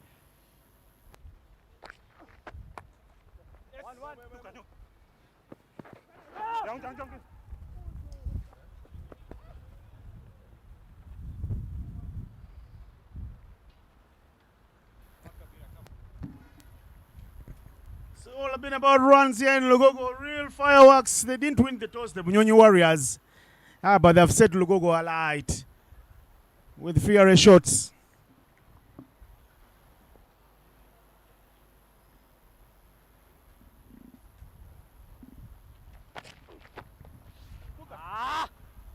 There he goes again. Robinson Obuya, everything is touched today is turned into gold. And everyone is telling him, don't remove the foot from the pedal. Continue stepping on the gas. And there's Robinson Obuya. Look at that. Real class behind the shot and real power for Robo, who's taking the bowling over the Mburo Blasters to the Cleaners.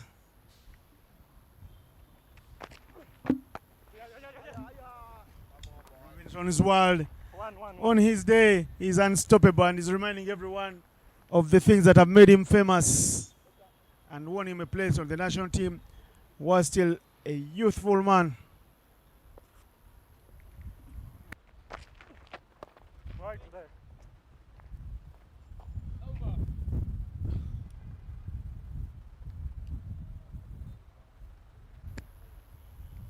Closing out the 8th over with 95 for 1.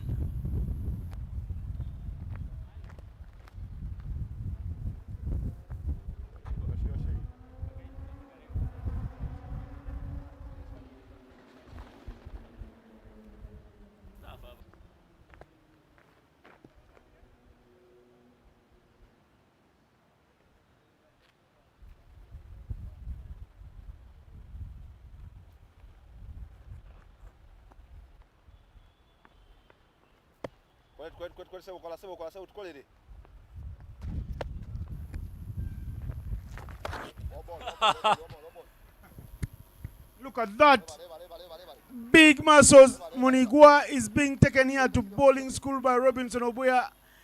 He can't know or find any decent patch on the wicket where to bowl for Robinson and it won't be tucked away.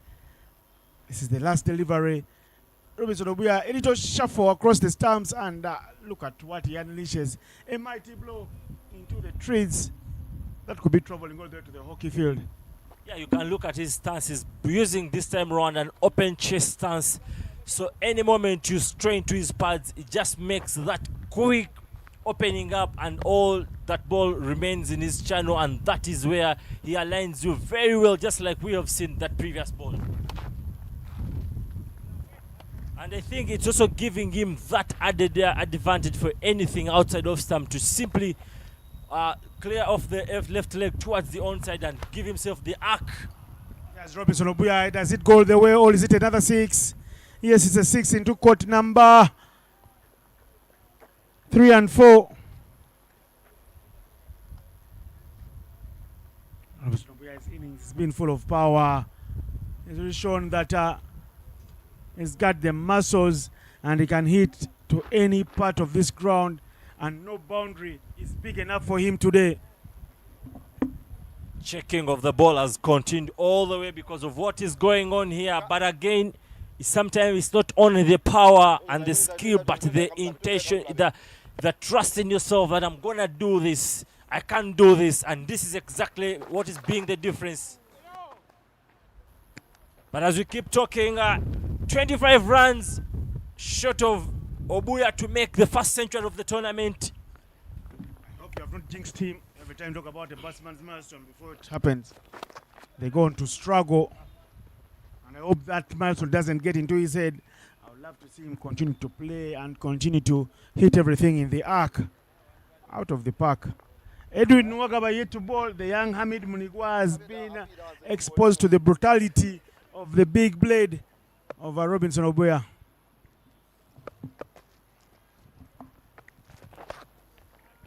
Of course, the 100 coming up in this particular over that has already gone for 13 runs.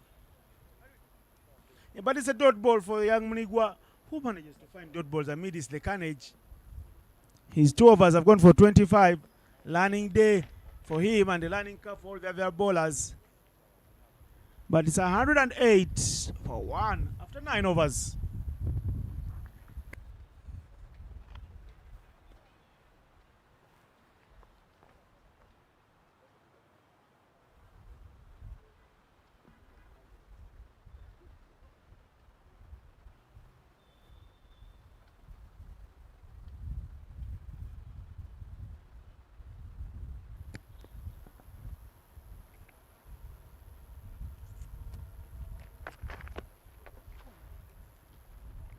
The Bunyonyi Warriors currently ahead of the Mburo Blasters score, because at this stage the Mburo Blasters were standing at 101 for 2, but here the Bunyonyi Warriors standing at 108 for 1 after 9 points.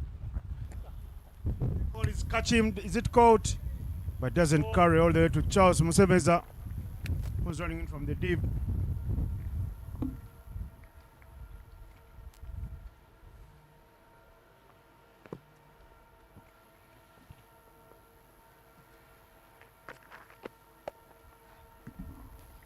Hit across square, but the chase is in vain. 2 fielders converging only for little chat and asking themselves what has happened to our bowling today, because they can't seem to stop that.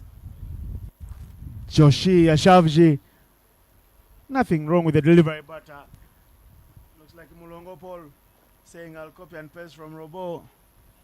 He's finding inspiration from the Robinson who has been hitting the bowling and is doing the same. And also the difference, I think, with the way he has pulled or slog swept is that he's not really keeping his body up, but a little crotch tilted lower because of the uneven bounce that is coming off the wicket. And you can see how much control he has into his shots. More carnage, more fireworks. Mulongo saying, hello, Robinson. Look at me. I can do more like you. Once again, you look at that crotch, it's not much more raised up. He's taking his time, keeping himself a little more lower because of that uneven bounce, once again being coming off the wicket and giving himself the best opportunity to punch on every ball that is short of a little bit touch of the length.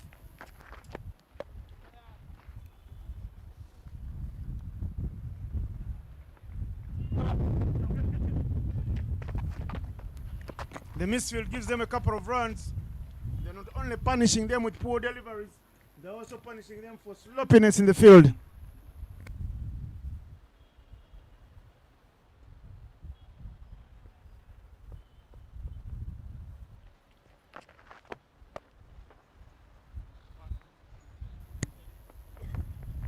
Double teamwork at the boundary there, serves a certain boundary.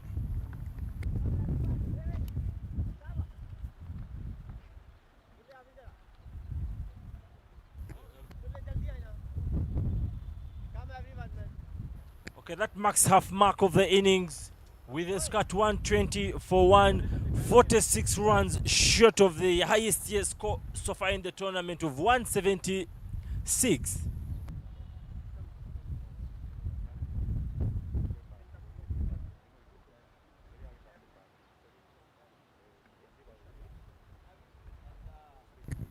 Of course, there is the circle of trust in the middle and everyone joining in. And I can tell you there's only one idea going on there. They won't take the water break, but they're talking to each other and saying, let's rally from this. Let's pump ourselves to rise from our own ruins. And they're telling each other, let's start afresh. Because it's not over. Because if they go about business the same way they've gone about in the first 10 overs, 250 surely is on the board. For now, they'll be thinking, can we give them only 50 or 60 runs and so we can chase down 180, or can even do better and restrict them to much more less. That should be the belief. And that circle of trust. Let's see if it was full of purpose, whether somebody heeded the call. And guess who they turned to? Edwin Nuwagaba, former Baby Cricket Credits International. His brother Zephania Arinito Katunji is scoring runs for free in the UK in the division cricket there. And the elder brother also played for the Cricket Cranes while still a teenager for the Cricket Cranes. And he's one of the young players that I know scored so many centuries and double centuries in schools cricket.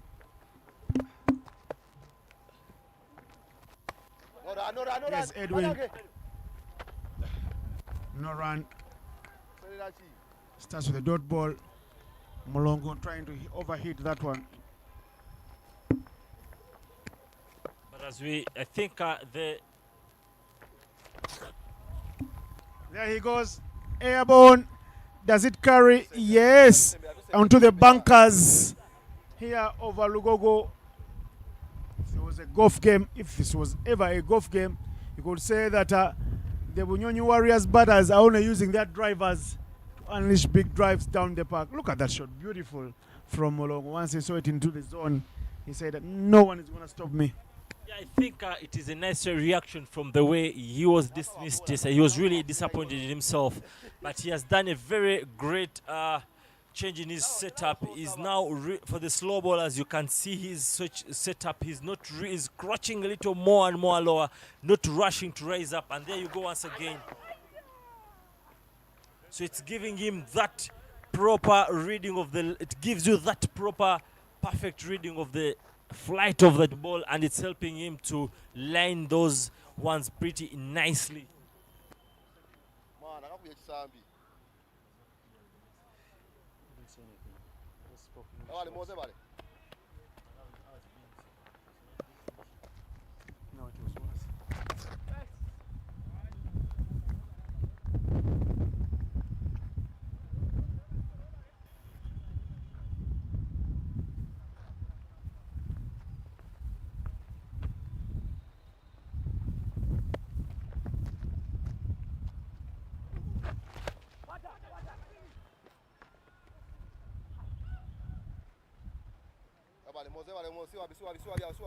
Another big one from Robinson Obuya. There was a circle of trust to pump up each other to deliver better.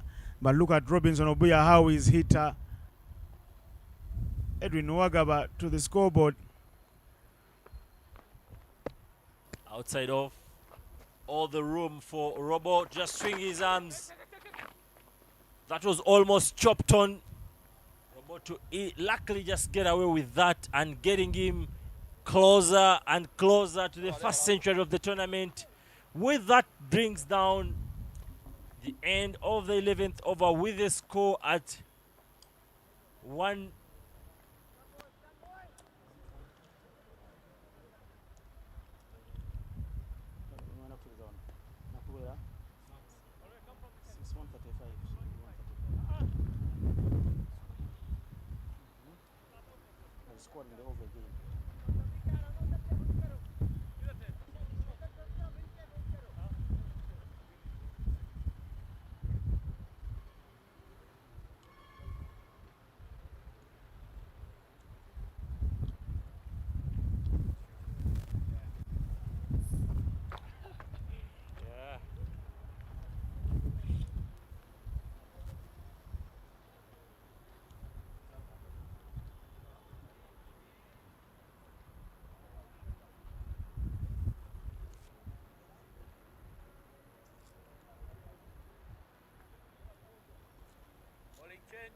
Right arm over.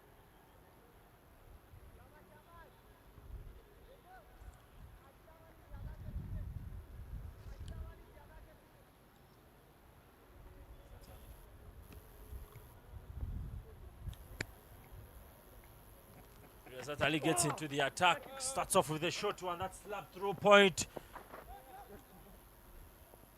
Very lucky for Yazatali to just get away with that, as in that could have easily raced all the way for 4 runs. That's the ideal start you would want as the captain of the side with a sort of onslaught that is on. Robo seeming unstoppable, just 15 runs short of.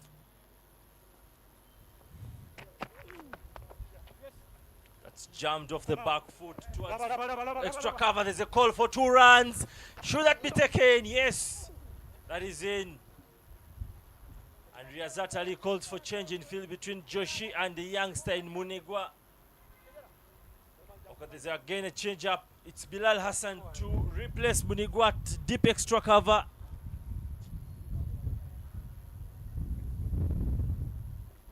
The Celtics derby is already on with Scotland setting up 161 for 5. And Ireland currently standing at 70 for 4 with 92 runs hidden from 43 runs.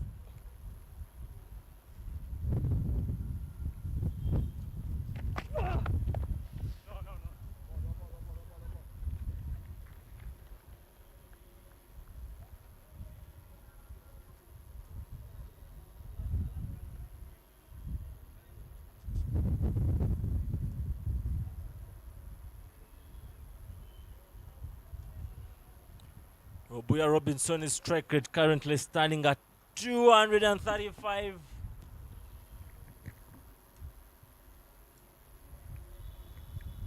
Was really taking the bowling to school today. That's in the air. Who wants it? Who wants to catch? There is catching practice on offer. And the catch is sword by Charles Musemeza. The golden arm over Riyazat Alisha comes into the attack.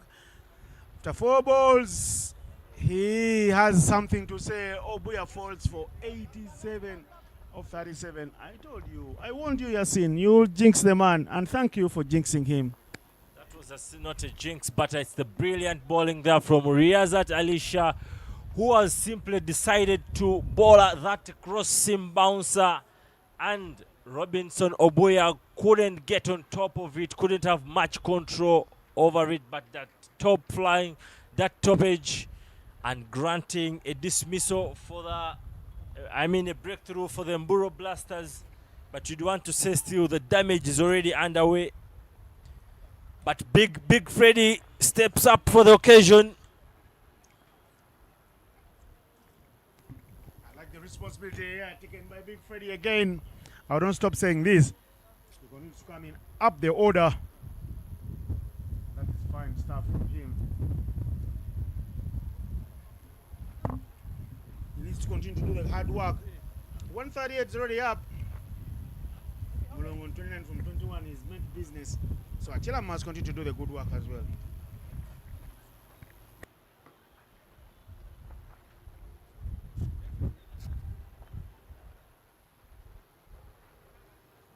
Right arm over. 2 balls.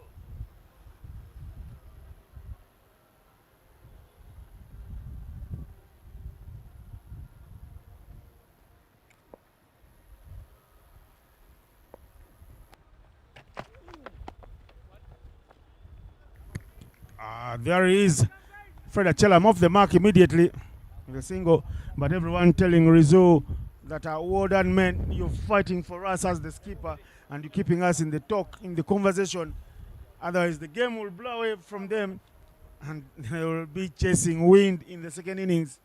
If they can keep this to 180, 190, at most 200, they could believe in the second innings. But if it ricochets further away from 200 mark, then that's a different story. Mlongo pulls. Does it beat the fielder? No, that's a fine job from the doctor, Wawire.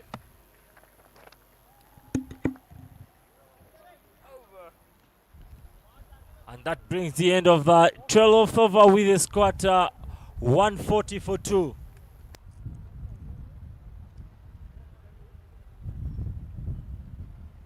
Good game. Good game, Bembera Mchiwakeba, good game. How was West Indies playing? West Indies. Not now, eh?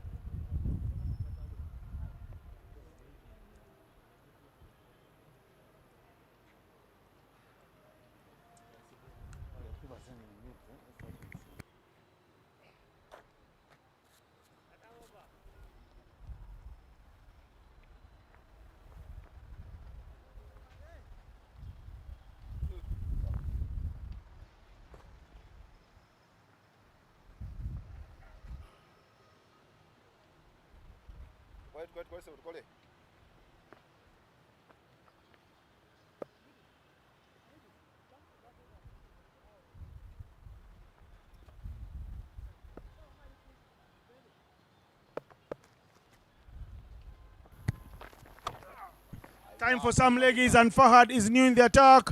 Where is that being smoked? Mulongo playing Sam Robinson. We are like shots here. Call them Siamese twins with the way they are batting. But Mulongo has also taken a liking to the bowling over the Mburo Blasters. And Fahad Mtagana, with some leggies, is welcome into their bowling attack with a big, massive hit by Mulongo. The 146 is up. I think the extra bounce of that ball gave Mulongo all the bounce needed to just work on and send that pretty high into the skies.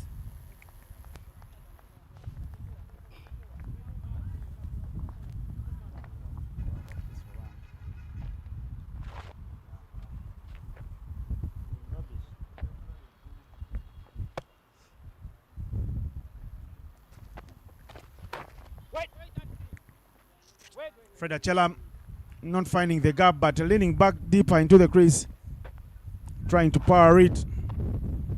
He's a man in need of runs, Fred Achelam.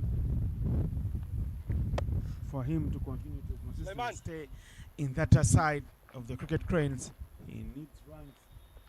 His wicket keeping alone won't be enough when the selectors start chopping and cutting who travels to Dar es Salaam. There's Achelam with the sweep, one of the finest sweepers. He only gets one for that sweep.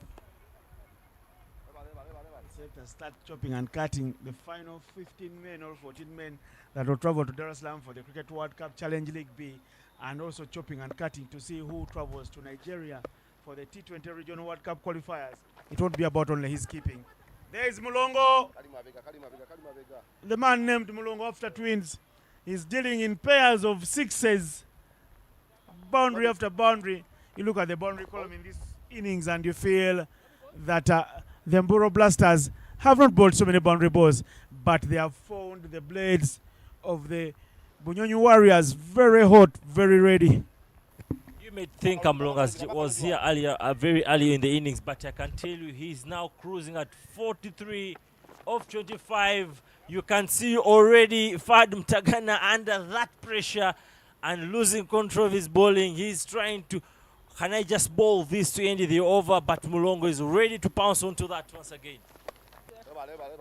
And now, after playing two intentional shots over the top, he sweeps one in the over and maintain the strike. Mulongo wants the runs, and Mulongo is getting the runs. The 150, of course, coming up in that last over.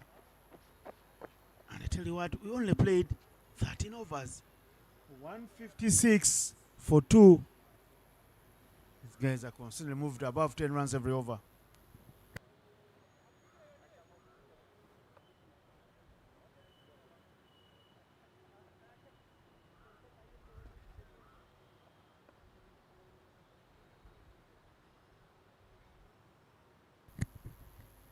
Between Fred Achelam and Mulongo, must be one. Continue working hard for us, mate. Don't relent.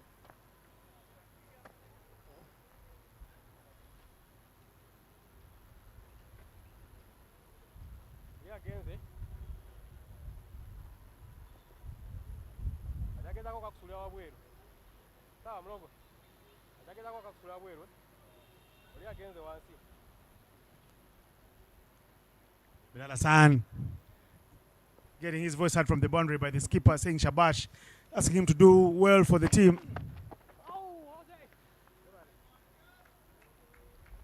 Something on that.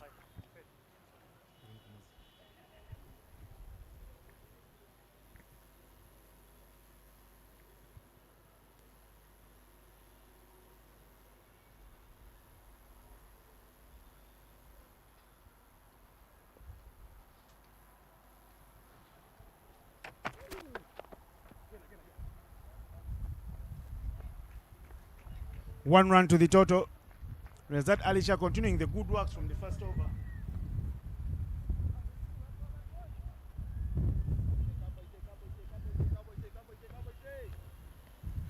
only bowler to steer clear of the chaos.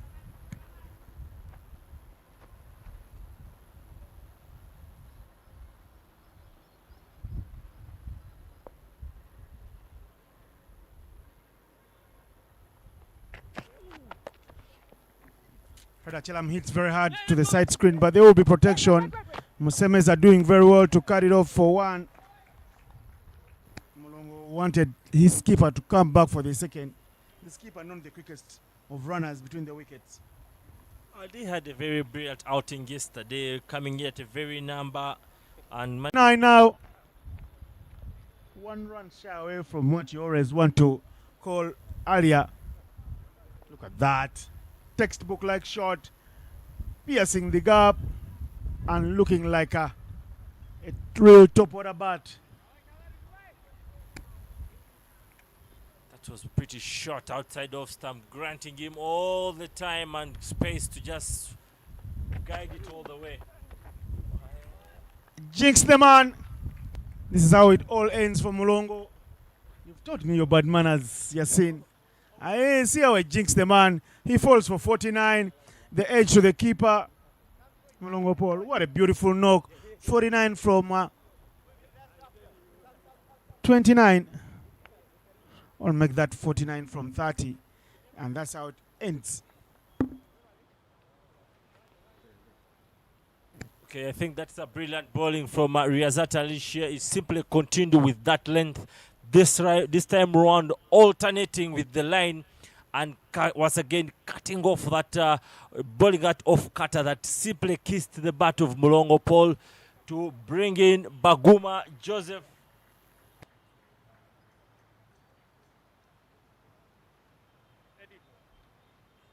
Eddie, ball maker.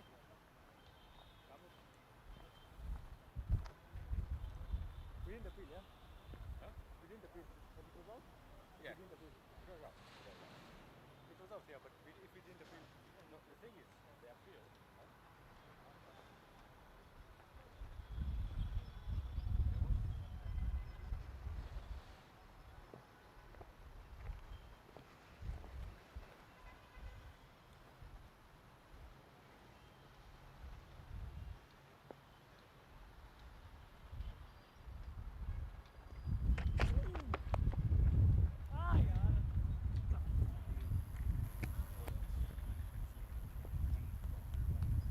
Baguma walks in and doesn't stop. The runs continue to flow. The carnage has been surreal. And amid his Riyazat Ali Shah's good bowling spell, the carnage continues here in Lugogo. The chase from Bilal Hassan. He gives up. He gives up. He knows he will never catch up. Innocent, you can never get in the way of a four. Always a four will be always a four. You could see that was a four all the way from the bat to Sharif, crawling over it. What else could Bilal do apart from just giving that picture that he was really after it? But in the end, it was a four. End of 14 overs, 166 for 3.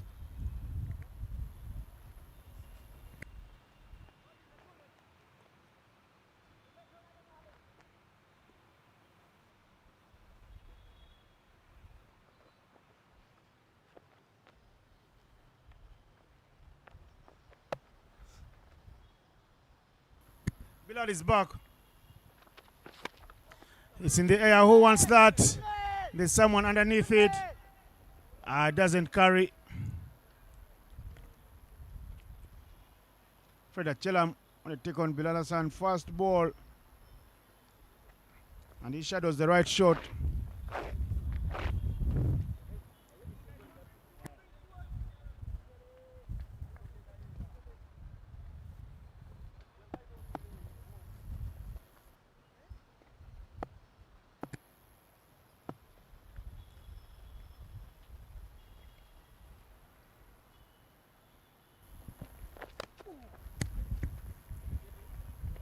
Benjamin Baguma played just 2 deliveries. He's got 4 runs. Fred has played 5. He's got 4. It's early days in their innings, and they have got a lot of time to play. 33 balls to be exact from now on.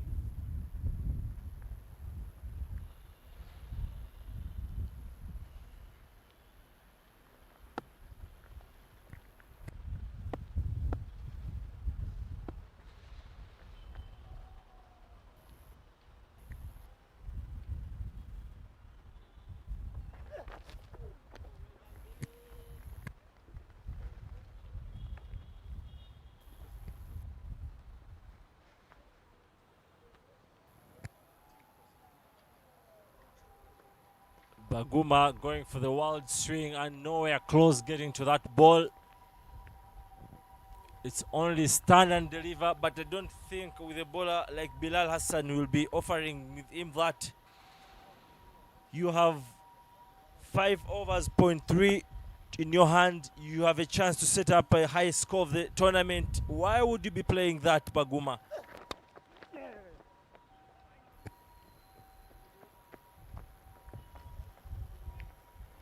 Lobby boss. Fred Achelam needs to be talking to Baguma that, hey, we can really push this to over 200. Yesterday, we saw haste being pulled here, just like everyone had thought it was Mburo Blasters to take this home. But all in our shock, as the Bunyonyi Warriors pulled off a haste.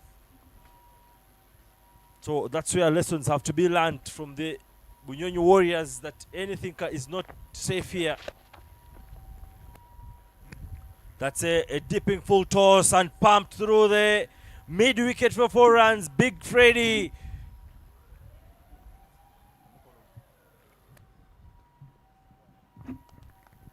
Freddy just the shimmy and finding the gap on the onside, right in front of his heart. Gets a Rosing Up plus. He's the captain. He wants to lead from the front. He doesn't want to be bogged down. And there's the little exchange of words, some choice words between him and Bilal Hassan, with whom they have fought so many battles for cricket cranes and Uganda on the international stage. No love lost.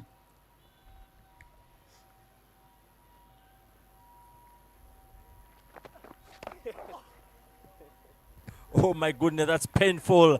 And that brutal eye of Fred Achelam towards Bilal Hassan to close out the 15th over with 172 for 3.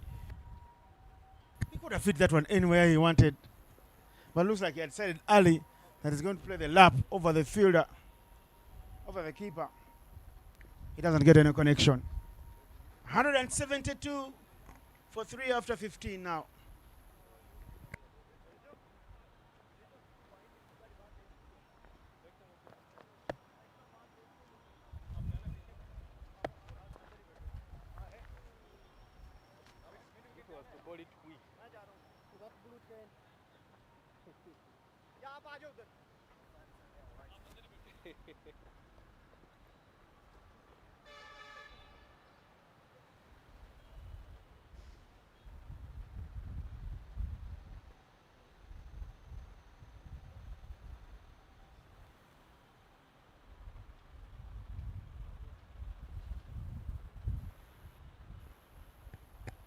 Doctor into the attack.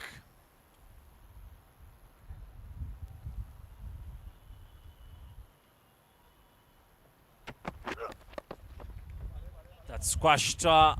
It's a stand and deliver response from Baguma. But he should be very careful about that approach that he has displayed today, because when you're looking at how the bounce is coming, it's on and off. So one could easily sneak through the gate and he'll be packing back to the dugout. But it's Big Freddy now against the Doctor, former teammate at the Cricket Cranes.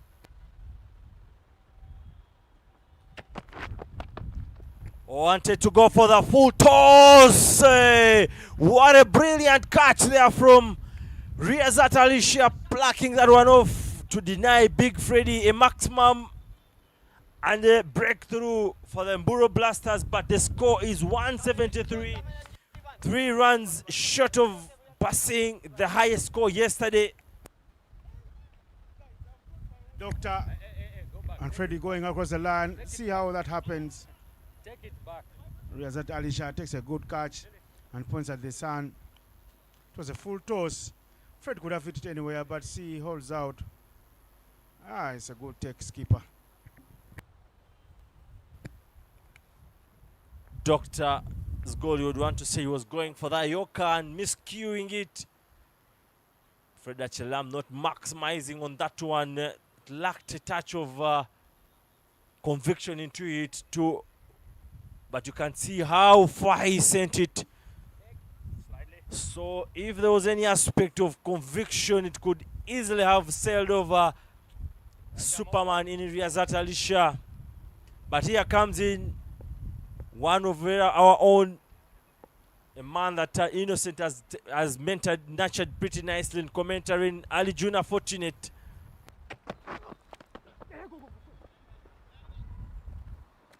Not wasting time. He's not one who puts a price tag on his wicket. When he goes out there, he puts his heart. He wears his heart on his sleeves and he wants to fight for his team. Fortunate, we'll be hoping he's fortunate today. He was asking me out. He prays we don't mention his name, and this is exactly the moment he steps on the wicket. We've so far mentioned his name more than 3 times. Two close friends, Fortunate and Joseph, both Nakasura products. And they're off running. The doctor shot the stumps, could have had a Fortunate, unfortunate. With him being once again unfortunate with the commentators putting him on the show every after a single ball since he stepped on the wicket. I guess him listening out this, you'll have a go at his team leader, Innocent Ndaula.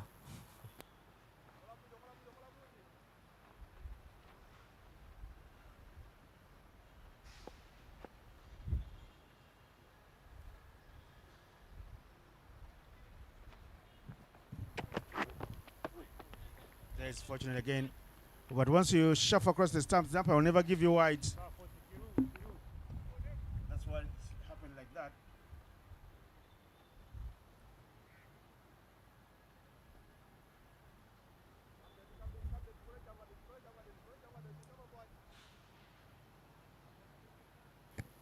Just a single, just a mere 2 runs to go over the highest score so far of the tournament, which stands at 176.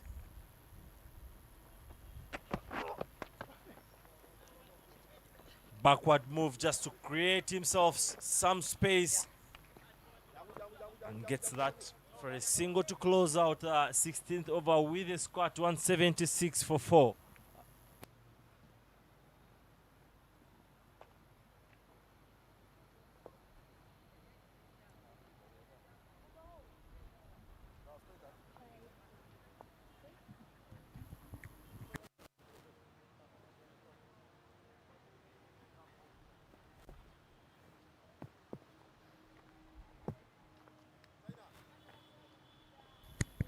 Riazat Alisha, captain of the Mburu Blasters, is back to bowl. 17th over coming up. And for now, the Bunyonyi Warriors have reached the tally for the highest runs scored in the tournament. Those runs were scored by the team that is bowling. Before the Choga Avengers came and showed everyone that we can chase. The little ones want to have fun. Momentarily there in your frame.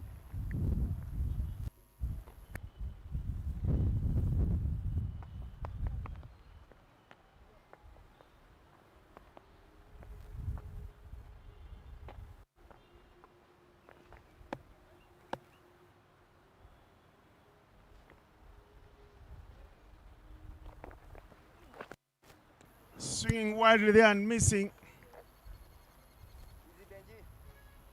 Rezat Alsha's bowled very well, 2 for 16. He's bowling his third over now. Starts with a dot ball. Aljona Fortunate 2 from 4. Joseph Aguma 7 from 6. I think they should just look to knock it around. Get 1 run every ball. add to the total, you have another 24 balls. If you add that to 24, you'll have 200 up easily. And that's what you need. Cut very hard. It's chance for two. They'll only take one. And what you wanted from the beginning of the match today. 177 is up. Highest score in the tournament now. On just on match number 2. That is what exactly you want to see. And now almost the 6 star is closing into the half century mark. That's what you want. Yet we have a second inning coming up. But what your wish, I don't think, is what Big Freddy will be sending that message to the batters. It is all about going all guns blazing. Let's go and put up as a big score as possible.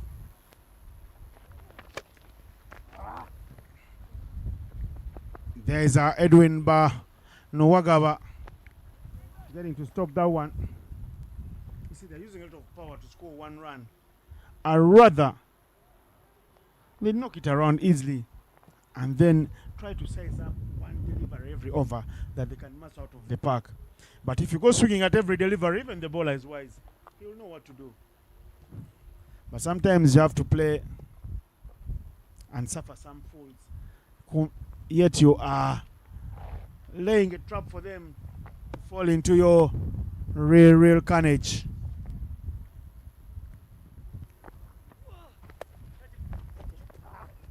Cheeky from Aljuna Fortunate.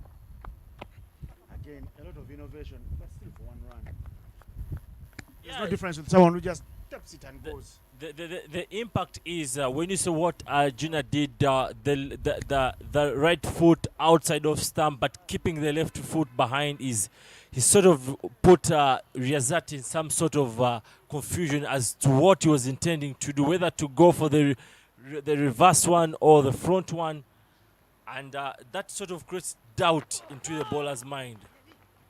The call is no. It's a no ball from the umpire Patrick Makumbi Musoke. So it will be a free hit. Riyazat Alisha looks at Patrick and says, this is a little bit harsh. We're already under the pump.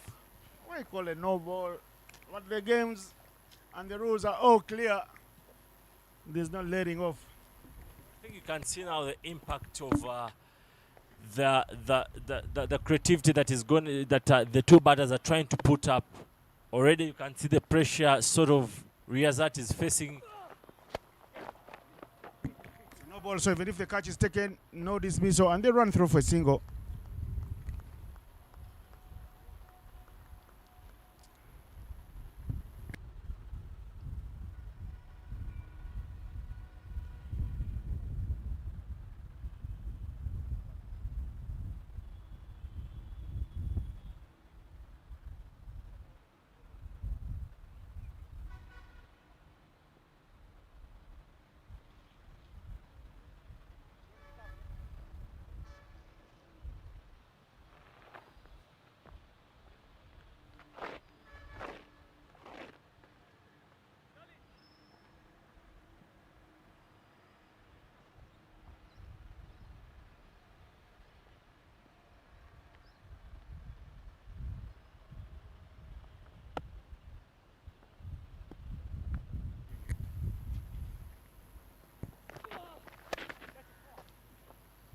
Hit up and over by Joseph Baguma.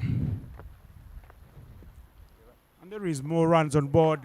Bilal Riyazat Alisha, the skipper, not happy with how he has ended the over. 2 for 26 for him in 3. And at the end of the 17th, after that beautiful shot from Joseph Baguma, who plays with excellent arms outside off stump, the score is 186 for 4.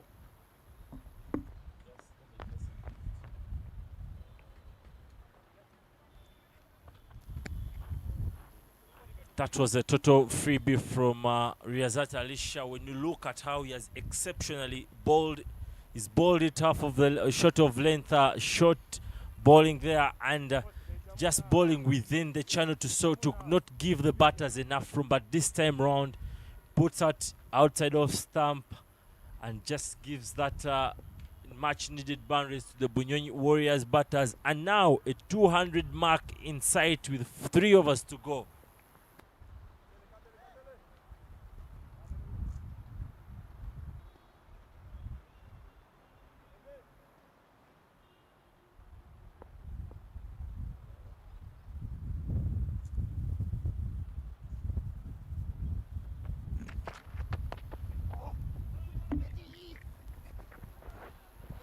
Arizona is here.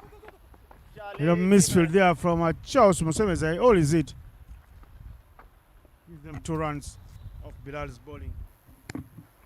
Fortunate Arjuna and Baguma should consider themselves lucky because there was a misfield there from the 2 fielders in the deep, because Arjuna, after sliding as he was getting his first run, there was a serious hesitation between themselves, and that could have easily, had Charles Msemeza picked that ball first time, could have been into a run out.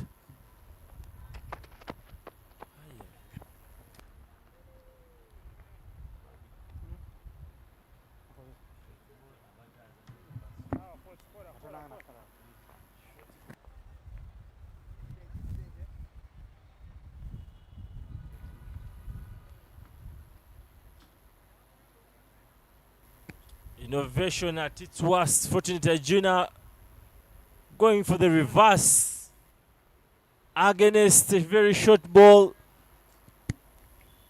I like how you call it innovation at its worst. That is a tongue twister. He goes for it again. This time round, he gets lucky. These are very brave shots from the young men.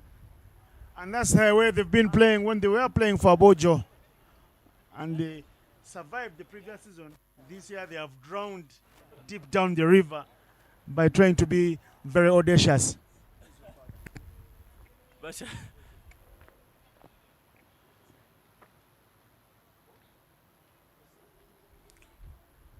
Fortunate Arjuna continuing with those creative shots. This time around, luckily getting an edge onto that one, and it gives him a 4 runs. 80 runs short of this double century mark.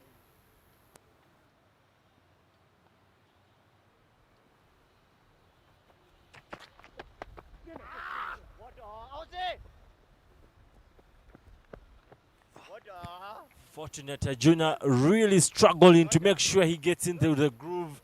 He's tried all sorts of things, but not anything yet to come to fruitful. You can see how he's pounding his bat into the ground. I want to see one coming off.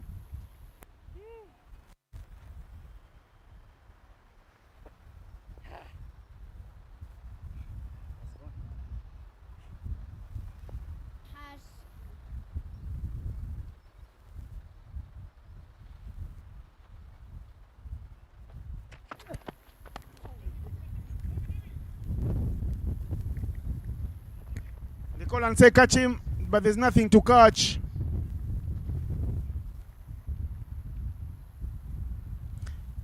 Let's go about inching closer to the 200 run mark now. It's becoming all clearer now that they will get there. They have a lot of time. And it's going to be a stiff, nice, interesting chase. The boatsmen have done their job for the Bunyonyi Warriors, thanks to how Mulongo Paul and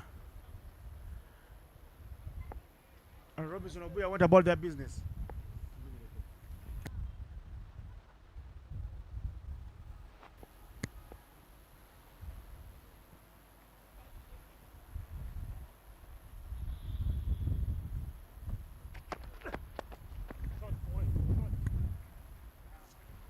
Finally, he gets to connect one here. Fortunate.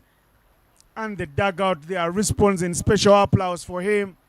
He's been trying to get one to pepper the boundary, and that is a nice shot. I love to see them play like that. Inside out into the production house here. That closes out the 18th over with 198 for 2.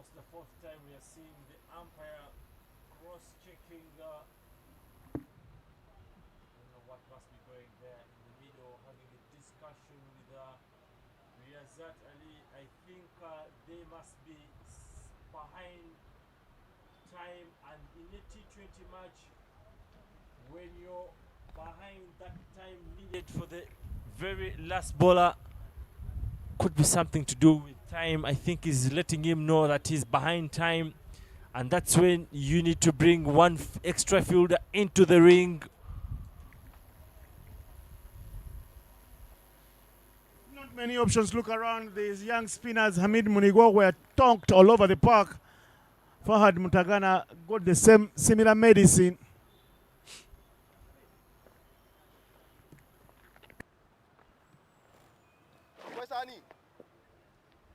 Where's Annie? I showed it.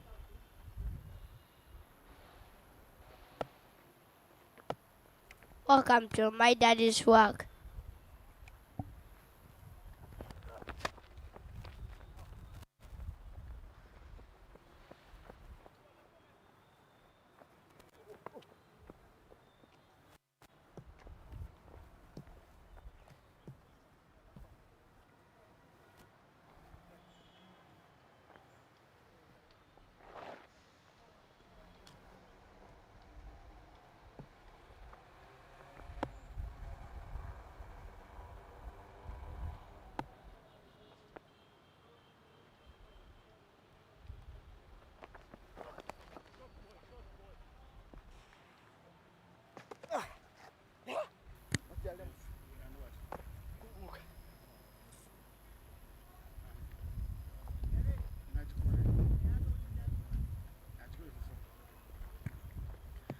Here's the doctor, Jonah going for the reverse, and no one can stop that. That's Wojo style. They go one way, Gango style. And the 200 does come up for the Bujonyu Warriors. Yesterday they chased down 116 with 21 balls to spare and for a 5-wicket victory. Today they are asked to bat first, and what Fred Achilam's men do? They own 204, 203 for 4. Here is Arjuna. He's dealing into that one nicely. They don't have a real field to set for him, and the running is even better from the two close friends. 205. When their things do come off, they look very intelligent and look very nice. But they've done well. Joseph, unfortunate.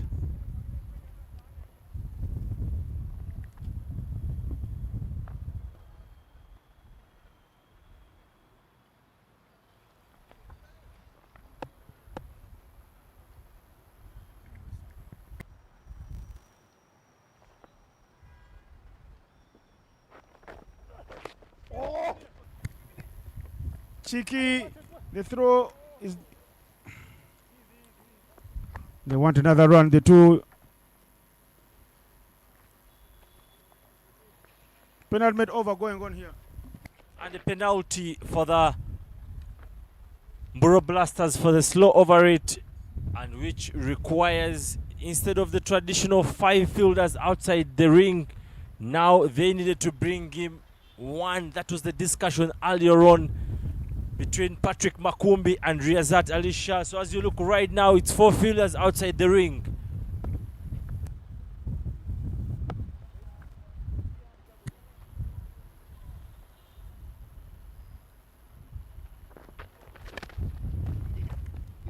Should be safe. Already scored. Yes, what a catch. Ball taken from Joshi Yashavji to bring an end to Baguma's little beautiful cameo.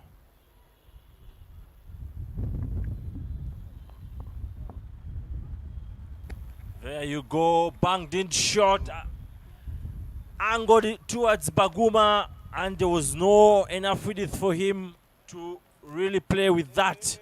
And in the end, a top edge for Yashavi. Easy work for Yashavi Joshi, running all the way from third man, from fine leg, short fine leg, and just taking it at home. But here walks in the man who pampered sixes yesterday and sent his side crashing for the victory. He was fierce with the ball, generating serious pace. Cheuta Cosmas is here.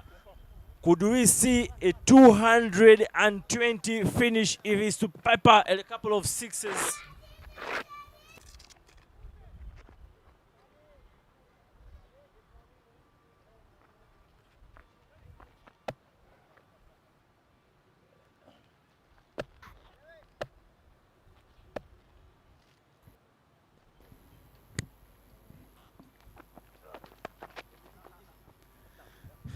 Cosmas Cheuta looking like a top order bat there, just getting that one down to third man to get off the mark. 220 is what you called here after they crossed the 200 run mark. And at the end of the 19th, the score is 207 for 5 for the Wonyonyi Warriors.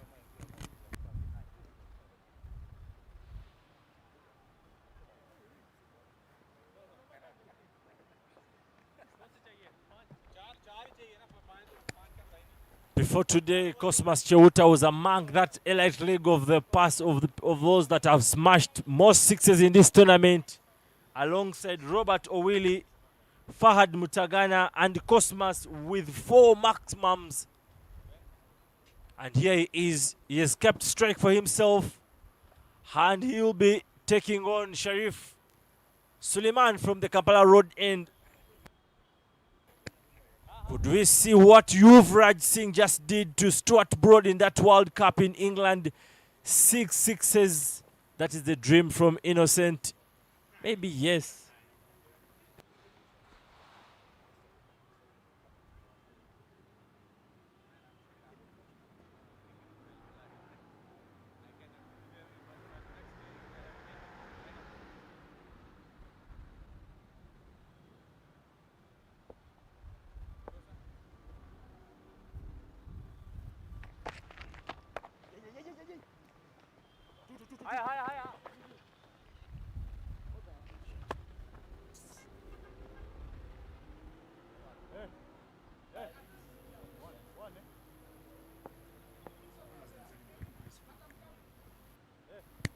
First ball there from Suleiman Sharif. 1 run to the total for Cosmas Cheuta. Now the reverse comes through. 1 run. I don't know how that bat left the hands of Cosmas Cheuta.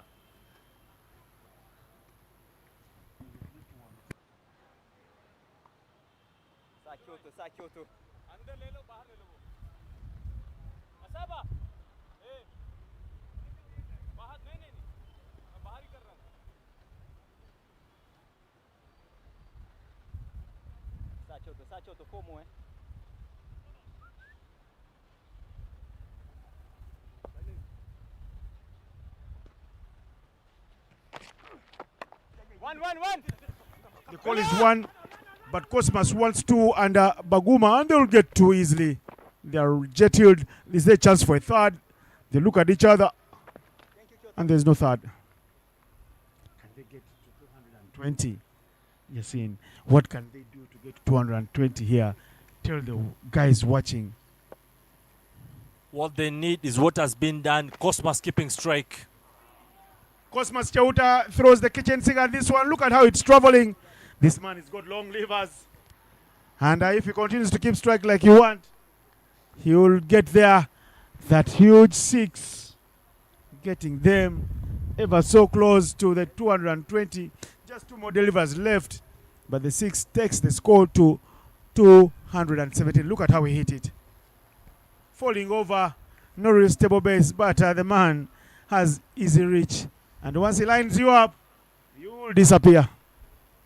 Yeah, he was off balance, but what he did beautifully was the eyes. He kept that stable head onto and the eyes onto the ball till the very last moment, and quick, strong arms, sending it all the way.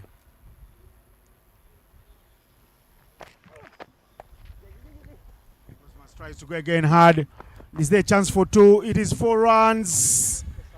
And the 220 you predicted size up, Mr. Octopus Yasin. You take your flowers there, but there's still a ball to be bowled. See what he does now. He doesn't size it down nicely, but it beats the man, beats the gap, the chase, all in vain for the doctor. Yeah, you asked what they needed to do. That double that they forced out, that course actually forced out, is what they actually needed to do. And we are seeing those will be wides. Those will be wides, I believe.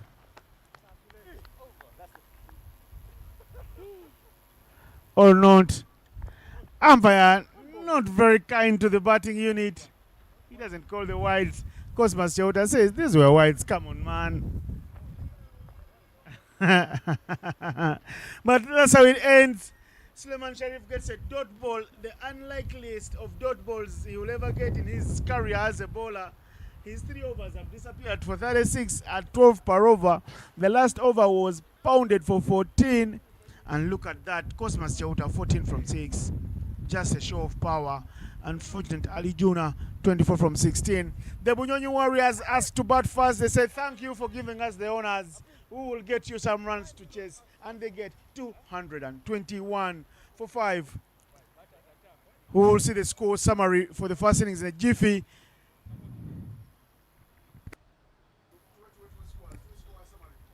it's been an incredible batting display from the Bunyonyi Warriors. You can see how they took charge of every crucial moment. Cheuta Cosmas continuing with his blistering hitting of the ball. But that's the score for you. Robinson Obuya Robo taking on the moment with an 87 of 38 balls. Paul Mulongo coming in, falling short by 1 run to crack his half century of the tournament with off 30 balls. And then Fortunate coming in at the end with 24 of 16. In the bowling, it is Wawiro who stood out with 3 wickets, 29 runs in 4 overs. Alicia, the captain, 2 crucial wickets. And then Wabose also not being part of that. And that closes out with a mountain for the Mburo Blasters to come about of 222 from 20 overs. We shall be rolling back in a couple of minutes for the second innings.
asaasidde leero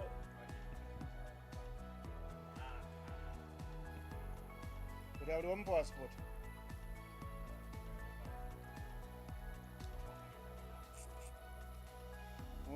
mulira makumbi Masaka Banyarwanda urge Museveni to reconsider cabinet representation after Muganga rejection.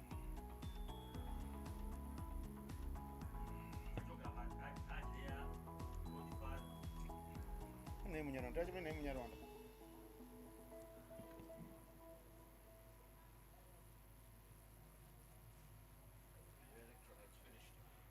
Gwe kale twakikankoledde. Mpulira nze okuse simoze mu kusumagira sumagira.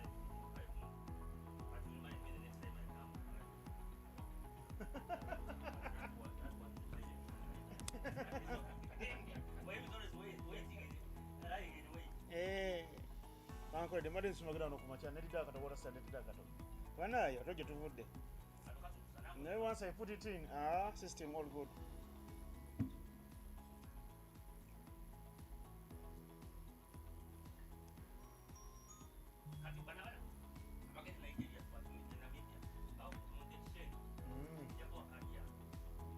Addiction nange ndina awaka.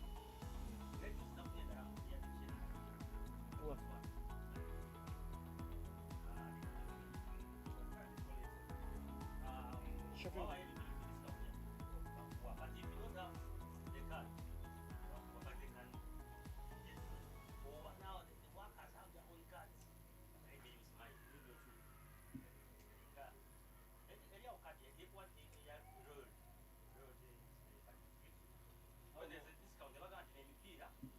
Buy 4, take 6.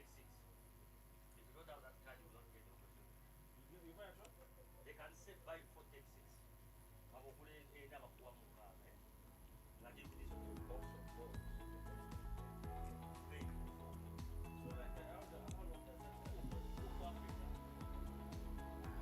Abadde wano kati.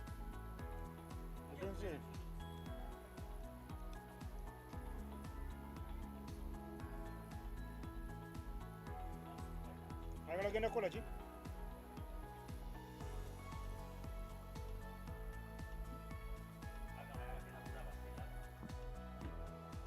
Munyarwanda kalibo. Yeah, recruited.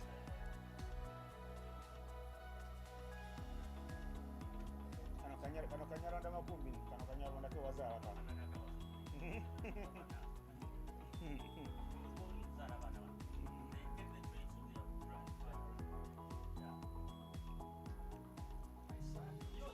My son looked like me when he was between 1 and 2. Yeah. Now, he looks more like the other one. This one never looked like his grandfather. It's only given who resemble the community. Given akufaana.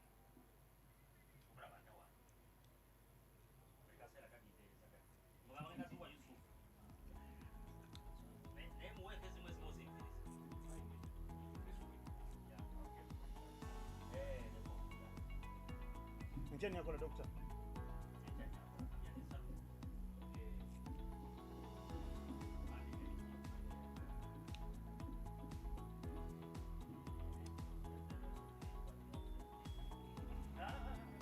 People think this money is easy to make. This is some of the toughest money to make. Commentary and umpiring, when I. Not sweet at all. Let's look at the that's but the problem is Nangisagala zijiro. I don't. I'm happy with the way the decision plays us these days. It delays there. It's faster there. But if I work today and give you 100k, what it is to go. You see, when you get for this, that has been accommodated. There's a way flight also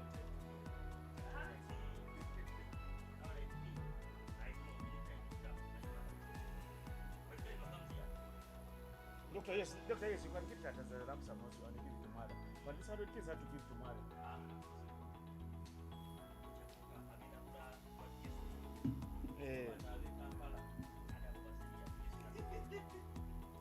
Bekamba doctor basekuzirira ddala batukola batumalawo.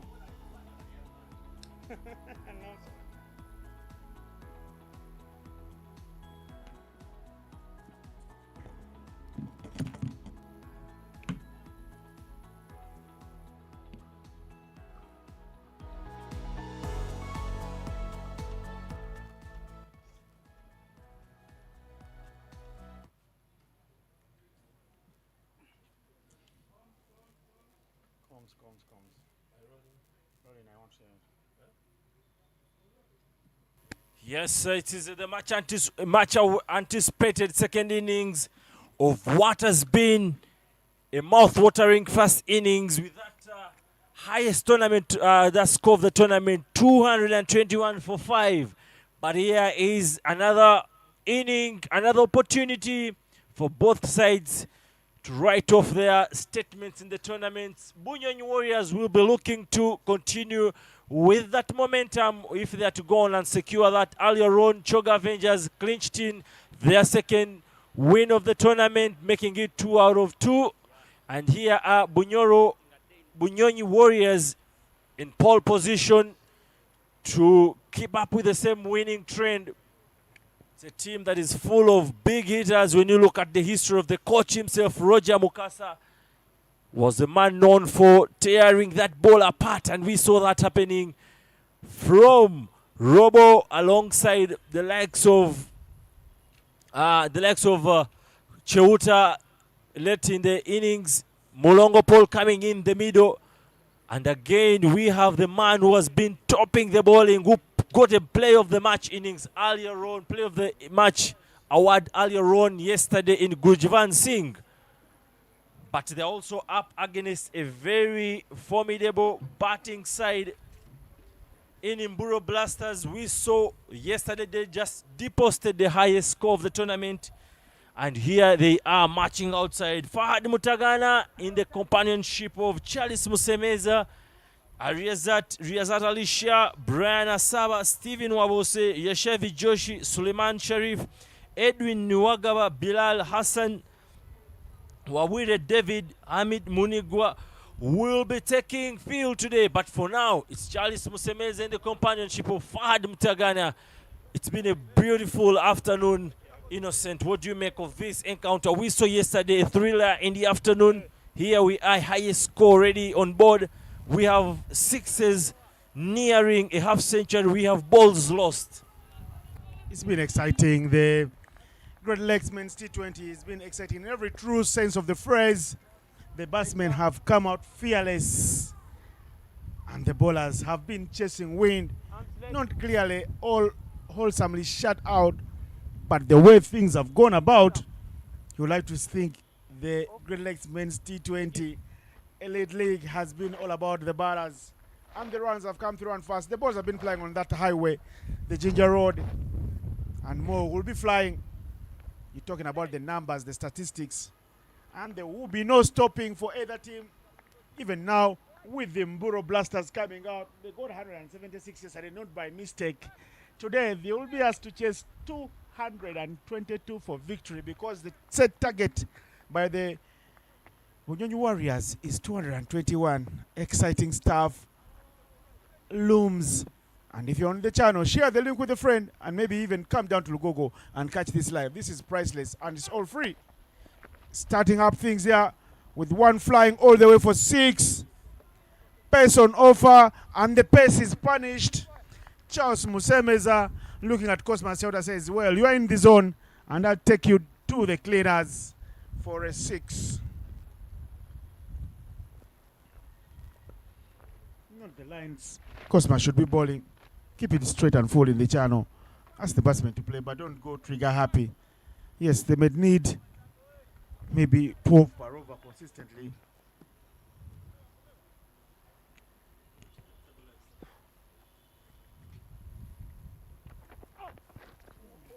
More pace, more wheels of pace. What will the umpire indicate here? It's 4 byes to the total.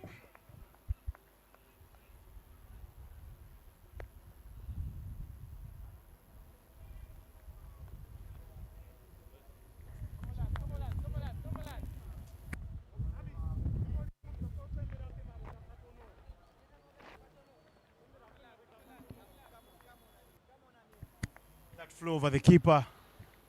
Couldn't do too much. And he's getting some banter from his mates, telling him the first keeper to give away 4 byes of a bowler. So if you can't catch the ball from where you are, you just stand back. Here's Cosmas looking to bowl more pace. There you are. Real wheels of pace. And it's a better line from him. That is the kind of the tournament we've had so far. Innocent, I just want to let you know, you can't believe the Great Lakes Men's T20 edition has had more sixes than the IPL after day one, with the IPL 2026 registering 16 sixes. But yesterday we were treated to 26 sixes. And already first ball of the second inning has been a quick six of Charles Musemeza.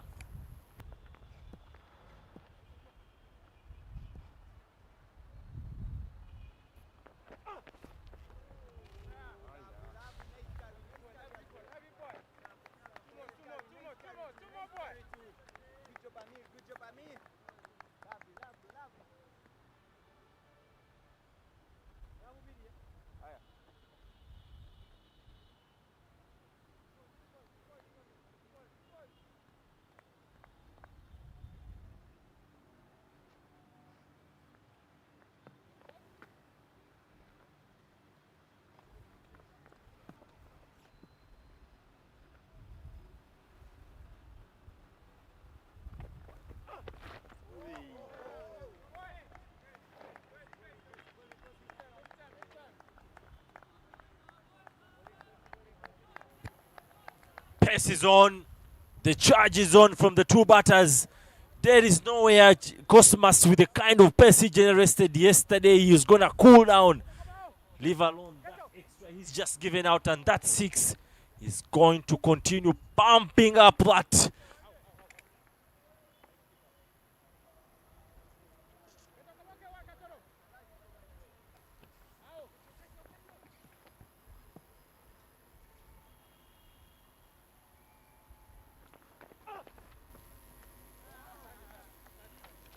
End of the first over with the score 10 for Nolos.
Simon Okecho is the man trusted with the ability or the job to bowl the second over.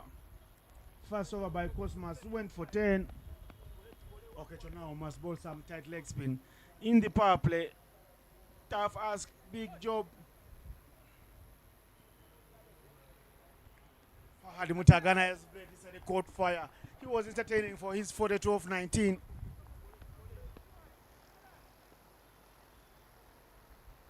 Here is Simon, nicknamed Black Boy. Freebie, first up, full toss. Not much to do. Just hitting it in the vacant region there. That was a typical freebie for Fahad Mutagana. Tossed up in the air, outside off stump, full toss. Everything bad. She was really attached to that previous ball, and Fahad Mutagana, all he needed to do was swing his arm through that vacant extra cover region.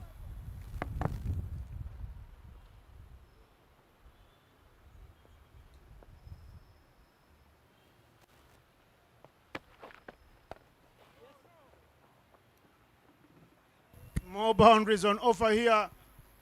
The chase will be in vain. Half-hearted dive.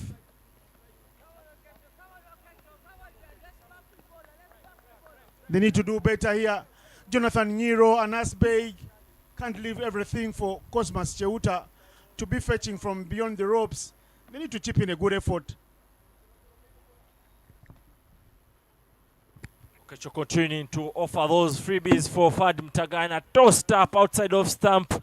What else? What kind of treatment would you expect from Fad Mtagana? Just quick arms is all you need and swing through that to the offside.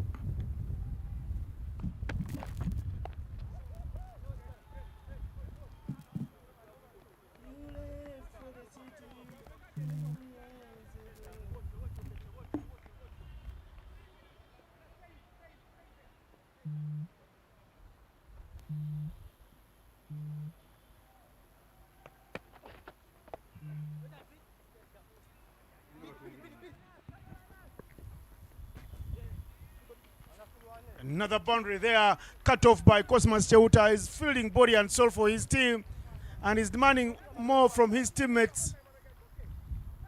They need to put in such similar efforts.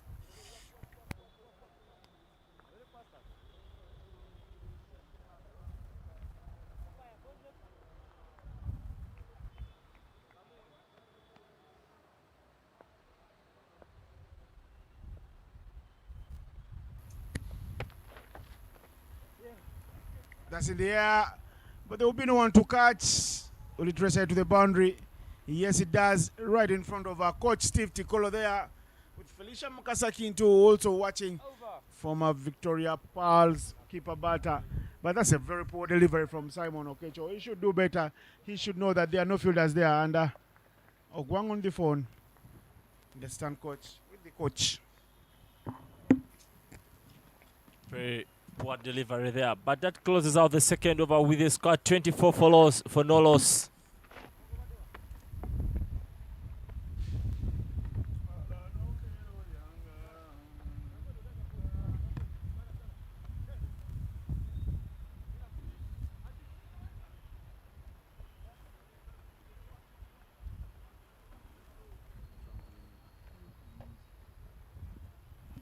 Fourteen runs conceded here by Okecho in that over.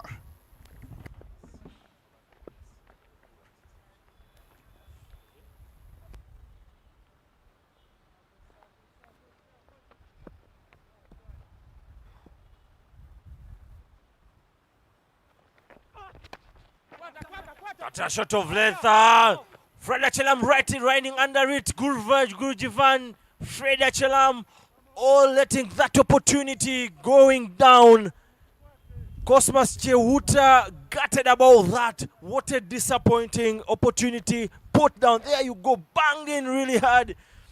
Didn't allow Fred Mtagana to have the best of contact onto that one. And it went all begging between Gurjivan Singh and Fred Achelam.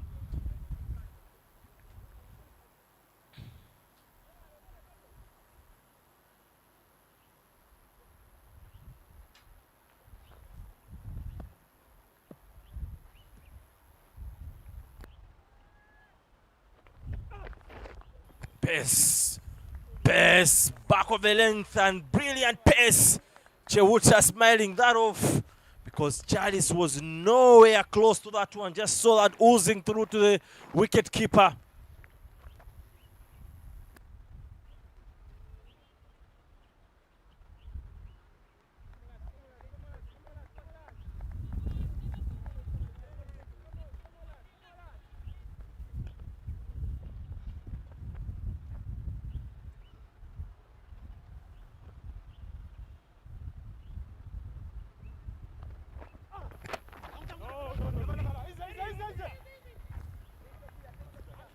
Fad Mtagana almost wanted to sneak that on, but I don't think that was the best of the options Because with the kind of agility from Mulongo, could have easily sent him begging, could have sent his partner nowhere close to the crease.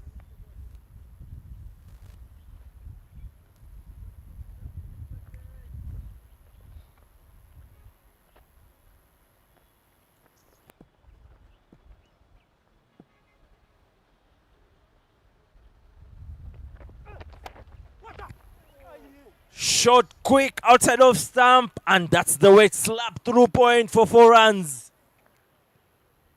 Nero Jonathan, all he could do was give that mock dive pace that was really lacked in his shot of shape into the ball. It was this typical easy freebie for Fad, for Musemeza to just have quick arms onto that one.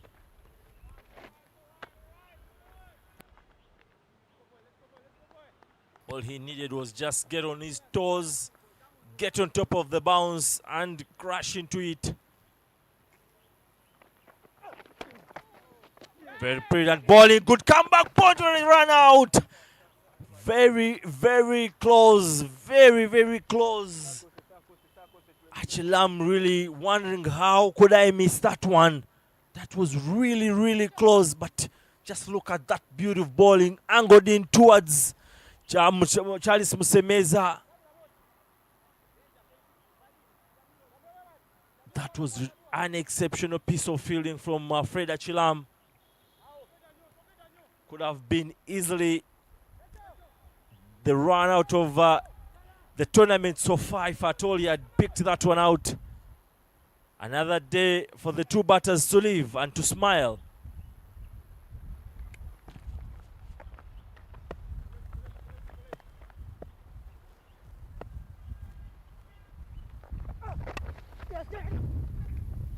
Off the feet to bring the end of the third over at 31 for Nolos.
Nero Jonathan brought into the attack from the Kampala end.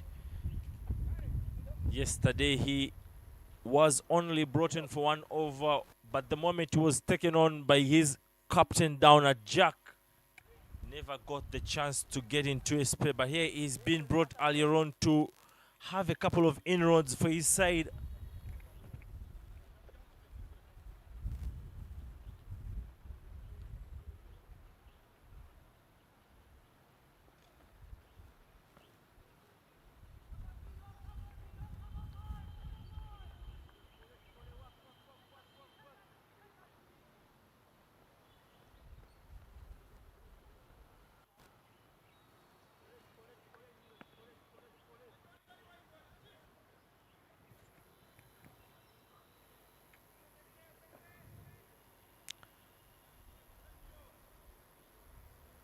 That mouth-watering encounter between Australia women alongside South Africa. Okay, that's outside. Full slapped her with just enough energy power to carry it all the way for 6 runs. That is a typical batsman shot from Fadi Mutagana. Nero Jonathan wanting to go for that 4th, 5th line. But with that outside swing, just Fadi Mutagana had to utilize that. It's a new ball, hard ball, just quick arms. And you would expect it to race more like a bullet all the way for 6 runs. Australia women choosing to bat in that encounter with the South Africans. Earlier on, Scotland winning by 40 runs in the All Celtic Derby. Later on in the evening, we shall be having the New Zealand women taking on West Indies women.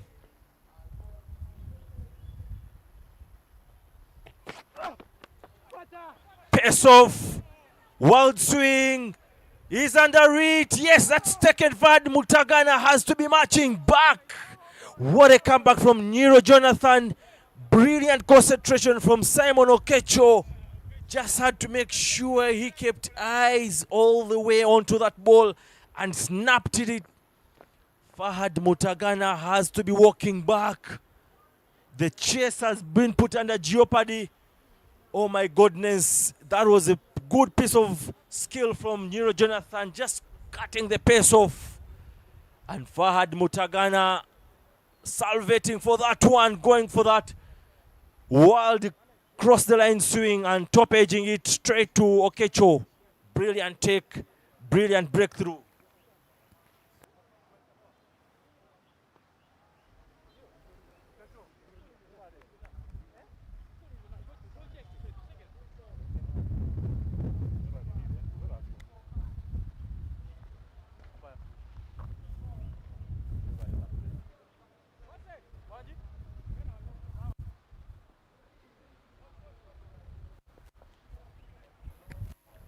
Riazat, who better else is suited for this moment apart from the captain himself.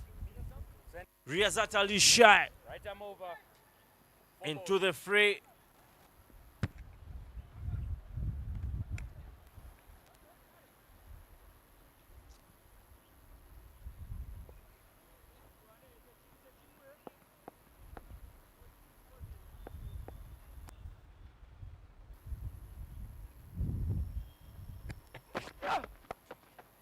Another slow one off the pace. But this time round it is bounced. And Cosmat, all he could do was just look it on as it was sailing through for 6 runs. That was the very ball that picked out Fahad Mutagana. But Riazat Alisha doesn't opt for the cross batting, just going through the line and having that heave. Had just enough power onto it and bat.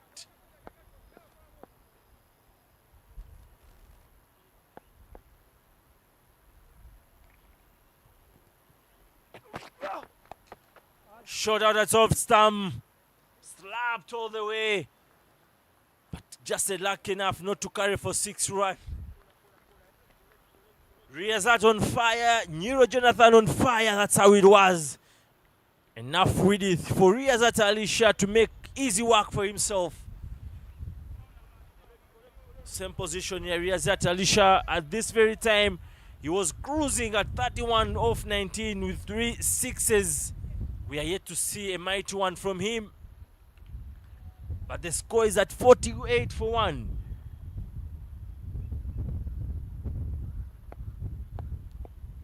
Yesterday, at this point of time, they were at 31 for Nolos. Another one given enough width. This should go all the way. Yes, onto the dressing room. Another mighty one for the day.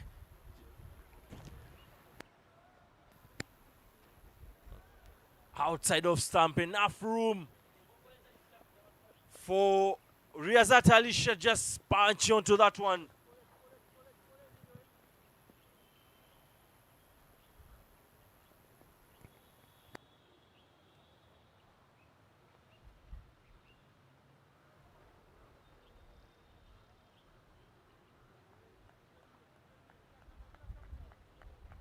A couple of words from Cheuta Cosmas to the youngster, former under-19 star in Nero Jonathan.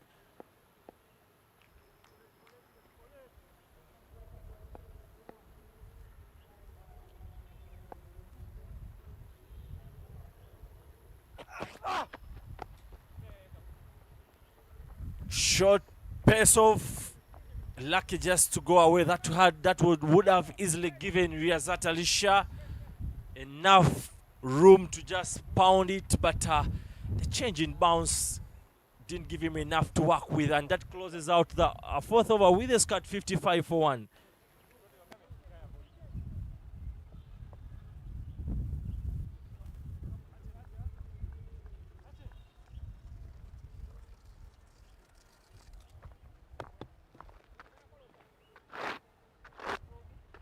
Okumi. Leg thumb. Leg thumb. Middle thumb.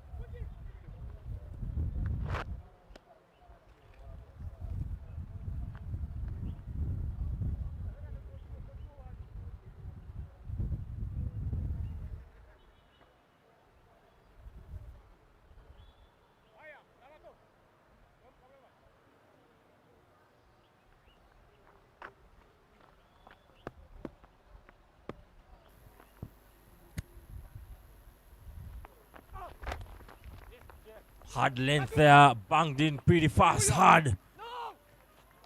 Razat Ali simply fading off towards third man.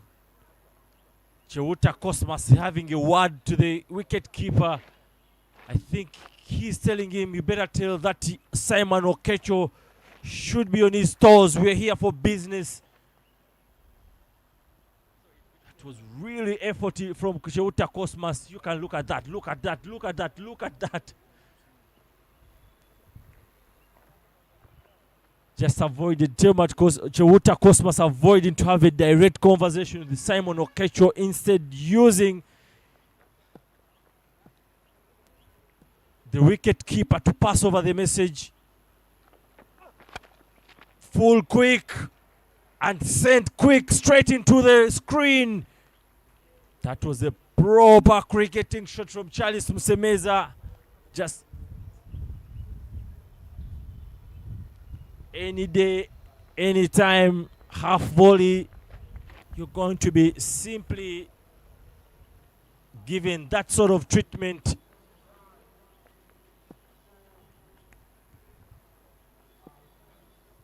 It's punch for punch, coin for coin is the show here.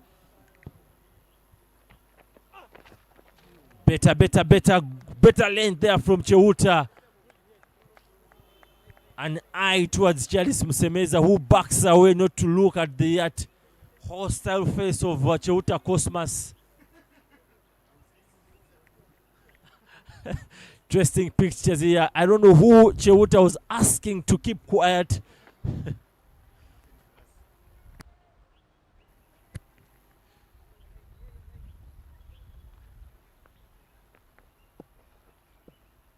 Whoever that was, I think the message was keep quiet, let the ball and bat do the talking. Up in the air, Fortunate Ajuna right under it. Oh my goodness! Oh my goodness! Oh, how did Fortunate put this down? Oh my goodness, just look at that. How did he put it down even? Fortunate Arjuna is very lucky, still has his head on. That almost chopped his head off. Sitter by all means, and he puts it down. Cosmas Chewuta even has no words for him. He would have been very angry on any other day, but this time around, he can't believe what just happened because he doesn't expect Fortunate to drop such a dolly. Oh my God. In the line of fire, Cosmas Chewuta stays away, steers away from the line of fire. Oh my goodness, Fortunate Arjuna, what have you done for that sitter? It is fireworks here at the iconic Lugogo Cricket Oval. The men in the black corner throwing punches, and the men in the dark blue throwing punches.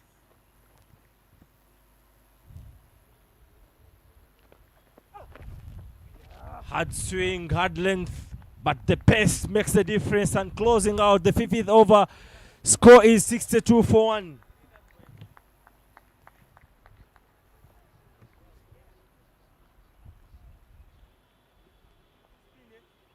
Get warm.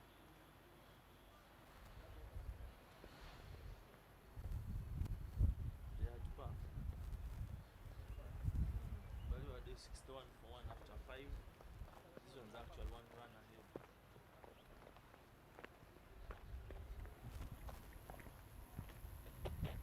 As we heading into the very last over of the power play, the Mburo Blasters 1 run ahead of the Bunyonyi Warriors, but the wickets column stays the same. But after the power play, the Bunyonyi Warriors were striding at 69 for 1. So it is 8 runs if the Mburo Blasters are to keep ahead of the Bunyonyi Warriors. Okecho coming on from the Kapala Road end.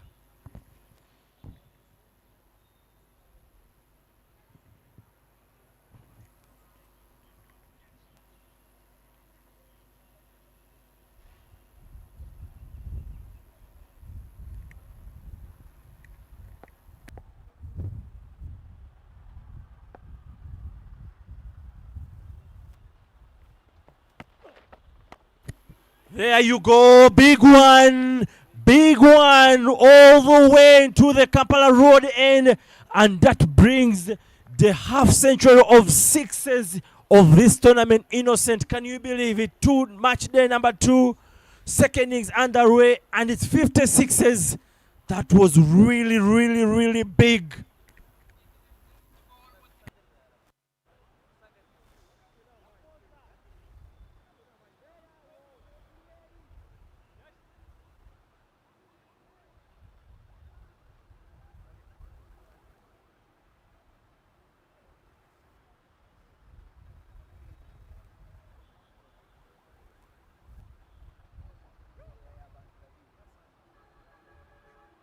The last of the sixes that has disappeared into Ginger Road. How it was wall struck by Riazat Alisha. Look at that strike rate of Rizu. 25 from 7. This game is not over as a contest.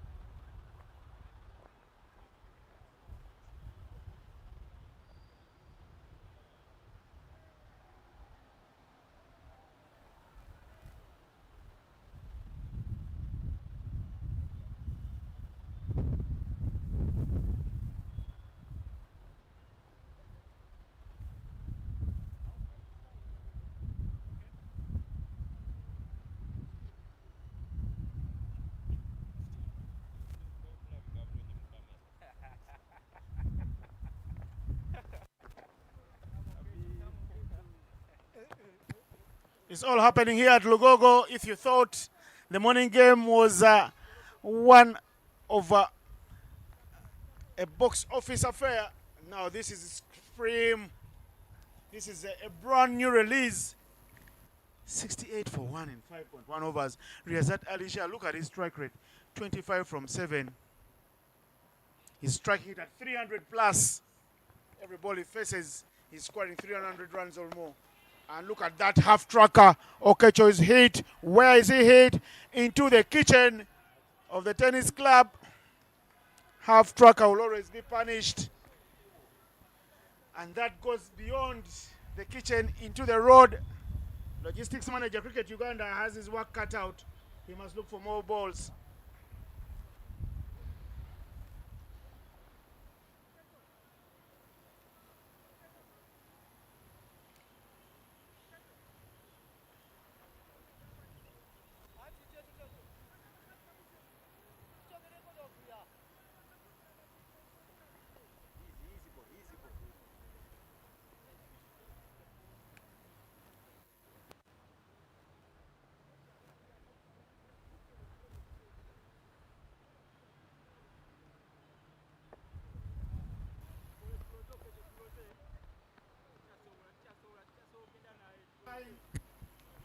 At every glance and glimpse, if you snooze here, you'll miss. Don't dare look away. Just match day number 2, and we're already counting 51 sixes, Innocent. And the second inning of the last day of the day, match of the day, isn't yet over. I don't know why they gave Okeche second over. I don't know if they're trying to buy the wicket of Riyazat Ali Shah, but the man has come out, he's on fire. 31 from 8. Yo. Striking almost 400. No run here now. A rare dot ball. Looks like it's a miracle Okecho can get a dot ball.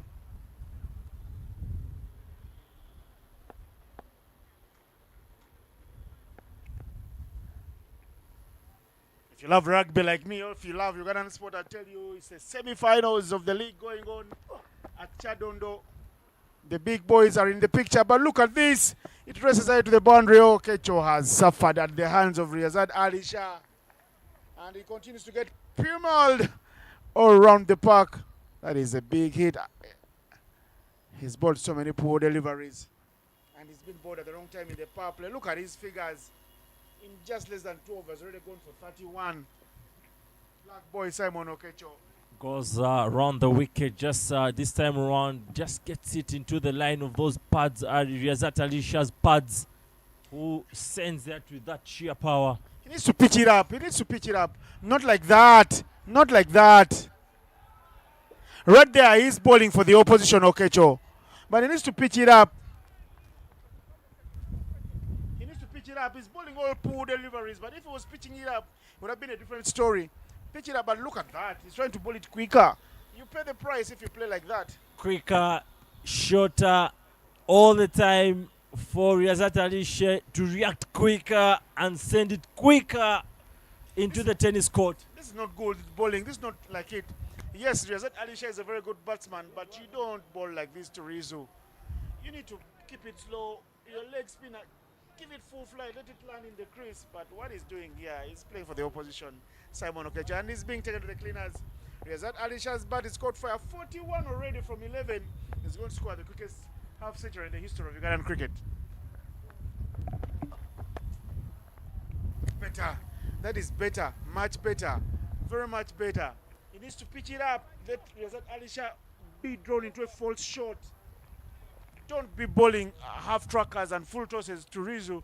His blade is on fire. And you'll catch the fire. That closes out the end of the power play. Score right now is being broken by the Mburo Blasters, who set yesterday higher score in the power play. Now it's standing at 86 for 1. They've broken their own record for the tournament in the power play. They're now standing at 86 for 1 with after 6 overs. Tells you how ferocious they've been. 72 yesterday and 86 today. They're looking for answers.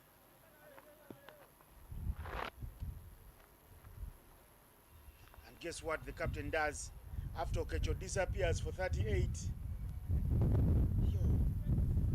19 runs every over is what he's been hit, Okecho. And from needing over 12 runs every over, the Mburo Blasters did just 9.7 runs every over. But they must sustain the hitting.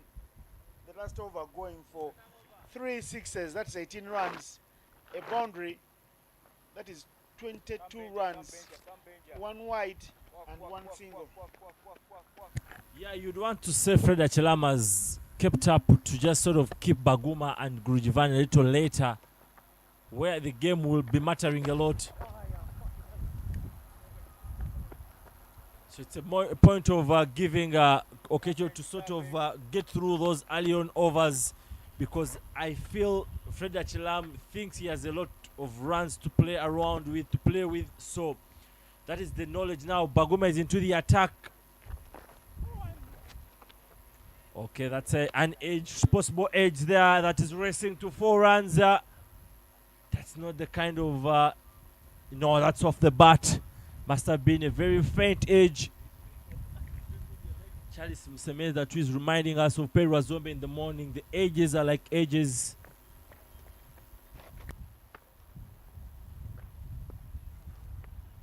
Lucky for Charles Musemeza. He's been there right from the start. And This one he hits it down the ground. No fielders in the side screen. That will be for back-to-back boundaries. Baguma comes through, but Baguma is not stopping the carnage. The Renzori, the Bunyonyi Warriors being given a dose of their own medicine. They enjoyed their batting show, but the Mboro Blasters saying, we can do what you did, guys.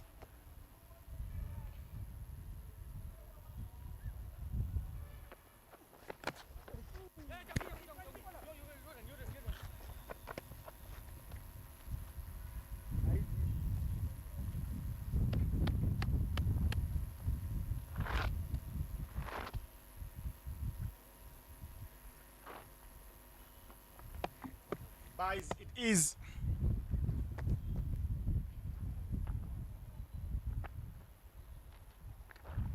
Benjamin Baguma has a look at his fellow national team player. I love days like this. They test your abilities, especially your mental strength, your mental fortitude is put to the real test. It's like Alisha looks like he doesn't want to attack Baguma because that was a half tracker.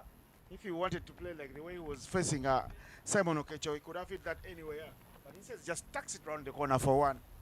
Looks like he says, I'll give you some little respect, but I'll attack everyone else around the park. Beast mode. Here is Charles.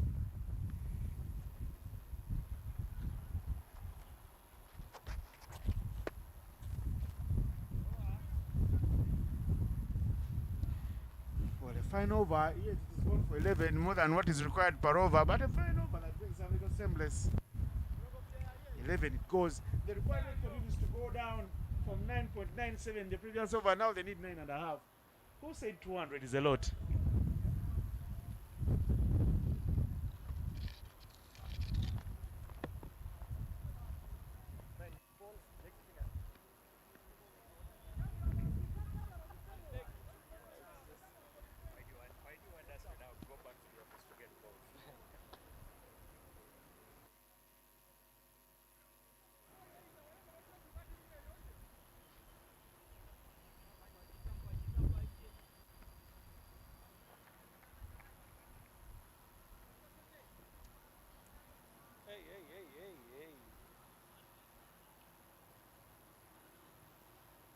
I was telling you,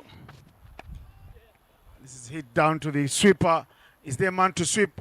Yes, there is. It's chance for two. They won't take two. Gurujivan Singh, player of the match yesterday, is the man in the attack. Picked up 4 for 24. If he does that, he will have his team believing. Well, the decision to bowl Simon Okech up front misfires terribly.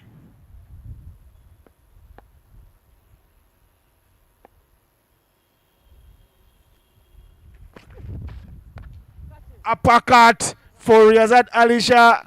A half tracker from Gurujivan Singh. But look at the effort from Cosmas Cheuta. He doesn't give away boundaries under his watch.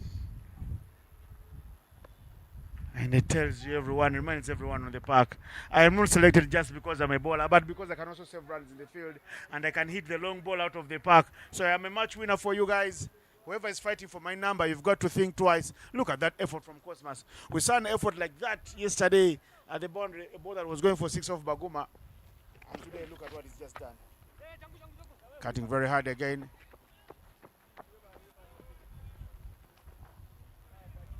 Nero. Gurujivan Singh, former under-19 international for Uganda. He disappeared there to complete his education. He's back, and he was player of the match already.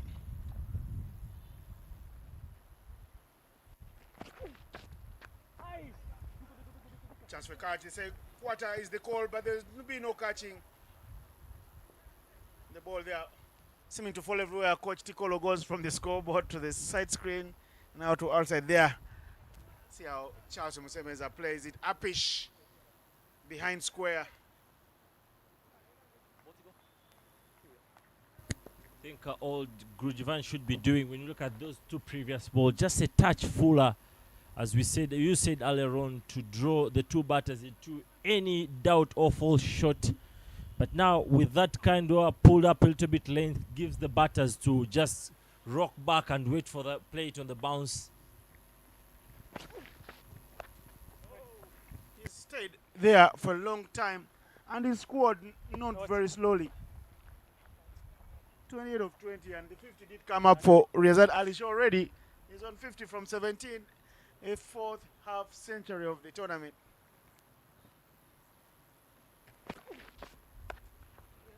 He goes the other way now. And the effort, good, but not good enough. It's a boundary at the end. It's over.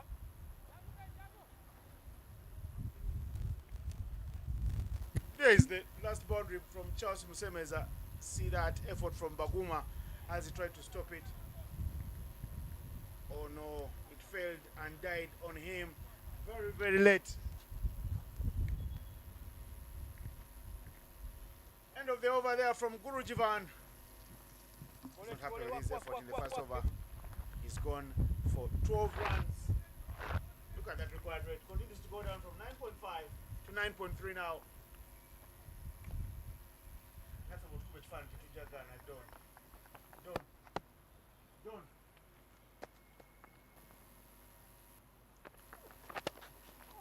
Full toss, hit straight. Is anyone to stop it? Yes, he does very well. Robo, the man who scored a fiery half century in the first innings.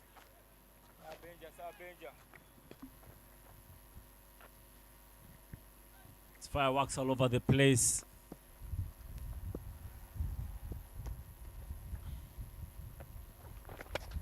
Another full toss there. That is lucky to just go away with that. Extending Charles Musemesa's sight to the half century mark. But what is going on here? The 100 already up. Now the equation will become simpler. 100 comes up even before the 10 over mark. These guys had 120 in 10 overs. Riyazat Ali Shah with the one across the line. Oh no! How he misses that, God knows. Huge sigh there. Oh, this time round, straying into the Riyazat Ali's pads, and he's just kept his balance pretty nice and quick arms through that to 4 runs at this point of time. I'm telling you, it was reading. At this point of time, the Bunyonyi Warriors were cruising at 95 for 1, but here we are 116 for 1. Ali Shah is in a real beast today, beast mode. 52 from 19 and is still going strong. That beats him for all money. Shares the smiles with the Baguma, who's not smiling back. He says, I'm not your friend. My friend, I'm not your friend.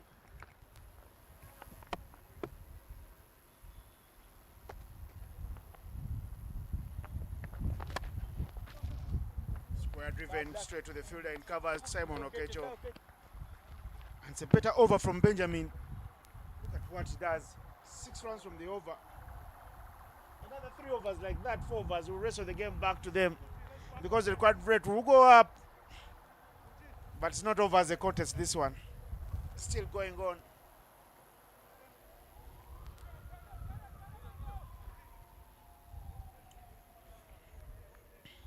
At the end of 9, 116 for 1. Aaron, you mentioned about local sport happening. What's the status happening at rugby? The semi-finals are on yesterday. The Buffaloes sealing their spot in the final of the National Rugby Championship after beating the Impies, the university side. And today is the first leg for the for the Heathens versus Pirates, that rivalry. And the Pirates starting life without the deceased Sydney Gongodio, who was killed by a mob attack.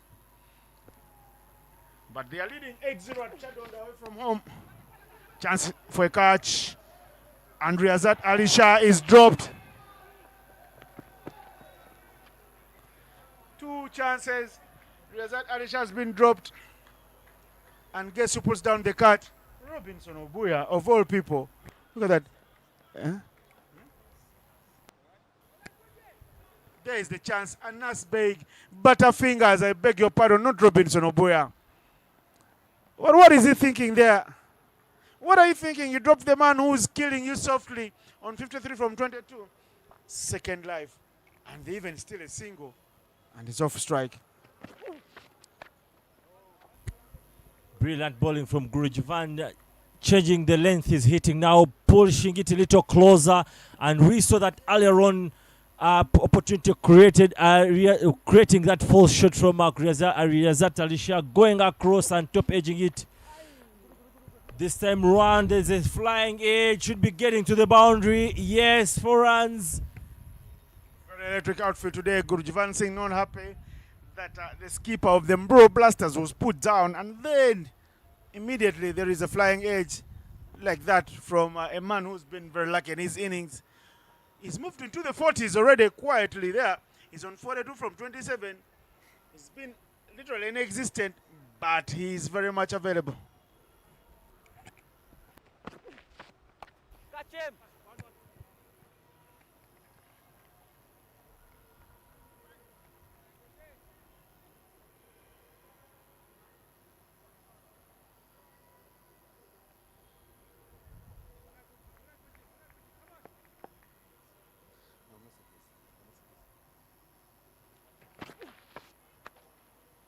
Again, Riyazat Alisha now on to his second life.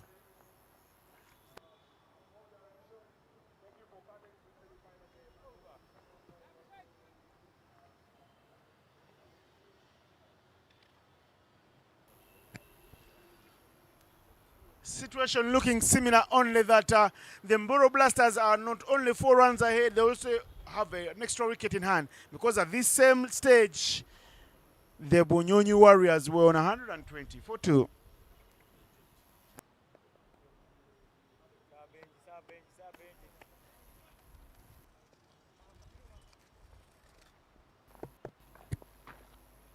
Mboro Blasters will be sitting back and watching how what transpired yesterday when the Choga Avengers were snatching that win off their gallops yesterday, and here they are snatching what could have been an easy win for the Bunyonyi Warriors.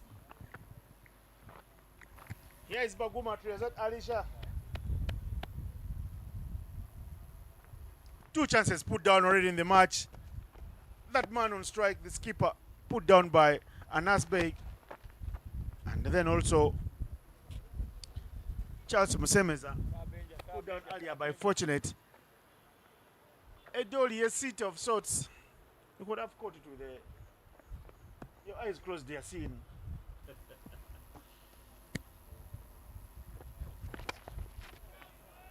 Look at that. Where's that gone? Gone further away. He bowled a very quick delivery. And Charles Musemeza now moves to 49. The second lives of these 2 batters have been the difference. They have punished the bowling of the Bunyonyi Warriors. No score will be enough in these Red Lakes. Look at that again. He goes 50 up for Charles Musemeza. He gets a rousing applause from his keeper and a bear hug. And he raises his bat. Charles Musemeza there. That's the man with a half century. Well batted Charles, continuing to send every critic saying how he got into the national team. Well, he got into the national team by playing boldly like this and by getting the runs to flow.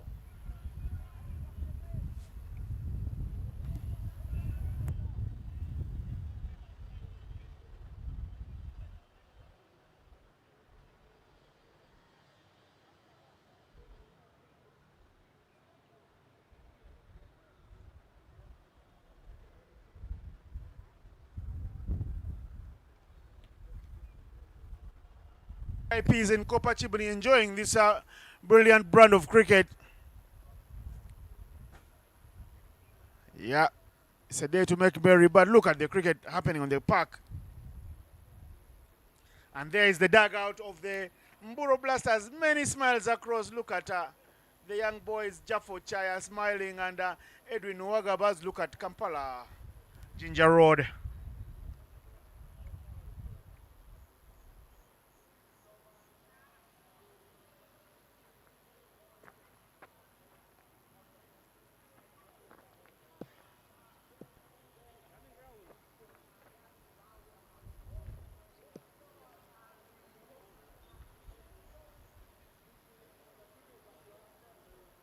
How would you?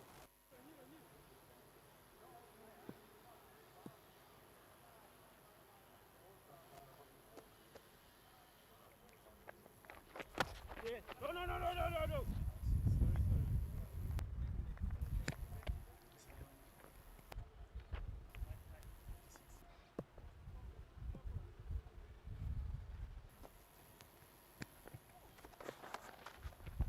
That's a quick delivery there from Baguma. It's called wide. He's bowling his start over here. His 2.4 overs have gone for 31. Moving at 9 per over. Look at that. Chance for a catch. Is there a fielder? There is no fielder. There was the trap set. Fred Achelam does a very good clean-up job at the boundary, the skipper.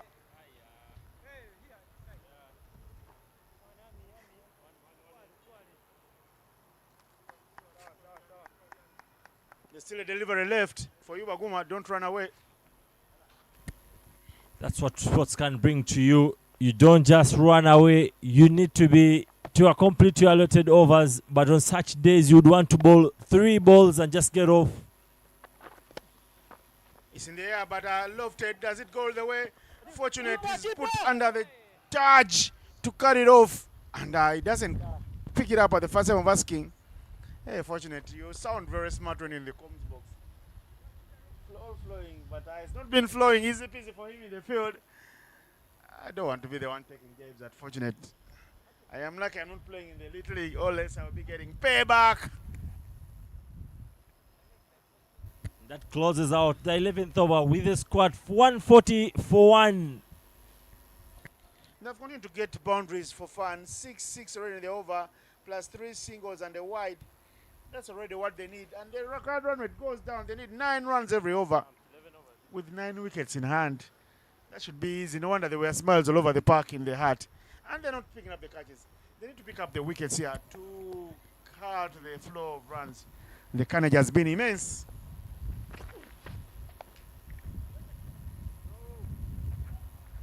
Now he does well. Everyone wishes to the catch. For an ass there. Yeah, that's what happens in such a crunchy moment. The pressure just gets on everyone, even the best of fielders.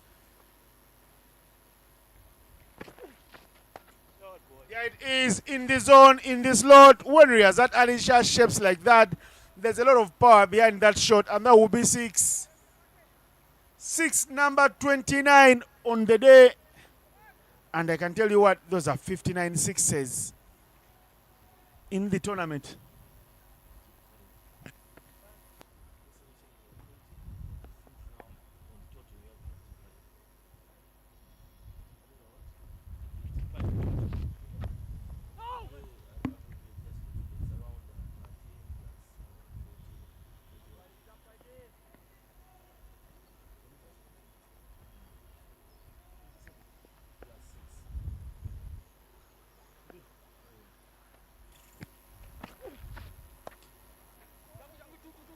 Flying zone, but it's 4 runs. Cosmas Chauta will chase and give up. Half trackers from Gurujivan, and they're all being punished. Look at that. Riyazat Ali has been very patient, and he's played sensibly. And he was lucky he was put down. Look at the face of a warrior.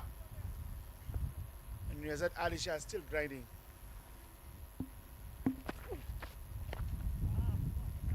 Let's talk about that spill from Anas Beg. In such moments, moments can just take over you. Actually, when you go through the Crick Info page today, talks about Gibbs dropping the World Cup in 1999 in that semi-final at mid-wicket. So, have we just seen Anas Beg dropping this win today? But there is a chase there. 4 runs for Riyazat Ali Shah to close out the over with a score at 154 for 1.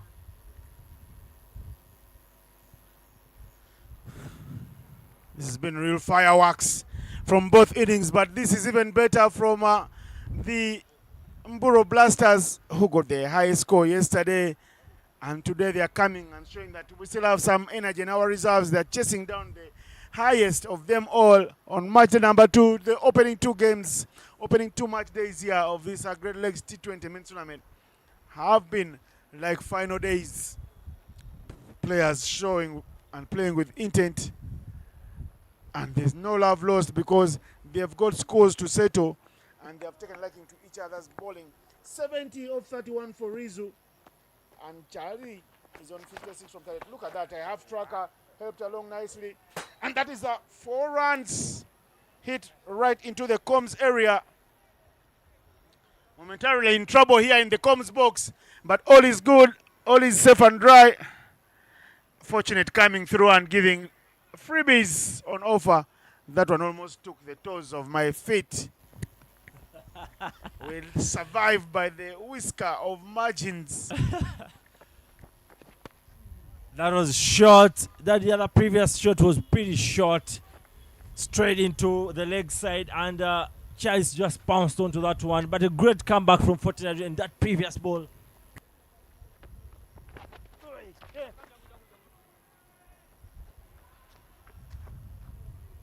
Every dot ball now, every single looks like a wicket for them.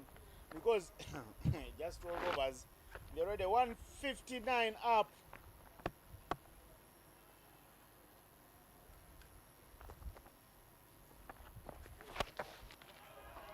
Look at that hit. Where is that gone? Into the kitchen of Copper Chimney, bounces off the wall. There is nowhere and no one to give the ball to. The Mburo Blasters are ruling the town here. And they're making the Choga Avengers pay for every poor delivery.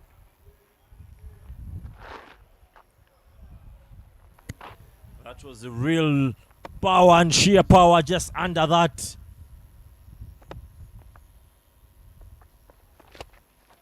Again, hitting it on the volley, over the scoreboard into the nets. This will be over in a flash, surely. Looks like no one can pick the wicket of Charles Musemeza, and no one can find the right area to bowl to Riyazat Ali Shah. And this is good cricket. I like this cricket because you pay the price for dropping sitters against good players. I will have to see who the umpires pick for player of the match. This will be interesting. But it's going to be really tight between Riyazat Ali Shah and Charles Musemeza. But that was a very easy gift for Riyazat Ali Shah. Pitched up, tossed up in the air, outside of stump. All Riyazat Ali Shah would do is lunge forward and just take that force into the ball. Again into the arc, hoping beyond hope. They say it is the hope that kills you eventually if you keep hoping beyond hope. And here, poor Arjun are fortunate and his teammates hoping that they can now get another chance to pick the wicket of Riyazat Ali Shah. No chance whatsoever.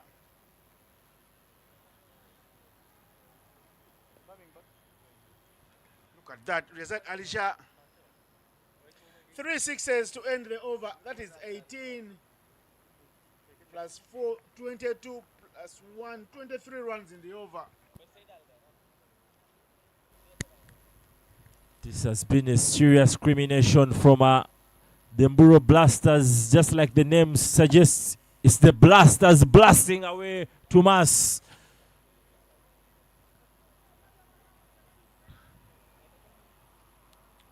So check about that ball to just make sure it's in the right shape. There is conversations from the umpires to just make sure. But what has been an exciting tournament this has been. It is ball flying all over ball. We've seen brilliant pieces of fielding from the players out here. Perry Wazombi earlier on in the day had some brilliant catches. We've had some extreme pace from Cheuta Cosmas, Juma Miyaji, and then we see some smart bowling from the medium bowlers earlier on in the day. Soloka picking up 4 wickets. We saw Christopher Kidega coming in 2 crucial wickets. Riazat Alicia to get things underway. And then here we are, the batting doing the talking too. Outside of stump, and that's wide. You can't be affording to give wides at this point of time, where the 2 batters are simply sailing like a rocket off to Mars. Shot quick outside of stump, dubbed, and should be getting to the boundary. I'm just liking the chase between Charles Msemeza and Riazat. Everyone almost deciding I'll be taking on this over. And here we are in show for Charles Msemeza's over, dabbing that one. And all Anas Bey could do is catch air, if I may say that actually. But it's first ball of the over from Gurijivan. Outside of stump. Good piece of fielding from Freda Chelam. Everything now is happening, like I said, a little too late. The Mburo Blasters have blasted their way out of trouble and they have rode their luck. They were dropped. Look at Charles Msemeza, and now even not shy to play shots. He goes helter skelter for another 6. He's chasing down his keeper. He's saying, you want the play of Machawat? You work for it. I also want it. There is some money at stake. Thanks to Raj Gas Pro Uganda Limited, Jimmy Atuhaire there, and his Raj Gas Pro making sure the men's edition has some play of match awards to take. Nothing held by the keeper, and the chase is on, but more runs are being leaked. This will be over in a flash. The 200 will be chased down in quick time. They've made 200 look like as if they're chasing down 115. They were hungry to pick their first victory, and looks like they'll coast to victory here. 30 runs needed from 6.2 overs. At 4.74. Charles Msemeza chasing 30 runs to make a century. Riazat 12 runs to make a half century of the tournament. Did they play some... there's one sacrifice for the other to go to the 3 coveted figures. Yes, Riazat Alisha wearing the Cricket Uganda cape and reminding everyone I'm not the national skipper by mistake. See how he leans back and pounces on that one. Cheuta Cosmas, he's done very well to cover the boundary there.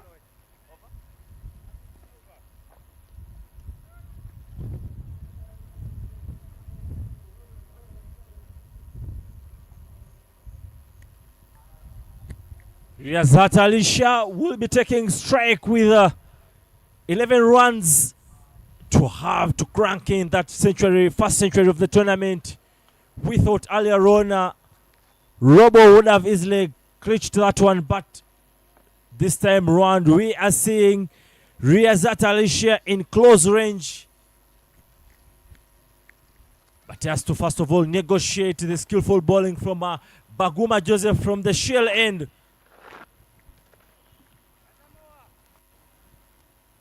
One 6 to get us to 66s of the tournament on just match day number 2.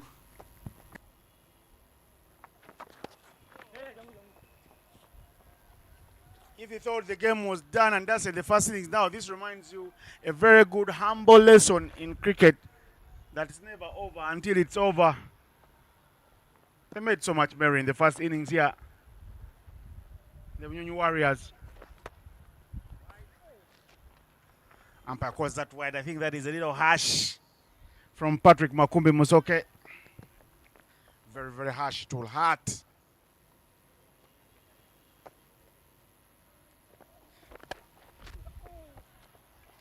That is guided through the vacant region. See how it races to the boundary. It's been that electric, the outfit here in Lugogo today, that once the ball pierces the gap, you can chase, dream on, and stay in dreamland because you'll not catch up.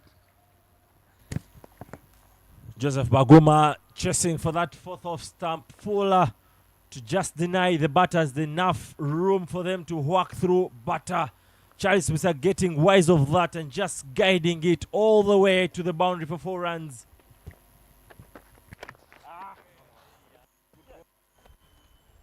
So coming down.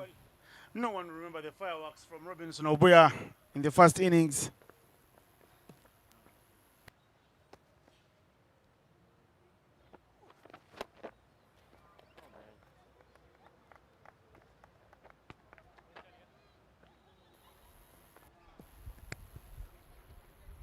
No one remember those fireworks from the opening batters.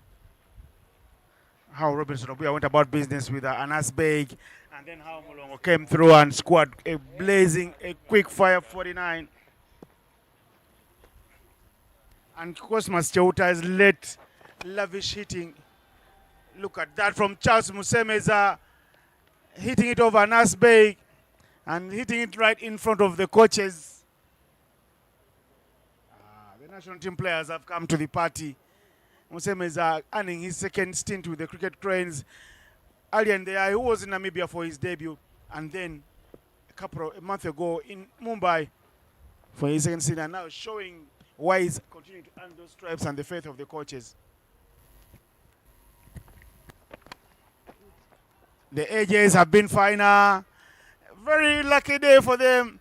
It looks like a day today they could pick a blank check on their way home, written on their names, both Riyazat Alisha and Charles Musemeza, because they were dropped early before the 50-run mark. And see what they've done. Total dominance.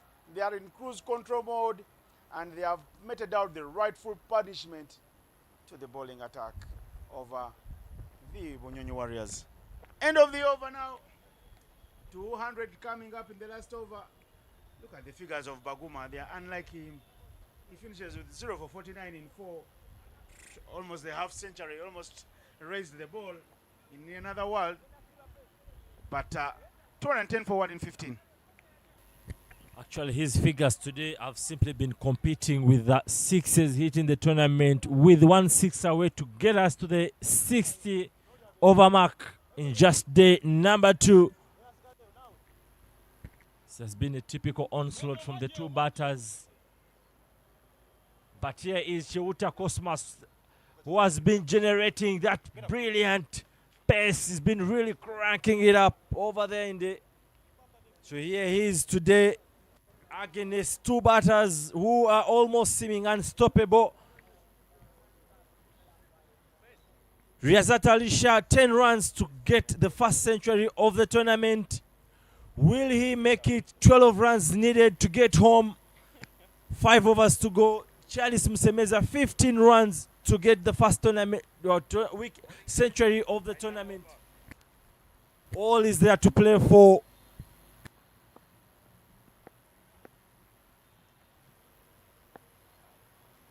Cosmas Cheuta is brought into the attack and is blasted up and over just next to the media room there. Half a dozen will do now. Riyazat Alisha starting with the 6, moves to 96 now. He's 1 boundary away from a 6. Whichever boundary he gets, either 6 or a 4, he'll get to the century. And what a knock it will be. He will have shown them how to go about business. Cosmas Cheuta says he will have to work for this one. I hope he doesn't bowl 5 wides and deny the man a chance to score a century. Of course, he's professional enough. I wouldn't expect that coming from him. You need just to have that same intent all the way. Yeah, the yardsticks might have changed, but you don't have to be doing that because you have a couple of youngsters looking out to you. So if you're going to be doing that, then that shows high level of unprofessionalism. It can happen naturally. You can be thinking that it's done it intentionally. It can happen naturally. But here is Cosmas. More wides. Riyazat Alisha looking around and thinking, what's happening here? I remember back in the league, back in the day, I was playing cricket. And the one Simon Subuga, my captain at Africa Cricket Club, was on 96, and we were playing against Tornado. And Chibuka Msoke William was the bowler, the legend Chibuka Msoke William. And Simon Subuga needed 4 runs to get to 100. Last ball of the innings. Now, with 4 runs to win, actually, there were 2 runs to win. Chibuka Msoke bowled wide 5. I'm Bowled telling wide you, 5, and it was game, set, and match. Simon Subuga stayed stuck on his 98, and all ended in a flash. That story will live in my memory for eons. Now, Cosmas Cheuta withdraws from his bowling run-up. I think this is a mind game from Cheuta Cosmas. 2 previous balls short wide, and the very third one, Cheuta Cosmas pulling out from the run out. I think this is to sort of put Riazat off and anticipating the same length and line, and maybe he might crank in a Yorker, in swinging Yorker into the stumps. That's what I would love to see. He hits it down the line. Fred Achelam sees nothing. It's the 100 for Riazat Ali Shah. Fred Achelam sweeping the boundary. Nutmeg by the delivery. And there is the man, captain of the Cricket Cranes.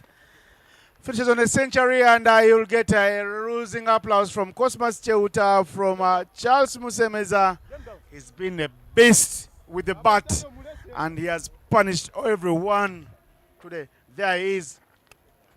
Look at that. Once it pitched, Fred Achelam wasn't going to put his body in the line of fire.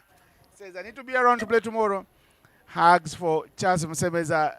Everyone trying to look at his bat. And when you buy yourself a bat, you use it like this. And these players have been buying bats from their allowances. That's the credit they take. Look at the hug Robinson Obuya gives to his keeper and says, man, you put us on through the sword. Your notions about the game. It's been a very brilliant display of batting, bowling, and all team efforts. We can see the kind of effort both sides have really showcased. We saw a match thriller earlier on yesterday in the afternoon, sending us to the super over. We are seeing another box office max in the afternoon. 222 chests in less with 4.5 overs to play, with 9 wickets actually going on to win by 9 wickets. You want to say this is the quality of cricket you want to be seeing from most of these boys who are under the under high performance group. So brilliant cricket. I want to say 69 sixes in 2 days and 7 days to go. What match tone would you want? Do you expect? So brilliant cricket, brilliant day of cricket. There you go, the handshakes.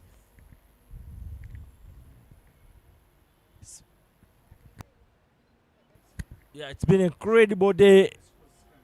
And there you go, a gentleman's game as usual. It's a culture in there among this cricket. Every time you lose, you win. You need to extend that gentleness. And those are the reasons why it's the gentleman's game. You have to give that handshake and just celebrate alongside whoever's won against you. There is the man Riazat Ali Shah, just fresh from leading the Ismaili community in silver division. They are just been crowned champions. And of course now he's sending them into the gold league. And here he is, put up a player of the match performance with that brisky 100 runs in a couple of few balls. What else would you need from a captain? Earlier on, he took those 2 crucial catches, those crucial dismissals in the first innings. And here he is. Yesterday, he knows yesterday that game was just snatched away from his hands. If it wasn't for that extraordinary performance from Owili Robert, those are the highlights. Earlier on, the extraordinary shots. There you go. Match summary for you. It has been between Bunyonyi Warriors and Robinson Buyas, marking that 87 runs off 38 balls. Paul Mulongo 49 of 30, Fortunate 24 of 16, and in the bowling Waburi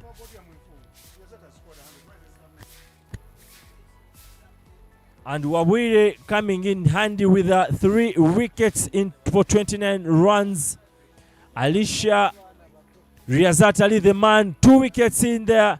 Of course, Ali Shah getting in that 100 mark, first century of the tournament. What a way to close out his winner. And in the end, the Mburo Blasters winning with 9 wickets in hands. So shortly, we shall be getting back to you with the post-match presentation. It has been me, Ngobi Yasin Hussein, alongside Innocent Indaula.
Oh, are you dad?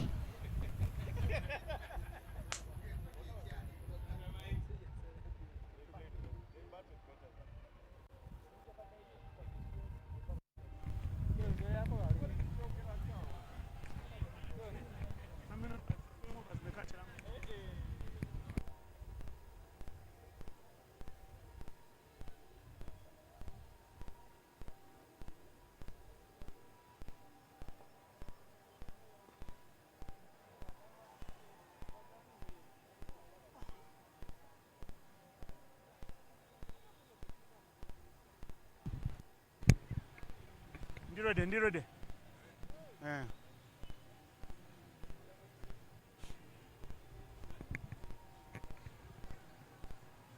Yeah. Good evening, ladies and gentlemen. Welcome to the post-match presentation on match day number 2, game number 4 of the Great Lakes Men's T20 tournament. It's been a very beautiful game of cricket, a game played between the Bunyonyi Warriors, who were looking to make it out 2-2, whereas the Mburo Blasters were looking for their first victory.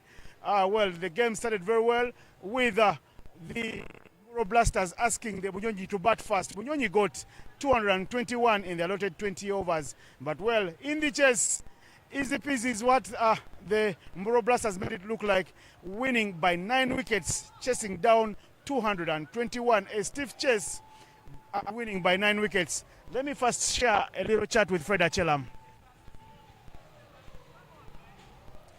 What an entertaining game you guys played out today. Just take me through the game. Surely it was a good game all round. Just like I said earlier, losing the toss wouldn't define the fate, but surely it actually came out to turn out to be a very good game, even after them throwing up us in the to bat first. We managed to put on a very convincing score of 220, which we really wanted. But again, I think the bowlers didn't come to the party today, and there were so many loose balls, and we let them get off a flyer generally. You talk about the loose balls and the bowlers not coming to the party, but I can tell you what I saw is that there were a couple of dropped catches. Riazat Alisha was put down by Anas Beg.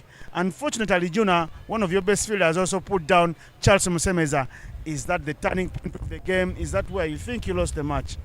I believe these are scenarios that are always going to be happening in the game, and they're just the inevitables. You can't really run away from them. The catches are going to come, the wickets will come. Surely it's not going to be a smooth ride, but again, how you take it up is what really matters. And we're looking back to a good bounce back. Even after the drop catches, I believe the boys have now learnt a lesson today that catches win games. 1 win, 1 loss. What do you expect from the Bunyonyi Warriors tomorrow when they turn up? Good comeback. Thank you very much, Fred.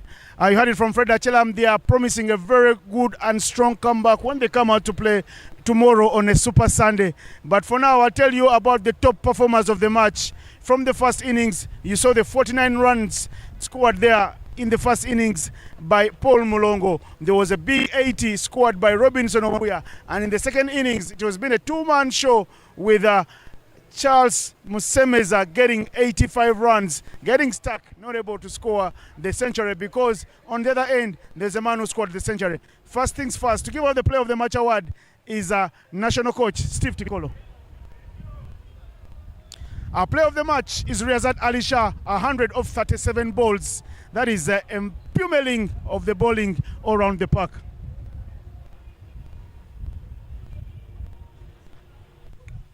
Thank you, Steve, for handing over. Riazat, quick, the game. Just take me through the game, the emotions, when you won the toss, put them into bat, and then the hit you around the park. Just tell me about the whole game and what you make of it. Yeah, after yesterday's game, we thought about it. We will chase and we'll see how the target is. According to target, we will bet our overs through. Yeah. You got dropped, you and Musemeza. What was going through your head? I think yesterday we dropped 4 cages and they won the game for us. And today it was our day. They gave us 2 chances and we utilized their chances. Yeah. And then tell me, at the halfway stage of the first innings, when the score was 120 for 1, you guys had a circle of trust, a huddle. What were you telling each other when the Bunyonyi Warriors looked like they were stealing the game away from you? I feel like we have a good bowling lineup, and according to our bowling lineup, if they can score 220 in this wicket, we can score that score in 18 overs. That was our target. We go in there and play our shots. Now you have 1 win finally. Yesterday you lost the super over. Do you think you can go all the way and remain the team to beat and stay on top of the log? I think that's our goal, to win all our games right now, because we didn't had a good start yesterday, but today we get the momentum and we want to take this momentum all through the tournament. And then to wrap it up, you're the player of the match. Just take us through your knock. How you paced your innings and what decisions were you making as you're batting? Which ball to hit, which ball not to hit? Which bowler to respect, which bowler should attack? I feel like when they have only two main bowlers. I feel like because they have Baguma and Cosmos Chota. The rest are still coming towards the national team, and we want to attack those bowlers and respect the main bowlers. Yeah, that's our target, and we want to go there and utilize the loose balls. And actually, in this wicket, this is a good batting wicket, and if you went for the loose ball, you can score some good runs. Enjoy the victory, enjoy your Play of the Match award, and see you tomorrow. Hopefully you give us more entertainment. Yeah, thank you so much. You heard it from Razat Ali Shah. Entertainment was the name of the game for him, and he's happy, and he says his team, the Mburo Blasters, want to go on and blast their way, not just to more victories, but to the title. Innocent Daula here at the post-match.